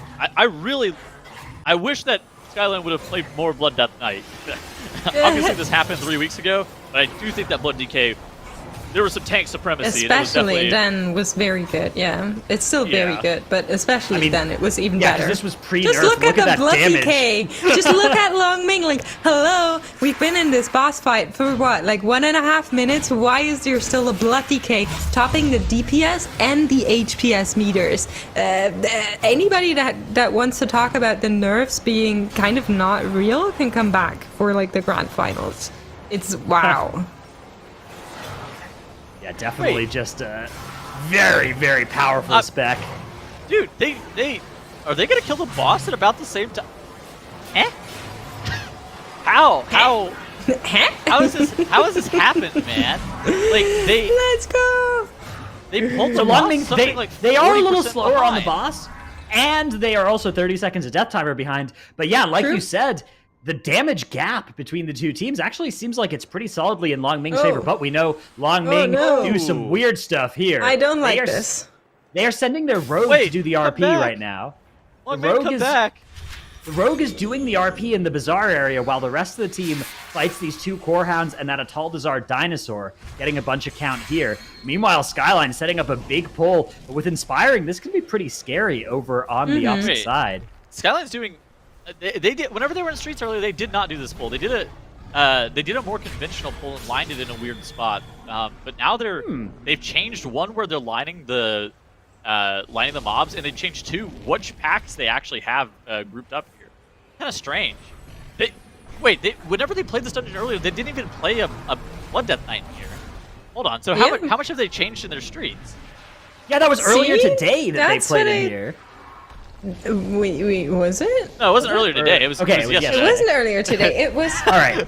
Was it yesterday? They did play this dungeon on the first day. Yeah. Did they play it yesterday as well? Okay. So, I mean, I think they held back on tax. So maybe this is where the tax come in. I think it might be a case of them realizing on Friday and Saturday how some things they could do only if they were playing a Blood DK, and picking some dungeons to kind of relearn that in over the practice time between the actual matches that they had to play. Maybe choosing the Tazavesh dungeon since they were present in both the upper and grand finals. Okay, so looking on the left side of the screen, Long Ming has gone into the Menagerie area. They're pulling this Peacekeeper pack into the Menagerie area. This isn't like the most atypical thing. They ran in here a little bit early to start the RP as well. So there is a tad bit of waiting around for the bosses to get spawned and whatnot. But you have to be super careful about the Peacekeepers whenever you're doing this pull, because they can leap out and charge you. But a great stun coming in from Long Ming to kind of make sure that those Peacekeepers are getting grouped up on that AoE. Yeah, I mean, wow. I think Long Ming is actually full blasting here. I'm really surprised to see them go like left side and then Menagerie. I mean, you guys saw this yesterday, but I didn't see it play out just yet, and I think it's actually pretty cool, and especially with Inspiring. I like the technique of going left side for once. Yeah, I think it's cool adaptation for sure. I like the path, particularly on the live servers, heading left, getting a bunch of count, not having to deal with those wise guys. I do think in an MDI setting, grabbing all of the enemies all at once, like you can see on the count for Skyline, just how much count it does give you to go right instead. Long Ming are going to have to get that count later in this dungeon, but Yeah, I mean, we'll just have to kind of see what the timing looks like towards the end of the dungeon, because they definitely got through that very quickly. Pelting the briefcase is at that H-Priest right now. SKYLINE is on that Postmaster. I mean, the Postmaster is probably the most dangerous boss in this whole entire instance on Quaking. We have seen issues where the money order overlaps with Quaking, and it can become quite problematic. SKYLINE just had a Quaking go off, so this money order is relatively safe for them, as the Postmaster looks like... Putting my fingers across the screen to measure maybe 20%, 15%-ish on that boss. Yeah, it looks like it. Yeah, Something like that for the agree with Postmaster that. there. Looks about 15% of a finger. Yeah. Yep. Wow, Americans will really do anything to avoid using the metric system. It's true. It's so true, Bestie. Well, I actually put my foot up and then was measuring it relative to my feet. Yeah. I I see. wouldn't expect anything else from you, Tuddles, but that's all right. So they're gonna finish off the Postmaster here, taking substantial damage. There's another money order, but it's probably not gonna come in. Gonna go with the cloak if it does, but didn't need to. So beautifully killed off this boss, while Long Ming is also looking to finish up on the menagerie. Oh, okay, so mocked from the side of SKYLINE, you see him, he has grabbed some of those, he's grabbing some of the Mias's Oasis Bazaar stuff. Okay, wait, what was he doing? So that trash did is he all... just finish it? Yeah, he's finished the RP. That trash does not give count. If you can skip it, you should, and that's exactly what they're going to do. They're going to Shroud in, give that password now, and then they are going to woe skip out probably with the woe buff that they spawn during the Zogran encounter itself. Mocked only had one part of the goods left to finish before he made it back to his team. That was the part that confused me more than anything else. So there was a little bit of waiting around there, a little bit less efficient than if Mocked did it all at once and the team is immediately able to get over into this Mias's Oasis area. I would say that that's an inefficiency of like, what, maybe like 20 seconds? Here goes Long Ming, though. Enforcers and a mini-boss. A massive, dangerous pull here. They have to set up, and they have to be really careful as the players are getting gripped together towards each other to not actually have them connect. A lot of damage coming out. That's going to be cheap death. Can he live? That rogue is so low. Gets topped off, up but in not 2 seconds. Really. One How heal. long can You you gotta leave heal this your rogue, DPS man. on like 10%? That healer just neglected that rogue. Well, the healer's got straight line, up. I think, over there, not able to heal the. Yeah. They're all playing dwarves as well of some I'm just kind or another. memeing. So I'm just memeing. He does have line of sight, but beautifully handled. Has a cheat death that procced, unfortunately, but didn't go down. So no another penalty on top of that, and they're finishing it off. I would say in quick time. Hey, the rogue, after he ended up getting topped off by his group, he notably actually left, and you can see he's doing the Bazaar goods. That's that's on his unit frame right now. He started doing the Bazaar goods even in the middle of that mini-boss. So after he got topped, he vanished and ran off to the side, and now he's going to be grouping back up with his team here in just a moment. So even Long Ming's strategy for this dungeon has adapted across the whole entire weekend. I think it's just one of those things that once you start to see other teams and how they are kind of routing through this dungeon, you're like, oh, these couple of things were going to save us 2 minutes in this dungeon. Those are easy to solve here. And that's one of the biggest things that we've seen in Streets. It's like, these couple of easy tactics can save you 2 minutes in Streets of Wonder. And now Long Ming and both SKYLINE are kind of gearing up and changed their routes through this dungeon to reflect those things. Yeah, absolutely. The rogue, though, does go down here. Not with the group, so I wonder where they are. Maybe on the way back from the bazaar is where it took them. Fate is running to look and maybe cast off a mass res, but here comes Quaking, so needs to wait anyway. Yeah, I don't know. I think maybe they're looking to summon him. Okay, no, they have the trap, the portal. So they're using that and the Sumstone. I don't even know. I'm at a loss for words. They're getting the rogue back, is what I gathered. This is something like a -minute penalty. That's Probably quite unfortunate for Long Ming. It takes them quite some time. Yeah, SKYLINE's firmly in the lead, I think, at this point. Yeah, SKYLINE are looking good here. They are working on their third boss, but Long Ming are starting theirs as well. Big pull coming in. Wow, a lot of enemies. Danger with the Quakes as well. The Quake overlap nearly taking out the priest there, but quickly healed back up. I have a question. Do either of you remember the name of the Oasis boss? I actually don't remember what the name of it is. Yeah, Zogron. Yeah, Oh, they're all so yeah. something. So I just It's Zio. It's a different cartel. my Yeah. bad then. The Come Zo on. is different than Have you not been Zo. following the story? I actually It's haven't. messed I up. have no idea about the lore of this dungeon. So you saying the reason that these cats and like the dinosaur, I was like, oh, so that is why. I had no idea. But here we go. Postmaster Wait, is that actually why they're in the Forlong dungeon? Ming. I thought it was They Ming. need to take care of these briefcases. I'm happy you're as stupid as I am, Tattles. Pretty nice. But Oh, they're I like to doing the make some of tech. these up though Just- sometimes, so you never know for Just sure. look at the tech. They're employing what we talked about. So they have the healer stand in front of the vent, throw the briefcases to that healer, and the healer dunks them into the vent. Beautifully done, something that has developed over that weekend that they're quickly adapting to, which is going to save them so much time. There is a giga count disparity in favor of Long Ming over Skyline. I think that if you ran this dungeon back a couple of times, Long Ming's pathing just seems better than what we're seeing from Skyline right now. Would you guys? Are you guys noticing that as well, or do you? Yeah. maybe- I mean, I would agree with looking at that. the 7 deaths, yeah, I do think Long Ming might have the better approach to this dungeon, but I do think Skyline still have to be in the lead here. I mean, actually, okay, let's see what's going to happen with Skyline's count, right? It's not going to go all the mean, way up are to 100 they? off of this, right? No, only I going don't to think go they're- up No. So they're still Are going they to in have the to lead? do. Oh, They're still they going to didn't have to do finish the mini this. boss at the end, right? They didn't finish 92. the bazaar. They need more than Ming just art, the- yeah. They need more There than was just the mini one boss. left. Yeah. The mini boss by itself is 8%. So Hmm. they'll So have they're to do gonna a pull onto the mini boss, yeah, which teams are capable of, right? Getting Yeah. 16% from one pull onto the mini boss, it is possible, but it definitely is going to take Skyline some time. That being said, they are already nearly done with the first third of this boss fight, and Long Ming haven't even started the Mises Oasis music section yet, so it's going to actually be so close. It's all going to come down to how quickly Skyline can do that trash pull that they have to do after this, and of course, whether they can do it in 1 or 2 pulls. I think if they need 2 trash pulls from here, they are behind. But if they can do it in 1, I think they're maybe slightly in the lead.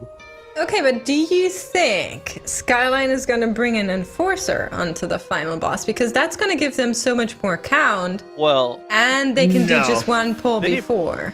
they need more than just the Enforcer is the thing. Yeah, because I but they think the can do Enforcer like pack- one pull, and that pull be like a tiny bit smaller, and then take the enforcer to the final boss, which is going to speed up the boss fight and allow them to go for maybe one pull.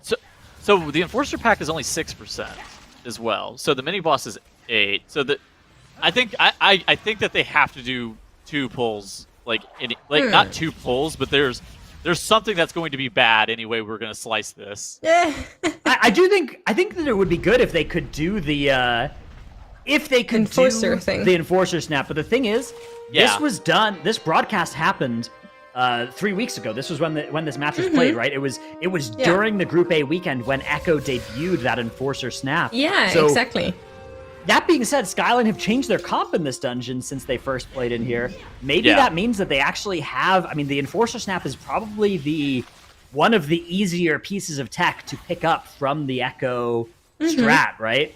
Compared to stuff like the Mini Boss Snap, some of the other things, the WoW setups that Echo The Mises used. Oasis snaps, yeah. Yeah, I think that the Enforcer one might be something they could have adapted to and added in. So maybe, yeah, it's a possibility. I mean, it's going to be important as well because this is still such a close game. This may come down to that death timer as well. Long Ming are 35 seconds worse on deaths at the end as well. So they actually, I think, are still behind here, but they're going so fast. They also caught like a random 1-minute death penalty to the rogue, messing up the Mises Yeah. Oasis goods Yeah. too.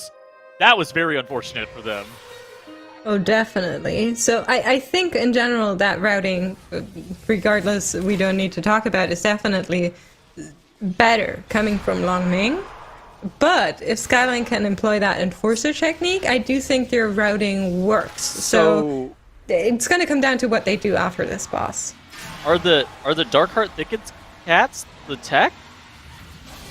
Is the Maybe. Ataldazar dinosaur with the Darkheart Thicket cats really the sauce? Like, I think for inspiring, there is an argument to be made for it, to be Sure. honest. To me, I feel like it's just like Long Ming are doing so much damage. I think it might be partially due to the Kyrian destruction on a lot of these boss fights as well. Like we were talking on that boss 1 split about somehow Long Ming making up all this extra damage on the boss, and I think it might just be displaying a bunch of extra damage. There's an enforcer in that mini boss and spellcasters, if I saw that correctly. And actually, the priest is having troubles with walking around here using fate to make sure they don't get charged. Oh my goodness! But, ooh. Okay, so I'm not 100% sure, but I think this is this only 98%? That would be my guess from looking at it as well. We'll have to see when these mobs actually die, what percent they go up to. If it is not 100, SKYLINE are in trouble here. But maybe they're at 86.8 or something already. And Long Ming is at the boss. SKYLINE's already in trouble. Yeah, wait. Well, I mean, they have 35 seconds of death timer. It's going to be really close. They are sending their first person upstairs now. Oh, a vanish, click on the a vanish, and then a click on the elevator. Really good way to start that RP. And yeah, it's going to be enough. Yeah, okay. Only. my math has not failed me. They did miscount. Okay. I am very worried for SKYLINE. I think they just lose.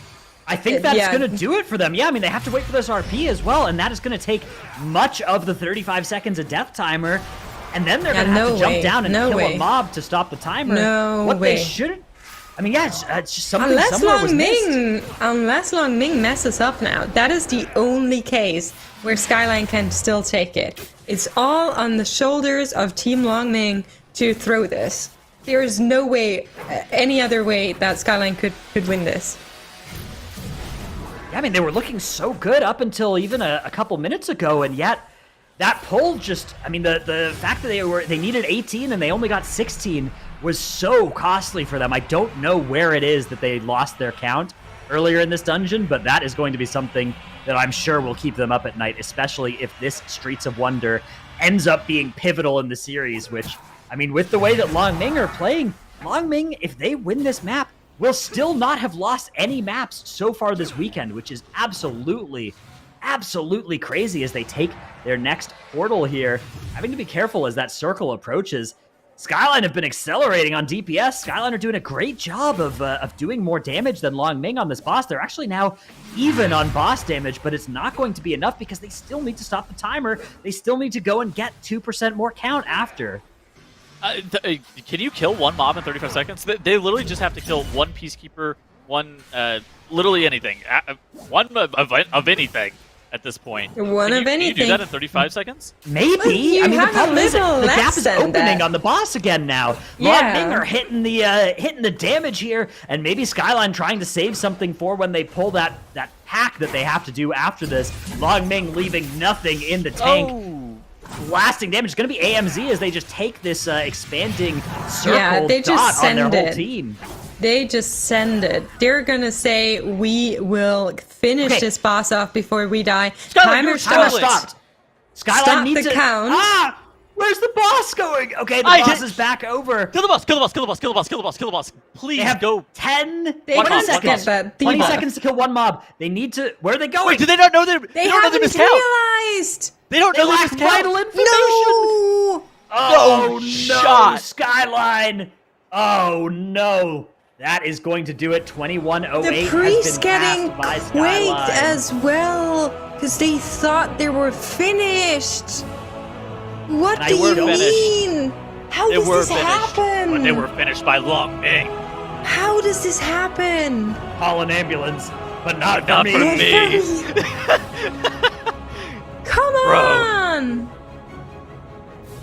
That is a 1-0. 1-0 lead for Long Ming in this best of 5 off of a crazy missed count mishap for SKYLINE, who did end up, it looks like, stopping the clock. Wow, 30 seconds later than Long Ming. I wonder if they had known, if they'd known about that count sooner, if they would have been able to play around it and been able to shave this down. It would have been, I think, seconds separating these two teams rather than the better part of a minute. Crazy turn of events for SKYLINE. They had an Echo Bat incident. They did indeed. I'm so confused. Okay, this is not the first time we've seen a team miscount in Streets. Like, yeah, so usually what happens is you're snapping something onto like Mize's Oasis and it doesn't cooperate and it just resets and you miss your count that way. But I don't even think SKYLINE were trying to do that in this dungeon. So I don't know. Maybe there was one of those cartel skulkers that was supposed to be in a pull, those stealth mobs, and just never got pulled. And because it's a stealth mob, you don't really notice. And maybe that was the 2% they were missing. Sorry, I'm so upset about this. Like, I'm salty too. Like, why did they lose that? How? Like, nobody ever stopped to be like, do we have the 100% trash count? Like, Well, huh? I don't know. I don't have words. The better route won. That's true.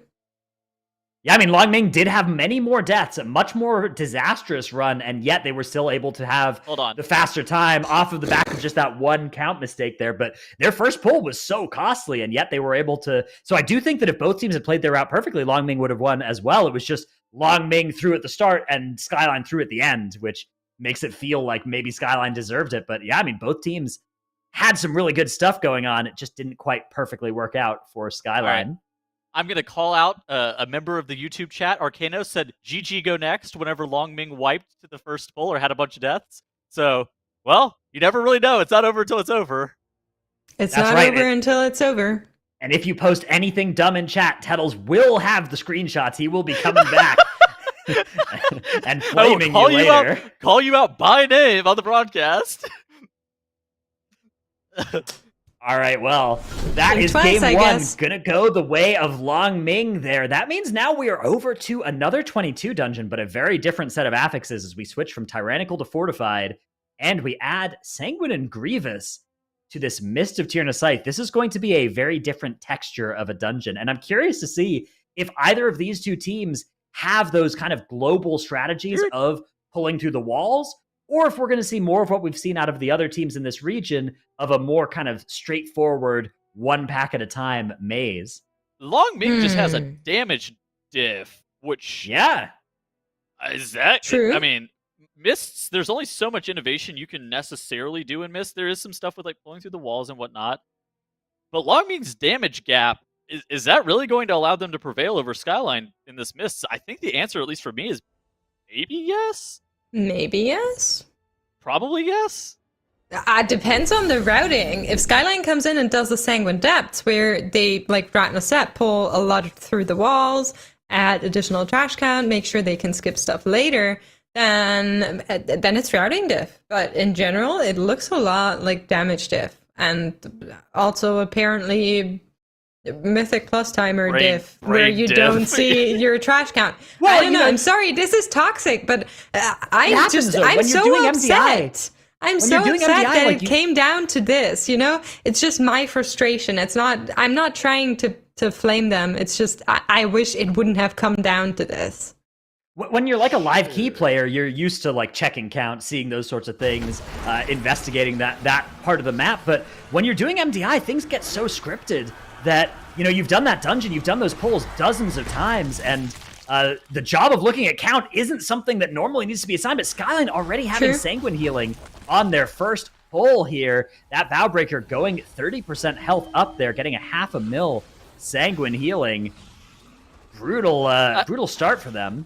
I think that what Dratna said is spot on. Like, whenever you're doing the MDI, it's one of those things that you don't even look at count anymore because you were doing you should at least be doing the exact same pulls, and you're not adapting on the fly. So you just they were literally walking around like they expected their count to be fine because they didn't. Yeah. It's not like they didn't check for it. I do get that. I just think it's frustrating. Even Echo, had that problem. Yeah, and they had a coach from outside that also didn't notice it as well, which now is something that it has been added to the list of things that checking they always for. Check. Yeah, but it happens to everybody. It really. You can be the first seeded team in any bracket, and and something weird can just not get pulled, and you don't necessarily notice it because it's hard to notice when something isn't there. Exactly. Like if you have done the same thing like 30 times and it worked 30 times, and then you don't notice something missing the 31st time, of course it can get easy to miss. I just would have liked the difference between those teams to not be those 2%. But we're gonna go into this mist key and stop talking about mist trash count, as it is a 22 fortified sanguine, and we have seen some healing yet. What? But I do think we can get some pretty nice boss burns now. So is SKYLINE just now playing Blood DK in every single dungeon? Is this what this MDI has come to The for them? Where they're secret just, tech. they gave up on the vengeance, and now they're just 100% of the blood. Long Ming able to burn Ingram Malok somewhere in the range of like 5 to 6% ahead of where SKYLINE is, and hey, it's the damage gap that we were talking about. Dude, I don't know what it is about Long Ming, but they just do more DPS than SKYLINE. I mean, again, it's their main classes, right? So if you're somebody that's really good at flexing DPS, then you might get like, I don't know, 95%, 98% out of a spec in dealing damage. But if it's your main and you're able to get those 100%, and for Long Ming, it's just all of them are basically on their mains. And if everybody adds like 2% extra DPS just by knowing this class like from the inside out, then overall they're getting 10% more damage. I don't know. I think that it's a lot of this is just that 500k sanguine healing on that bow breaker that SKYLINE ran into. I think if that hadn't happened, we probably would have had the two teams killing the first boss at right about the exact same time as each other. As you can see, both teams have pulled that right pack through the wall. That is the most standard pull. Even in a live key, you should be doing that if you can. If you have somebody with a pet, just run through that wall over on the right, grab that pack, and it will save you some time. Otherwise, you're just fighting two mobs by themselves, which is never efficient. Right now, somebody in chat says they should pull an extra dragon in the maze IMO. Please no. Please no. All right, yeah. I still have write down their name, nightmares put them about in the, that put them in the dragon. document. Can we put them in the no talking zone? Thank you. Ban chatters. people who recommend bonus dragons in the maze. There will be no bonus dragons in my Miss Saturna Scythe. I will turn this dungeon around. Dude, I remember both teams did. What was that last weekend? Yeah, it was. It was Group C. Yeah. Oh my goodness, that was a run. Syra and I had a great time figuring out why there was a dragon when there shouldn't have been a dragon. It was something. Maybe let's not talk about that. All right, well, they're going to go in now to this next pull. It is indeed a dragon, but not a bonus dragon, just the It is an the intended mandatory dragon. Yeah. We spoke it into existence. Yeah, this is the toughest of the mini bosses, also the one that tends to take the longest. Looks like neither team is that interested in pulling trash on top of it either, just dealing with the dragon by itself. Long Ming have got a little bit more count at this point in the dungeon. They were able to pull some trash into a previous pull that SKYLINE didn't, so maybe something that's beneficial for them later. So okay, on one instance, I hate that they haven't pulled any additional trash into the dragon. On the other instance, I can kind of understand if the justification is purely that they're sanguine and they're really worried about like doubling up on the potential healing from both the dragon and sanguine. I do think that they. I don't know. The dragon moves really awkwardly sometimes. There's long cast times where it doesn't move. Like right now on the left side, it stands there forever. You walk away. It takes super long to get out of these puddles because it moves super slow. So I do understand that you don't necessarily want to have Sanguine as an additional scary factor here. But yeah, in terms of routing, it's of course not very fast. On the other hand, both teams are not pulling onto this dragon, so it doesn't really matter for these teams, right? If no one does it, then yeah, it isn't really a loss. Well, whenever you put it like that, I guess you are right. Yeah. Huh. All right, well, Long Ming getting a lot of low health bars there, but they are going to recover from the damage there. Guardian Spirit needing to be used to keep the tank alive. A little bit of danger, but so far no deaths on the board for either team. Now they're dragging those mobs out of the Sanguine, doing a great job. No, the dragon was in the last room, and the next expansion. Now they're dragging those mobs out of the Sanguine puddles, and Long Ming kind of starting to. Man, is there a maze diff that's happening right now? Somebody get SKYLINE the maze autopilot, please God! Somebody get SKYLINE the maze autopilot. Weegora, man. Well, I mean, look at Long Ming here. They're actually pulling so much through the walls as well. Look at this count. it'll continue to go up for them relative to SKYLINE once they finish off this pull, because Huge pull, SKYLINE but- are one pack less in here. Keep in SKYLINE- mind, there is the option of this going into Sanguine. So this pull is not finished yet, and it's pretty substantial. They are able to kick off the healing cast, so that was very important. But now they need to keep the mobs moving as Sanguine comes in. There is a mass grip substantially helping here, but still a lot of mobs. In comes the Shining Force, something we've seen from Longming before. But a little bit of Sanguine is to be had. Okay, that's not too bad. If it's only 600k, It's okay. It's okay. We are okay. I think we also have a grip that we could use for these two, so it should be fine. this is worth. Okay, Oh, SKYLINE. SKYLINE though. yeah. They are going into boss with some trash here. Very important that they manage Sanguine well if they are going to pull trash into a boss. Oh, Longming playing way safer on the boss, not electing to pull that with the trash. I think, Well, I think the that trash SKYLINE- pack that SKYLINE are doing with boss is the one that Longming just did with Oh. the previous room. Okay. I agree. And I kind of like this better from Longming, again, because Mistcaller is one of these bosses that casts for pretty long amounts of time, not able to move or grip, and if you have anything die in these, then that's so much healing. We've seen this from the Western teams many times, like millions of Sanguine healing on this there it boss. is! 10% Oh, healing on the boss there with 2 ticks of Sanguine for Oh, SKYLINE. This is... 600k. It's not insurmountable, but it is not It's good. not insurmountable, but it is healing. Yeah, I mean, they dealt with it pretty well, I have to say. SKYLINE did a pretty good job here. But I just like the other tack a little bit more, I think. 600k on the boss is infinitely worse than 600k on the trash, by the way. Like, it's so much harder to do 600,000 damage to one single target mob than to do 600,000 damage spread across like 4 different mobs whenever they heal through Sanguine. And so, like, while both of the teams had around the same amount of Sanguine healing, one of those is notably worse. As Longming, there's a couple of people stuck in an ice block. Somebody unfreeze them. Again, just those are way pets. too I think cool, they're you know? intentionally popping those, because I think we may have seen this from them before. Just AMS run into the fox and, freeze a couple of pets, tell everybody else to run away, and then you don't have to worry about the fox for a while. I can't help but imagine that it's not efficient to do it that way, though, and to lose those pet damage for those few seconds.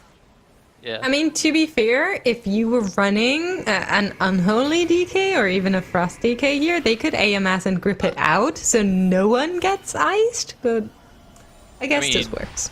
As a serve hunter here, I think it's kind of salty that you can't kill commands. Yeah, can't kill commands, yeah. Yeah, That's your pet's frozen, but like, especially if I have a red bomb on the boss, like I don't know, man, Yeah. I'm not feeling this fox thing that you're doing.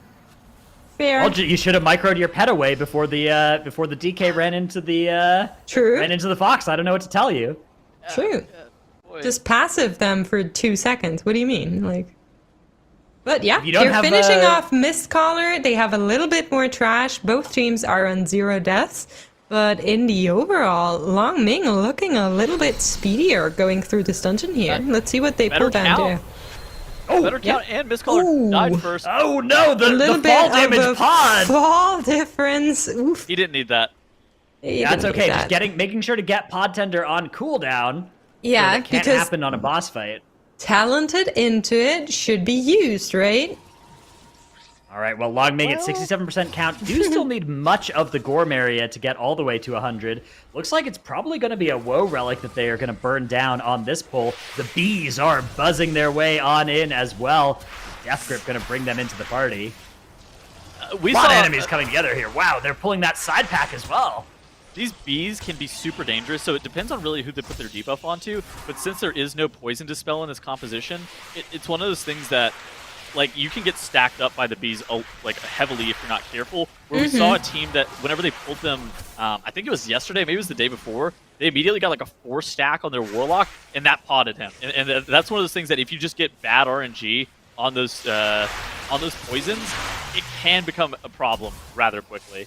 More often than not, To you're be fair, going to be you fine though. can CC them. So, ooh, the cast went on for a little bit long there, but you can CC them. So, like, Sure. in the background, there's a kidney. I don't think it's on a Reaver, But stuff like kidney works on them, so they won't apply that poison for quite some time. And since they don't have the most HP, I do think if you wanted to, you could focus them down or just look at that nothing's going wrong. But actually, Long Ming going for the second big pull here, adding up the remaining trash count. And I do think we might look to go into the boss. There it goes, was just waiting for everything to be grouped up. And once they are here, it's going to be Bloodlust and full send.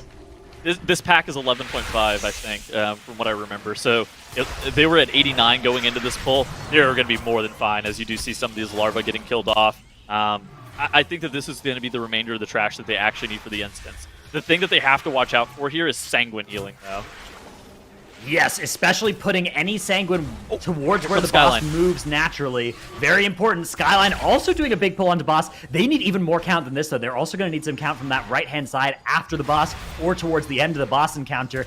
And they need to do more damage than Long Ming. One thing that's going to help, one Sanguine tick, it looks like, may have gone off on the boss for Long Ming. So that may help SKYLINE claw this one back a little bit. But Long Ming somehow have their 100% count now, and they are hugely in the lead already.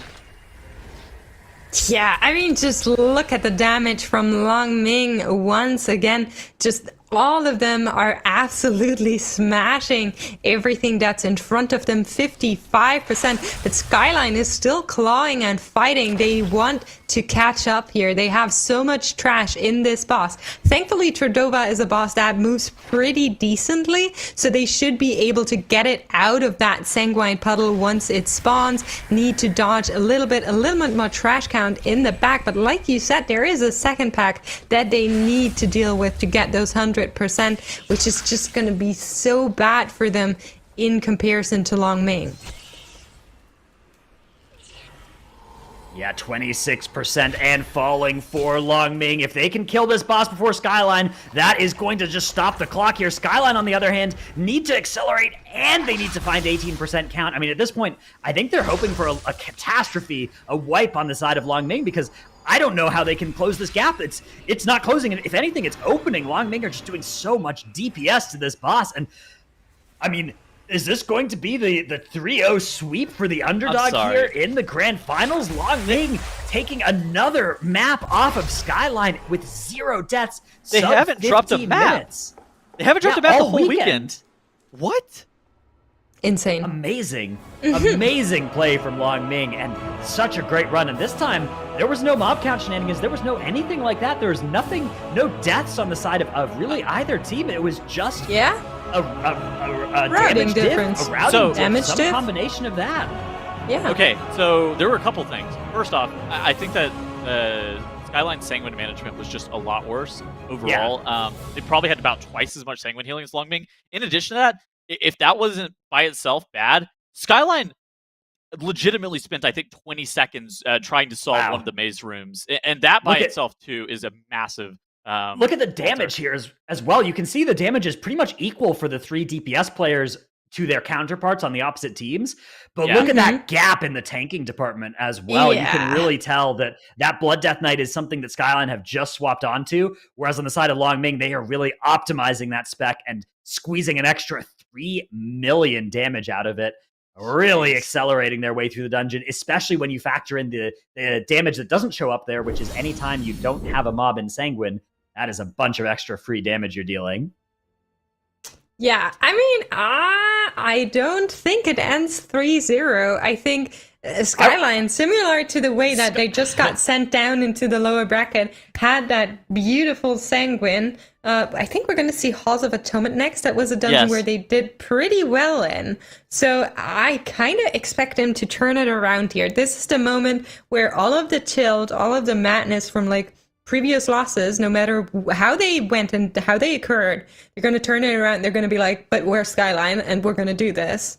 SKYLINE should have the Halls of Atonement diff, but like, is momentum better than like maximum potential?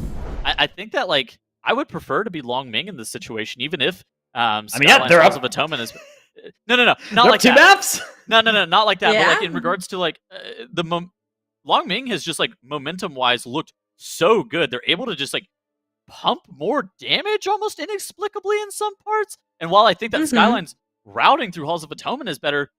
Long Ming, I mean, they've really impressed me today. Long Ming are Yeah, 8-0 in maps in this tournament. I mean, at what point do we stop assuming that they are anything but the favorite? At this point, SKYLINE have to reverse sweep them to get the ticket out of this group. And I mean, this is just such a brutal spot to be in. Hear me out. Even if they reverse sweep and they get that Halls of Atonement and that DOS, which I do think are SKYLINE favorite dungeons, there's a gambit waiting. Right. So that's the thing. In before, Tettles called SKYLINE a dark horse. Tettles, what do you have to say for yourself? Nothing. No response. Not going to dignify that with an answer. Brutal. I didn't come up with it. It was in the broadcast. I was just reading it out. I didn't call SKYLINE. I didn't call SKYLINE a dark horse. Okay. Yeah. The question was, when are you going doing that? Or yeah. Why would I call them a dark horse? They were #1 seed. That's foolish. Don't be so dumb. Yeah, exactly. Mm-hmm. You can't call a #1 seed a dark horse. Those are the rules. Oh, okay. Echo was the #1 seed. They literally lost their cup weekend. I can't believe we have to relitigate this again. You're dumb. Yeah, I mean, you brought it up. Literally I did not say it. It was on the broadcast. How many times do we have to teach you this lesson, old man? We're going to go into this Halls of Atonement, ladies, gentlemen, and everything in between as these teams start up. And SKYLINE has decided to leave out the Blood Decay. Back to the Vengeance Demon Hunter they go. Favoring their comfy space, saying, this is what we worked it. And here we go. Yeah, Long Ming starting off with a big pull over on the side here. Ooh, bolstering, but they've done such a good job of prior damage into that Shard of Halkias. It's actually going to die early in this pull. Wow, this is looking really, really solid for them. Huge damage as well coming out of their Warlock. Incredible numbers there. But over on the side of SKYLINE, 2 players doing huge damage. Long Ming's tank is second in DPS right now. Yeah, just Blood Decay things. Is this why Blood Decay just Long Ming's Blood Decay things? I mean, reminding you of that Streets where the tank literally was like top DPS for all of the first boss. And look at that cool. I don't know. Right before they jumped down here, they actually gripped and blinded a Houndmaster up to the top of the stairs just to leave it out of this pull for a while so they can kill off all these other mobs without having that Loyal Beast cast going off. Probably saving a lot of damage for their tank here. And again, just look at how quickly the Shard of Halkias is melting. That has got to be eviscerates from the Rogue that are just, and Pyroblast from the Mage, just all prioing the Shard of Halkias here so that it doesn't get bolstered. I was kind of clowning, saying the Blood Decay was second in DPS, but that's almost 100% the reason that the Blood Decay was second in DPS on that last pull. Because, like you alluded to, the Mage, he would not be AoE combusting that pull. He would be like single target combusting Halkias, really just allowing that Warlock to continue to churn out as much AoE as possible. Halkias ends up going down first on the pull again for Long Ming. I like how they have this. They know the amount of damage that they need to do. They know that overcommitting on AoE doesn't make a lot of sense for them. And so instead of just like AoE combusting, playing for overall DPS, the Mage on the side of Long Ming, he does that single target combustion rotation into those shards. I think that this is really smart from them. Yeah, definitely. I think we're seeing some really, really nice routing and techniques out of Long Ming. It's something that has kind of accompanied us for all of this weekend, and in these grand finals they're showing off, to be honest, coming in as dark horse and just smashing SKYLINE 2-0 in the semifinals, and now they're again 2-0 in the finals. I mean, I don't even know what to say to that. Yeah, I mean, if this had been a best of 3, it would just be over already. But luckily, SKYLINE do have another chance, a final chance, to try and claw this one back. But they need to win all 3 of the remaining maps. And this death from their tank is not going to help with that endeavor. The battle res is cast quickly, but now the threat on all of these mobs is going to be a big problem. All of them hunting that Warlock down. SKYLINE, I think, is still in the lead. Just with how they have been pathing around their Shards of Halkias, we talked about the damage optimization that Long Ming has presented, and while Long Ming, I mean, SKYLINE is 1 ahead in Shards of Halkias killed, and 2 just generally ahead in trash count, so they are firmly in the lead right here. I think it's maybe the lack of the Serve Hunter is going to be the gap here. Maybe, yeah. I mean, the prior damage from the Rogue, you know, the single target as well, the combustions onto those Shards of Halkias from the Mage, they are compelling, but yeah, you can see the count is still looking better for SKYLINE. I think this would have made a lot more sense back when bolstering was harsher than it is now, but ever since that affix has been nerfed, I don't think you actually need to play that hard around it with your comp anymore. I think that you can just kind of let things get bolstered a little bit, and, you know, that'll be somebody else's problem, but it's somebody else's long Ming right here. It is their problem right now, as those bolstering stacks immediately proved me wrong on that Shard of Halkias, taking out 3 members of the team. Dude, I mean, it's just a question of, is the H-Priest, is H-Priest Fire Mage that much better or that much worse than our Shaman plus Serve Hunter? And I think that I would prefer the Serve Hunter in this situation. Long Ming, that was an unfortunate 3 deaths. That's a really costly 3 deaths. They lost something in the range of probably like maybe a minute there, 45 seconds, and something around there. Yeah, that cost them so much just now.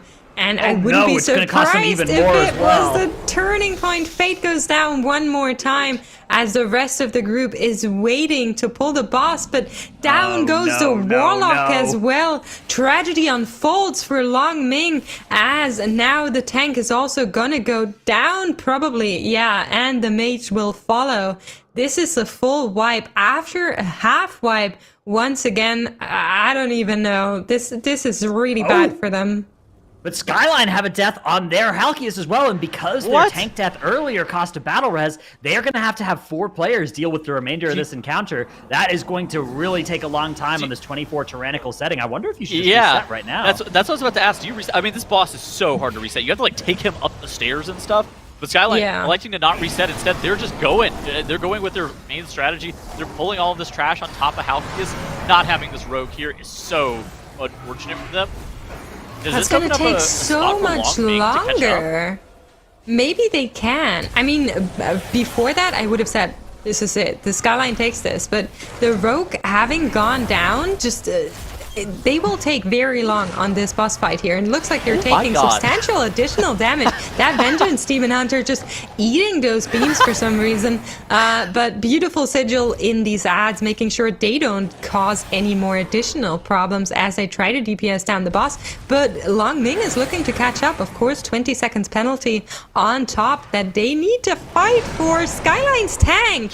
I don't even know. He should death strike right now. Spell Devastation came in, saved him for another second. There is a caster in the background causing some chaos as Halkias goes into the beams one more time. Lucky as well. Gotta be really careful moving like that as the boss is entering the spinning beam phase as well, but they lucked out there and it isn't doing anything weird. Ooh, that was pretty dangerous though for SKYLINE. You can see again, tank now seems to be stabilized as they finish off the last trash mob. Meanwhile, Long Ming are getting a lot of their trash count pulled into this boss as well.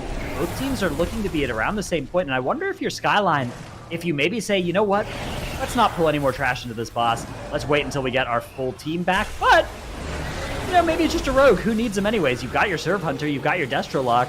What is the point of the rogue anyways? Let's just go around here and pull some more trash, and that's exactly what they're doing. They're going to extend this boss fight even further. They are not deviating from their plan just because one silly rogue is on the floor. Don't call him silly. I mean, to be fair, you are right. A lot of what this kind of AoE damage isn't necessarily a rogue's terrain.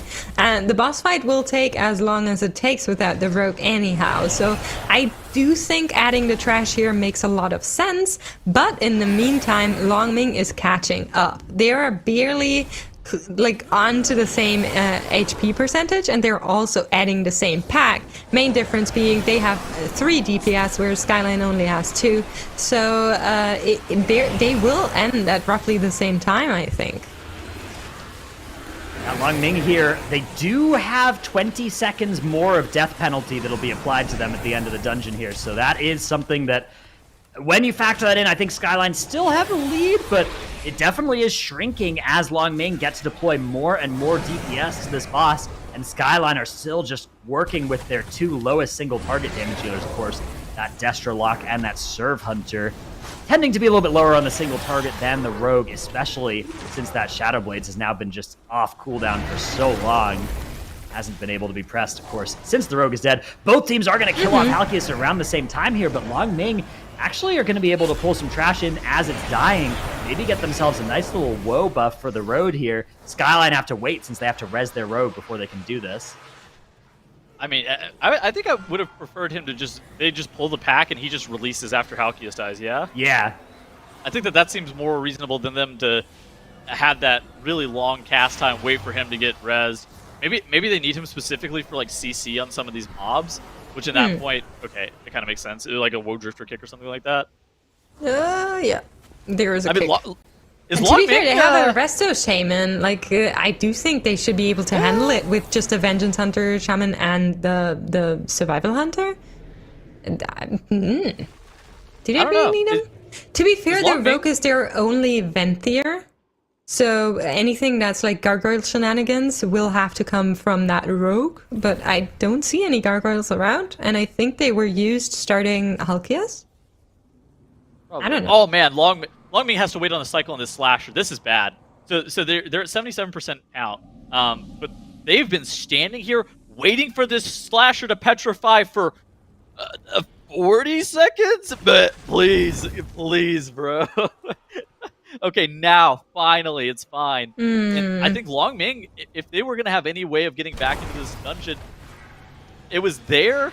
But like having to delay pulling Echelon that long. Oh no, that is quite unfortunate for them.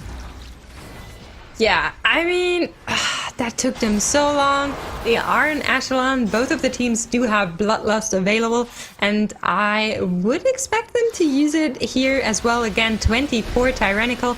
Echelon is a pretty evil fight, so maybe this is the moment where you use it, but the mage from Long Ming proccing that Cauterize, taking so much additional damage here, as they still need to finish up everything else. Vi is shooting around.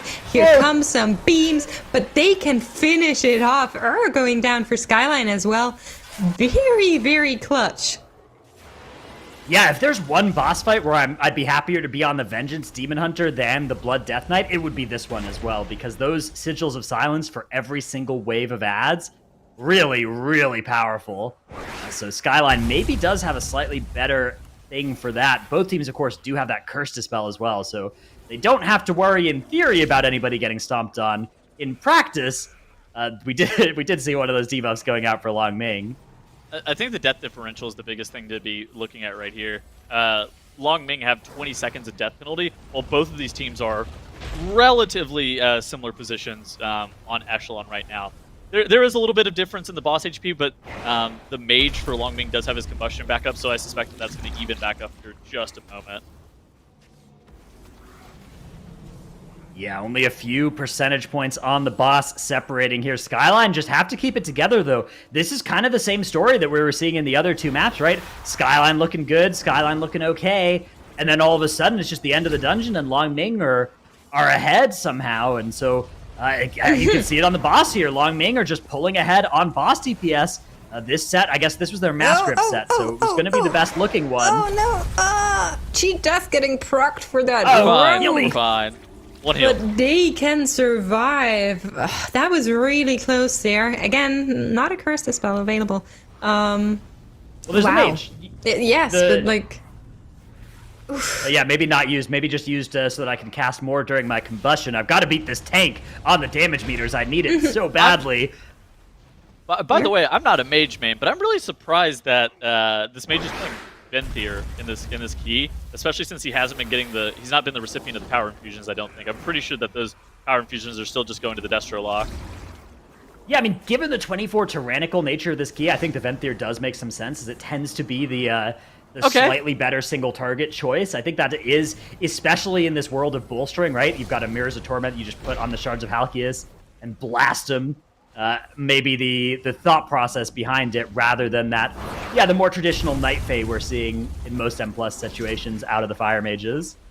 But I like it a lot, actually. Again, I mean, 24 Tyrannical Bolstering, those are 3 different factors that all increase the value of that Venthyr. Not to mention, they're also somebody who can MC the Gargoyles, although you have the Rogue who's also playing Venthyr, so you don't necessarily need that. SKYLINE killing Echelon first. So even though even though Longming looked like they could take it, SKYLINE pulled ahead in that boss fight and now will pull everything into this boss here. Here comes the Horde. The Rogue will take those gargoyles, and if they can finish off both of these pulls, seeing the same thing for Longming on the left side, if they can finish that off, here comes Bloodlust as well, then that's gonna be the kicker for this dungeon. All of the death cooldowns are in there. There was one mob that was very much outside of that group.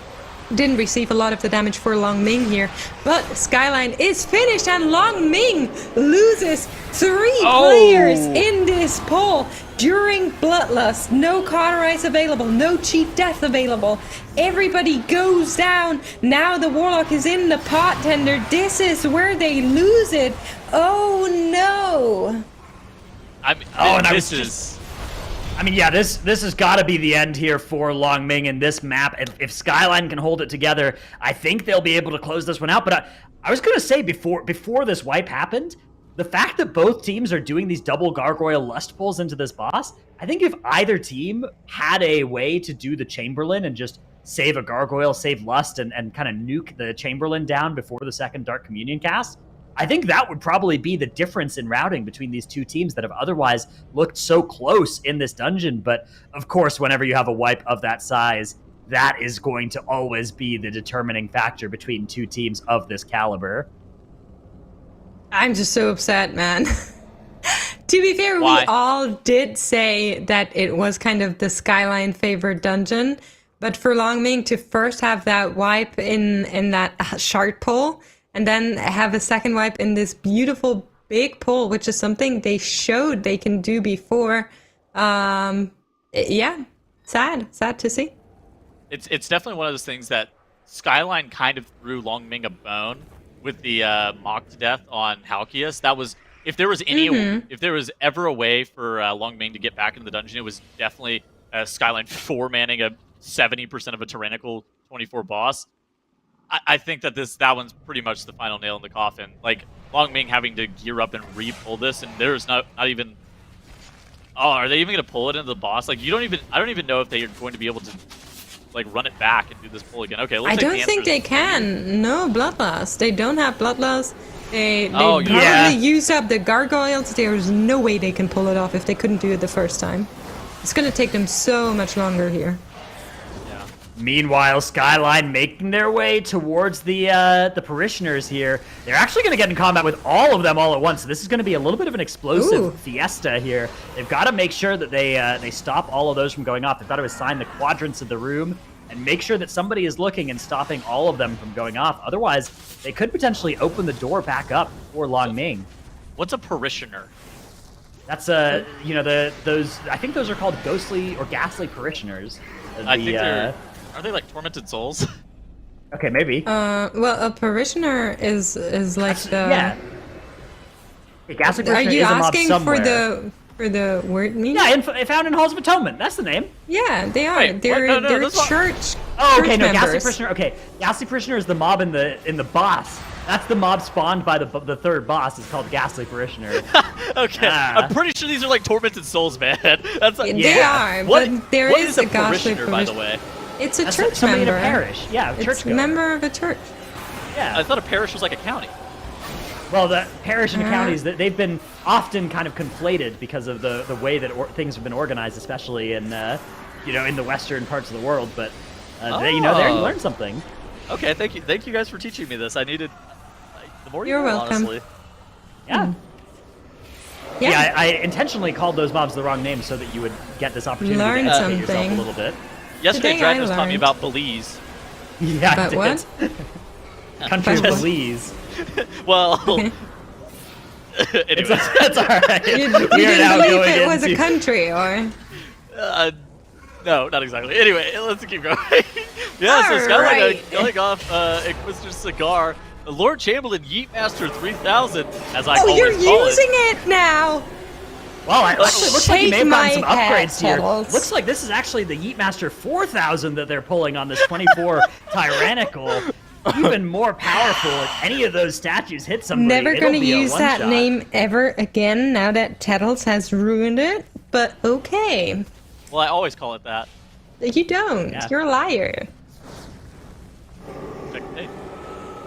Yes, I will check the tapes. Mocked actually taking so much damage here, just free-for-alling that. Here comes a statue, is gonna smash right by Melody. Not gonna cause a problem here. A lot of stuff going on in that melee camp, but everybody is able to dodge as they go into the buff. Now, one more statue. He's coming pretty close to that camp, and now he's gonna go into the face where he pulls everything towards him. No bloodlust available for this group, but a substantial amount of damage is gonna come in once they start soaking these statues. So really need to look out for what is happening here. Seems like the rogue and the tank are taking the brink of it.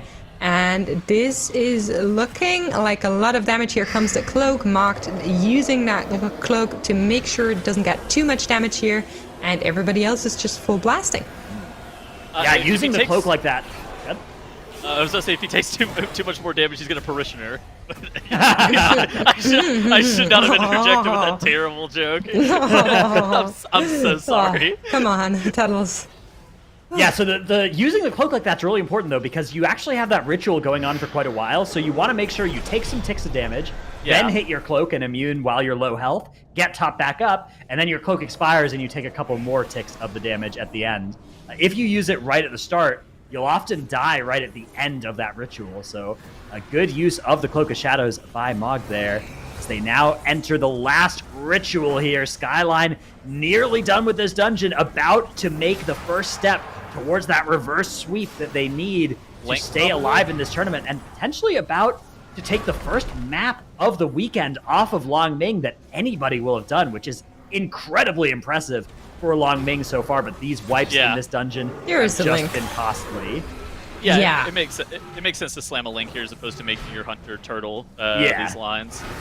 You do both as well, but yeah, the link definitely so strong against that mechanic. Definitely. And I mean, I think coming back to what you just said, Dratnos, this being the first game that Long Ming actually loses, you saw how much had to happen for them to lose this. I do want to point that out. There was like 2.5 full wipes that went on, plus like a substantial amount of waiting for something to go out of like attack range. Like that was so much that went wrong for them, and until that final wipe, it still looked like they could maybe take it. SKYLINE's tank taking a substantial amount of damage here, but very excited for that next dungeon, to be honest. Well, like the question is, how does this affect your mental if you're Long Ming? Yeah, so they haven't lost a map, but notably, like that's kind of important. Like, how are they going to be able to? Are they going to be able to bounce back from a loss? It's just going to build momentum for SKYLINE to the point where they're kind of motivated and really feeling themselves. And are they going to be able to run back this reverse sweep? Because the next map, I mean, I don't want to like just completely jump out of this Halls of Atonement too quickly, but this next map is just at the other side, which we saw SKYLINE do really well on earlier. Is Long Ming going to be able to compete? That is indeed the question, as SKYLINE now on a win streak, finally. After 4 maps in a row against Long Ming that they'd lost, they have got one in their column.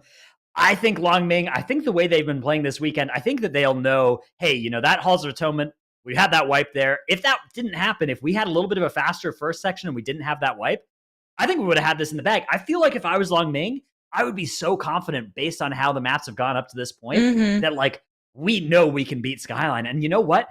Even if you lose this DOS, Game 5 is going to be a Tazavesh Gambit, where you have already beaten SKYLINE as well. So SKYLINE are still very much in a very bad place here. Losing both of those first 2 maps in this series was so damaging to them. But this was the breath of hope that they needed. Now 2-1 in the series so far. They are still alive, and that is ultimately what matters.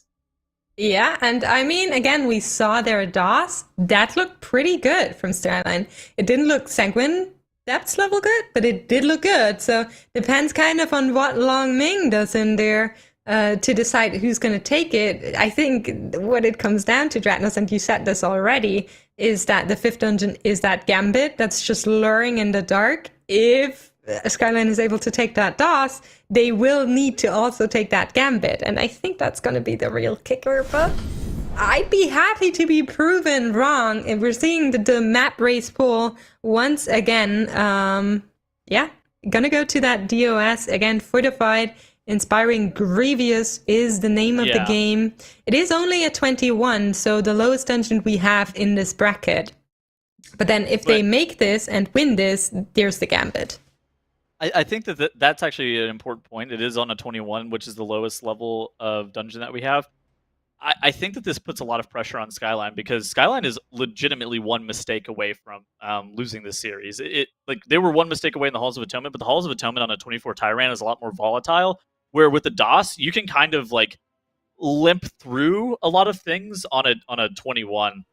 Obviously, it is inspiring, so there are a lot of pulls that can be dangerous. Man, I'm really interested to see how SKYLINE's going to be able to deal with this. They were the first seed coming into this. They looked like they were supposed to be the overwhelming favorite coming into this weekend at 2 minutes advantage in time trial times. But Long Ming, are they going to be able to close it out here? That is indeed the question. I think SKYLINE will be able to take this to a Game 5, but I like Long Ming's chances in the series as a whole, and they have the opportunity to just slam the door shut on SKYLINE here. I don't know if we've seen Long Ming and DOS yet. I know we've seen SKYLINE, and they've looked good, but that is going to be the question, is what exactly do Long Ming have in this dungeon? And the answer is Vengeance Demon Hunter, the team that has played Blood Death Knight in every other series, actually busting out Vengeance here. Okay, Vengeance but this is really good in flex. This. Like, that is straight up flexing. Playing that Blood DK, being Blood DK main, completely stomping on the Blood DK in all of the dungeons. And then for one of the last dungeons where it really matters, logging onto that Vengeance Demon Hunter is downright flexing. Nothing can change my mind on this. So I just did some research, and Long Ming has actually not played this dungeon yet.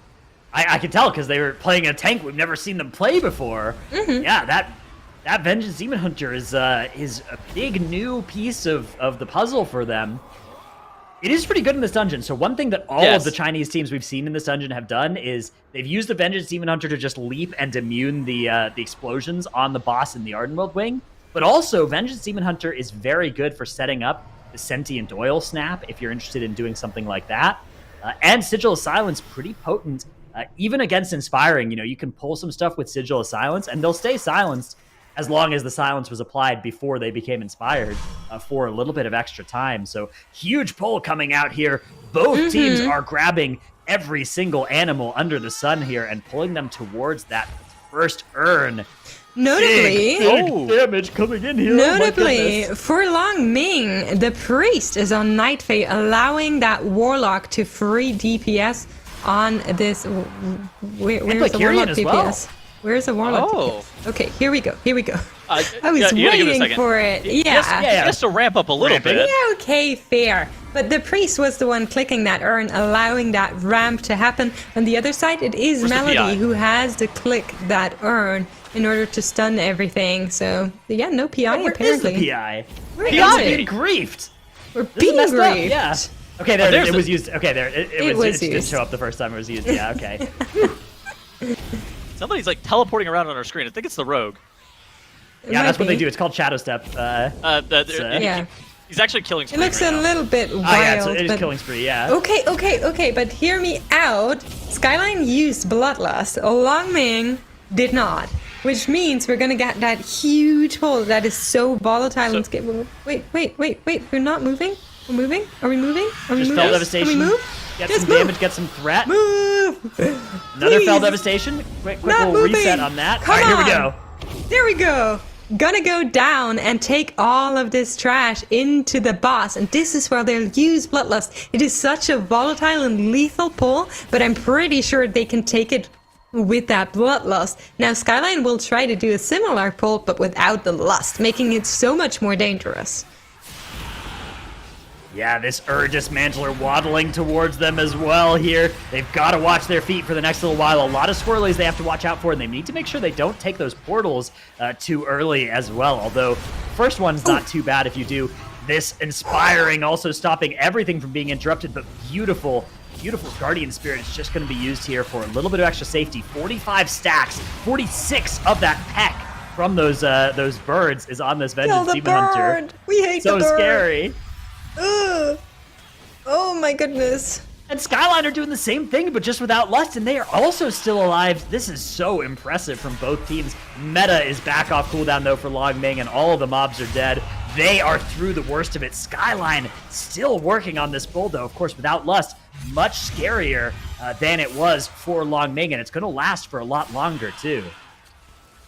Yeah, definitely. But look at the difference in damage already. So Longming parking with 54%. It looks like SKYLINE is going to come out roughly at the same percentage, but Longming already sub 30% on that boss, where SKYLINE has just hit the 50% mark. Still, there's one more of these cranes packing on the tank. Very unfortunate that that is the remaining mob, but they will be able to also DPS that down.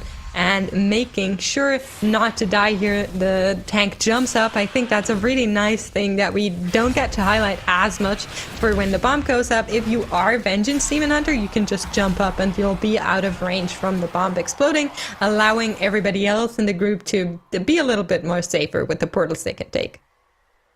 Yeah, so Long Ming here are going to get that first boss killed and that 54% count solidly ahead of where SKYLINE are. Their Bloodlust is going to be off cooldown later, though, than SKYLINE, so maybe if this dungeon goes to something like 22, 23 minutes, they will only get 2 lusts in the dungeon, where SKYLINE might be able to find a third. It's definitely one of those things that Long Ming did their first pull 1 faster and 2 without Bloodlust. So I'm so confused as to how SKYLINE took a lot more time, and it may be off the back of, this may be the reason that we don't see the MDI teams making their Warlock click the urn. So it's something that we've not fully understood as casters, like why you would, like how much worse it is, but it actually ended up looking like the priest just playing that Fae, allowing the Warlock to kind of ramp up the damage. I mean, that was seriously the gap for Long Ming over SKYLINE here. I think it's beautiful tech, and I think it's definitely something that we should note and highlight. One of the Western teams did this as well. I don't remember which one, unfortunately, right now, but we're going to see the same thing happen here. Big pull, everything onto the spirited guys, and the person that's going to click the urn will be the priest if they don't go down. So much damage coming onto the group, and here comes the urn. Ooh, last second, that was very scary. Danger indeed, yeah. Anytime a Clothy is getting hit by that spinning image of the Warlord, big especially danger a from holy that heavy priest, physical like, damage. You're so squishy. Guardian Spirit actually used to keep themselves alive there. Long Ming doing a good job there with this woe buff, doing a little bit of kiting even, making sure that this isn't going to be too lethal. They just have that one Warlord left. It looks, oh, nope, there's 2 of them there. They were stacked perfectly on top of each other. SKYLINE also setting up over on the right-hand side. They are in a little bit of a rough spot here. They're kind of being blocked by that patrolling spirit. Not where they want to see that thing. This is going to take them a lot longer to set up. The way the priest just got stuck on the corner of the floor. It's so frustrating. We've all been there. But yeah, Long Ming on their way to skip. Is this woe gonna make it? Runs. I mean, yes, I think so. That woe should be up for just a little bit more. Will be enough to go through, and if they want to take the Sentient Oils, they can, but they don't have to. Looking really nice here. The way the Rogue is just walking in pictures. I don't know. Just jagging out. Yeah, that's always funny. Sometimes whenever that happens to somebody in your raid, you just got to tell them to relog, because that'll always fix it. I heard you need to relog and not the person, but I feel like that's fake news. Nah, so, tell the person to relog. That's easier. Fair. Rogues are notorious for having desync issues as well. Yeah, we hate rogues. Kind of don't, but it's okay. SKYLINE's tank dropping really low here as the Metamorphosis up, but has now run out, and they need to use this woe to also push forward and do the skip we just saw by Long Ming. What was it? What? Oh, wait, Did you see him? Did you see what he did? I see the feast, but why? What did he do? Probably just to press the wrong keybind, right? Like, has Grievous? feast keybound to something? Oh, maybe, yeah, maybe for the Grievous. Okay, yeah. Literally one tick of healing for Grievous or something funny like that. Okay. Oh, fair. Yeah, makes sense. Okay, yeah, if that works. Okay, Wait, so both so teams if you here. click a feast multiple times, does that get rid of the previous stacks? Like, do you don't know think so, the but maybe. interact I'm gonna go with with probably mouse not. wheel? I don't think so, 'cause but it does that not. would be Yeah, it's crazy. only direct healing abilities from certain specs and certain Exactly, abilities that remove so- previous stacks. Yeah, so so but if it sitting heals down you with the up above, feast. Yeah, okay. if it heals you to like 100%, then you'll drop previous that way. Okay, However, yeah. SKYLINE are now pulling the boss here. Meanwhile, Long Ming, they actually got Millhouse down to 21%. It's actually kind of important that you don't kill him before you switch to Maleficent. Sometimes group comps, especially depending on the key level, on a low key like this, you will have, like on a 21 Fortified, you might accidentally kill Millhouse before he goes upstairs for the first time. And if you do that, you won't get the Shadow Furies and you won't be able to stun Maleficent. So it's actually pretty important to not burn all your cooldowns if you are that comp on Millhouse and save some for Maleficent instead. Yeah, but try to tell that to somebody in a pug, so good luck. Long Ming, though, finishing up on Millhouse and now also on Maleficent, where SKYLINE needs to chew through quite a substantial amount of damage still. Yeah, these bosses are still fairly healthy for SKYLINE. Long Ming, on the other hand, looks like their boss 2 split is going to even be... They're going to gain time not just on the boss 1 split, but also here in the boss 2 split. Impressive timing from them so far in this dungeon. They're going to now get their Woe Relic and skip on over towards the Hakar Wing. And This if is they just scary, keep Paul. this going, they could end this before we even get to that Tazavesh Gambit, which would be crazy out of Long Ming. I think that overall this dungeon has been very impressive from Long Ming. A lot of that time save has come through that Ardenwild Wing. Both of these teams are looking at that boss 2 split. I mean, it looks like Long Ming is even going to build a little bit more time on the Mana Storms, maybe somewhere in the range of 15. I guess they have 14 more or 24 more percent on Maleficent, so maybe 30 more seconds on boss 2. So what? They're going to be like SKYLINE's a minute behind right now? That's crazy. This is not what I expected. I don't think this is what anyone expected, but again, Long Ming has only been beaten once in all of this tournament, and that was the previous key. So them coming in here as kind of the underdog, as a team that nobody knew anything really about. Of course, a little bit of history in the Chinese region of winning tournaments, but nothing that kind of internationally made an uproar, uproar. But sorry, I'm way too happy with myself right now. But they're looking super strong. I'm really excited to see if they can take it. First off, I didn't really get the joke. Second off, Dragon Roar? second off, Roar? this is like That's her name? this is the only come on. they're only SKYLINE by like name only. So yeah, this is members of the guild SKYLINE, but the only people that were on one of the original SKYLINE teams is Melody. Yeah, they've got a lot of people from teams you may recognize from like BFA, MDI, Team D. Those Battle players, for Champion. Yeah, Battle for Champion, right? We've got some people from good MDI teams, but this is the first time we've seen all of these players playing together on the Team SKYLINE side, and yeah, maybe that is affecting their coordination, their synergy. I don't know. I mean, they looked so good in that Sanguine Depths, but of course that was just banned by Long Ming. No interest in seeing the SKYLINE Sanguine Depths at all, and they are now just two bosses and like 2 trash bowls away from shutting the door on SKYLINE in this best of 5, which absolutely incredible. I mean, if you're SKYLINE, you can't even, like, if you look back on this DOS, you can't even be that upset. They currently have 0 deaths. They're playing to their strategy. Sure, there may be some inefficiencies in, like, their Ardenwild pulls, but, like, this was their strategy that they're playing, and Long Ming is just straight up outplaying them right now. Yeah, Definitely. I mean, 1 minute ahead in the overall, basically. They're now running to Hakar. They would have Bloodlust if they wanted to in 13 seconds. And after that, it's only 1 big pull in front of the boss and 1 big pull in the second phase of the boss, and they should be done, right? They're probably gonna snap some priests here. That's the remainder that they still need. Yeah, so there's that 1 inspiring mob that's coming in there for it Long is. Ming, and then there's going to be the 1 pull at the bottom of the stairs that they'll do before Wezala, and then the 1 pull during the damage amp. Both teams are on the same pathing through the dungeon. The only one that I know during the damage amp, that one's like 8% down.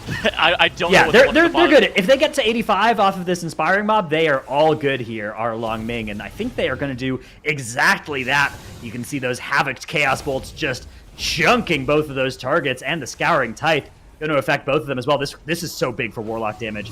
Wow, I mean, look at the Warlock numbers we are seeing on this pull, and it's just going to go up here for a little while as well. A bunch of free Soul Shards. Power Infusion now ready as well. Could be used on that Warlock if wanted to. Yeah, and a little bit of time to plant up here. There's the Infernal coming down in a second as well, unless we're holding it for the next Trash Pull, which maybe at this point we are. Yeah, the Infernal is going to be saved, it looks like. 20% on Hakar, and you can see these little things that Long Ming have been doing better have just been building up the advantage over the course of the dungeon, and it now adds up to almost 60% of a boss's health bar. That is so much extra time. Definitely. I mean, SKYLINE also having to walk their way to this Hakar wing. They weren't able to secure that woe buff, which even slowed them further down where they would have needed to catch up. So now Long Ming will finish off here. They have the trash count. They have what they need. I mean, there's one mob and they will finish off, but they will go straight to the boss now. I hate Long Ming getting that relic. They really would have preferred the woe relic to be able to get out of here. Because now look at this. They're pain. It's just the relic. Unluck. A lot of the value. Rogue has a good time. Just look at him go. Yeah, we got Shroud as well. Hopefully the players will be able to see where the Shroud is. It looks like they're doing okay. And they've gotten past these mobs. Well, okay, so desync in this game, has been really apparent for a couple of expansions now. And like Dratnos was saying earlier, relogging only fixes it. At the same point, we don't know if just like the observer, it's unclear as to whether or not the observer is desynced, or if the players even just see look this. at the rogue, boink, boink, boink. Yep, pretty funny, yeah. Dude, I swear it happens with rogues more than any other class. Might be, but they will play this trash here, and once that's kind of done, they're actually picking up here. Once that's kind of done, they will go into the boss fight. I wonder if they go for Vi then. Here maybe, we go. Yeah, maybe we picking? just get another here, because the first one will probably die picking? 10 seconds or so before that second one. Here's their next choice. It is indeed another Okay, fair.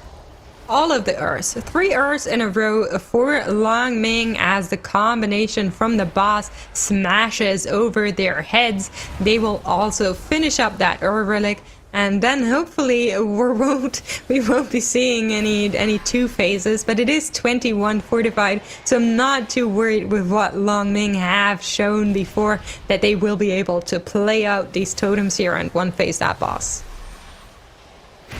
Yeah, as long as Long Ming can do that, if they can 1 phase, if they can do the Trash Pull, that Trash Pull, even with the 4 stacks of the haste, but SKYLINE are having deaths here, having to jump off the side, and now they're going to release here. Maybe they got in combat as they ran through. That is going to be costly for SKYLINE, but honestly, their win condition hasn't changed. They still need Long Ming to wipe. You can see Long Ming heading to their platforms, and Long Ming haven't got enough of an advantage that they can afford anything to go too wrong on this fight. SKYLINE still playing from behind here. Long Ming starting that intermission. Exactly, and these totems are just melting in front of our eyes. Just look at them go. This is the tank and the healer, of course. PI'd the tank. Well, did he? Yeah, look at him. He's got PI out of him. Yeah, he's got PI out of him. Look at him. Well, fair enough. They need to kill this totem, so I think they're doing a phenomenal job. Totem is down, just need to click it. There it goes. Cast goes through. And now we're gonna walk on to this platform here. Need to get all of the aggro. The rope goes down. Will need to be rest. They do have a battle rest though, so not too terrible for them. Oh, he actually missed some stacks of the Bwansamdi buff. Look at that. He only has 2 stacks of that haste buff. That's actually quite unfortunate. So MDI teams have talked about this in the past, and that's why you really want like your tank healer combo to be able to kill that platform as fast as possible, is because the tank would like to get this pack pulled by himself and then allow the group to get ripped in, because sometimes it's unclear as to like why, but like melee can, or like people can get meleeed by the trash. Well, yeah, because you're all just while getting you're grips gripped together all at the same time. Yeah, so you do want the tank to get there first and just get the threat initially on everything. And that being said, Longming did have that battle res available. They've gotten that battle res deployed and used, and they are now okay. They just have one more mob to finish off here. I think that might only bring them to 99% though, unless they're already like 97.8 or something on their count. We'll see what it looks like once that does. Yeah, 99% is the count they're at, so they actually do need to find... The Warlord. There's a Warlord. No, there is a Warlord. They're killing it now. They're finding it. It's all D6, now. yeah. So they got that... Yeah, so they still need to get 1 more percent from somewhere in the dungeon. That's a little bit unfortunate. Maybe it's at the top of the stairs behind them. Those 2 mobs at the top are still free, maybe? I'm not sure if they went and grabbed them early or not. If they haven't got those... Wait, did they lose? Let's see. Let's see what happens here. So there's 11% on Moizala. You can see SKYLINE. They're grabbing those 2 mobs from the top of the stairs, bringing them in. Let's see. Yeah, those are the ones that... Okay. Okay, if it was any other mobs, Longming would have lost right here. But because they have just those 2, I think they'll be able to get one of these mobs killed before SKYLINE can stop the clock here. And that's actually really close. Very close at the end, despite so much going wrong for SKYLINE. That is 100% for Longming. That is going to close out the game. That's going to close out the series as well. Longming upsetting SKYLINE and are going to take that global finals slot from them. Incredible performance all across the weekend from Longming. Very well played. What an insane upset, too. And they ended up finishing that dungeon in 1948. Whenever we saw SKYLINE run their DOS earlier, they were at the 1950 mark.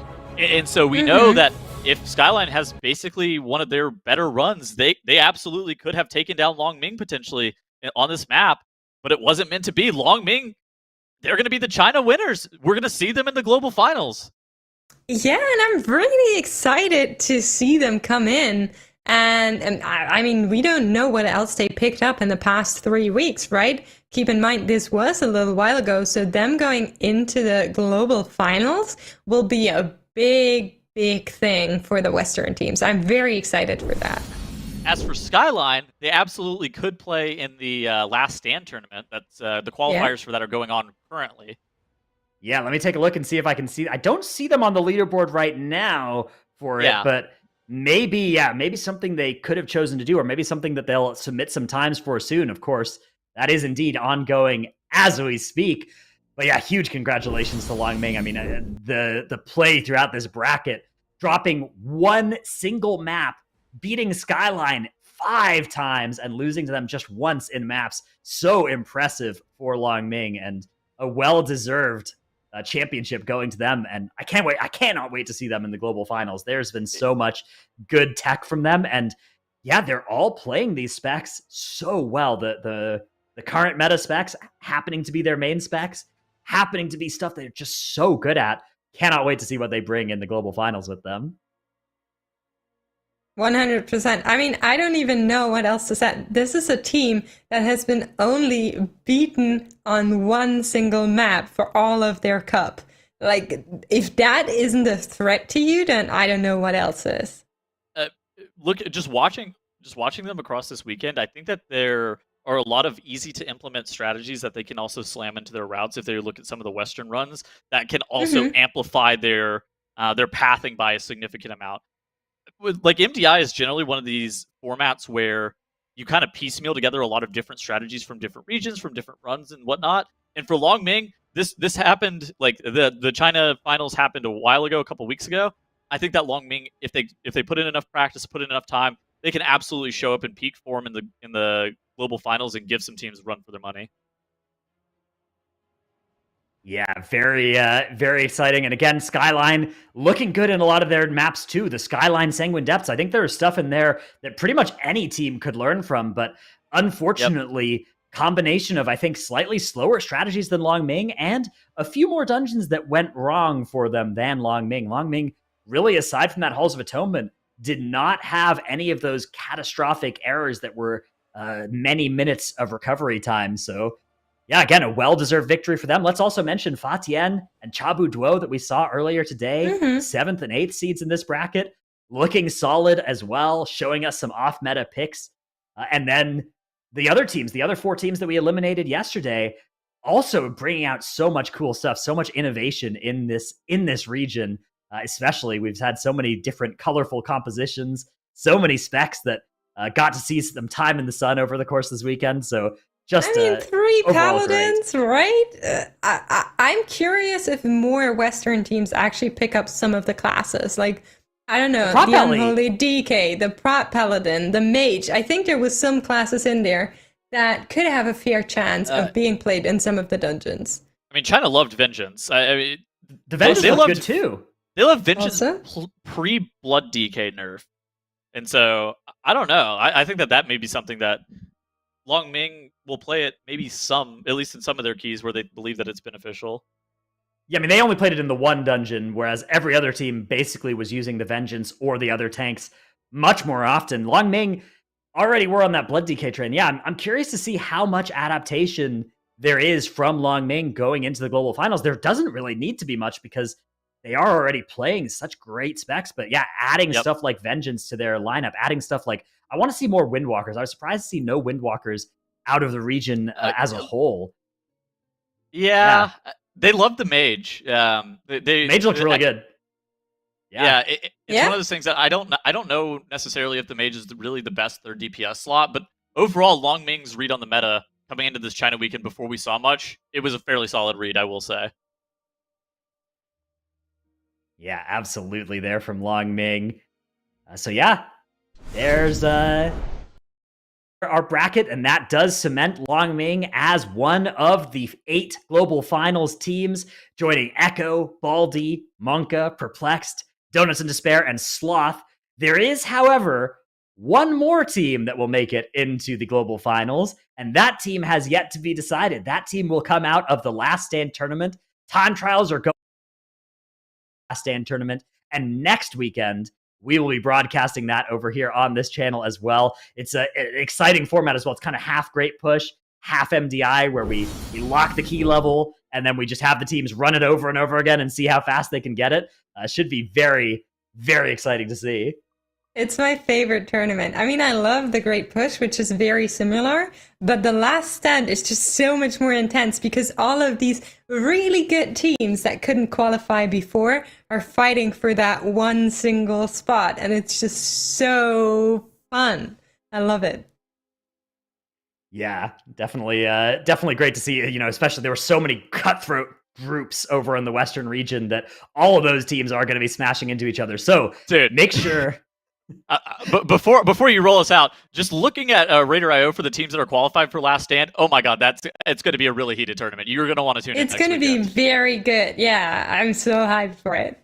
Yeah, so make sure you hit that subscribe button, ring the little bell down there. Don't miss, hit the set reminder button on the Last Stand trial page thing if that's up already.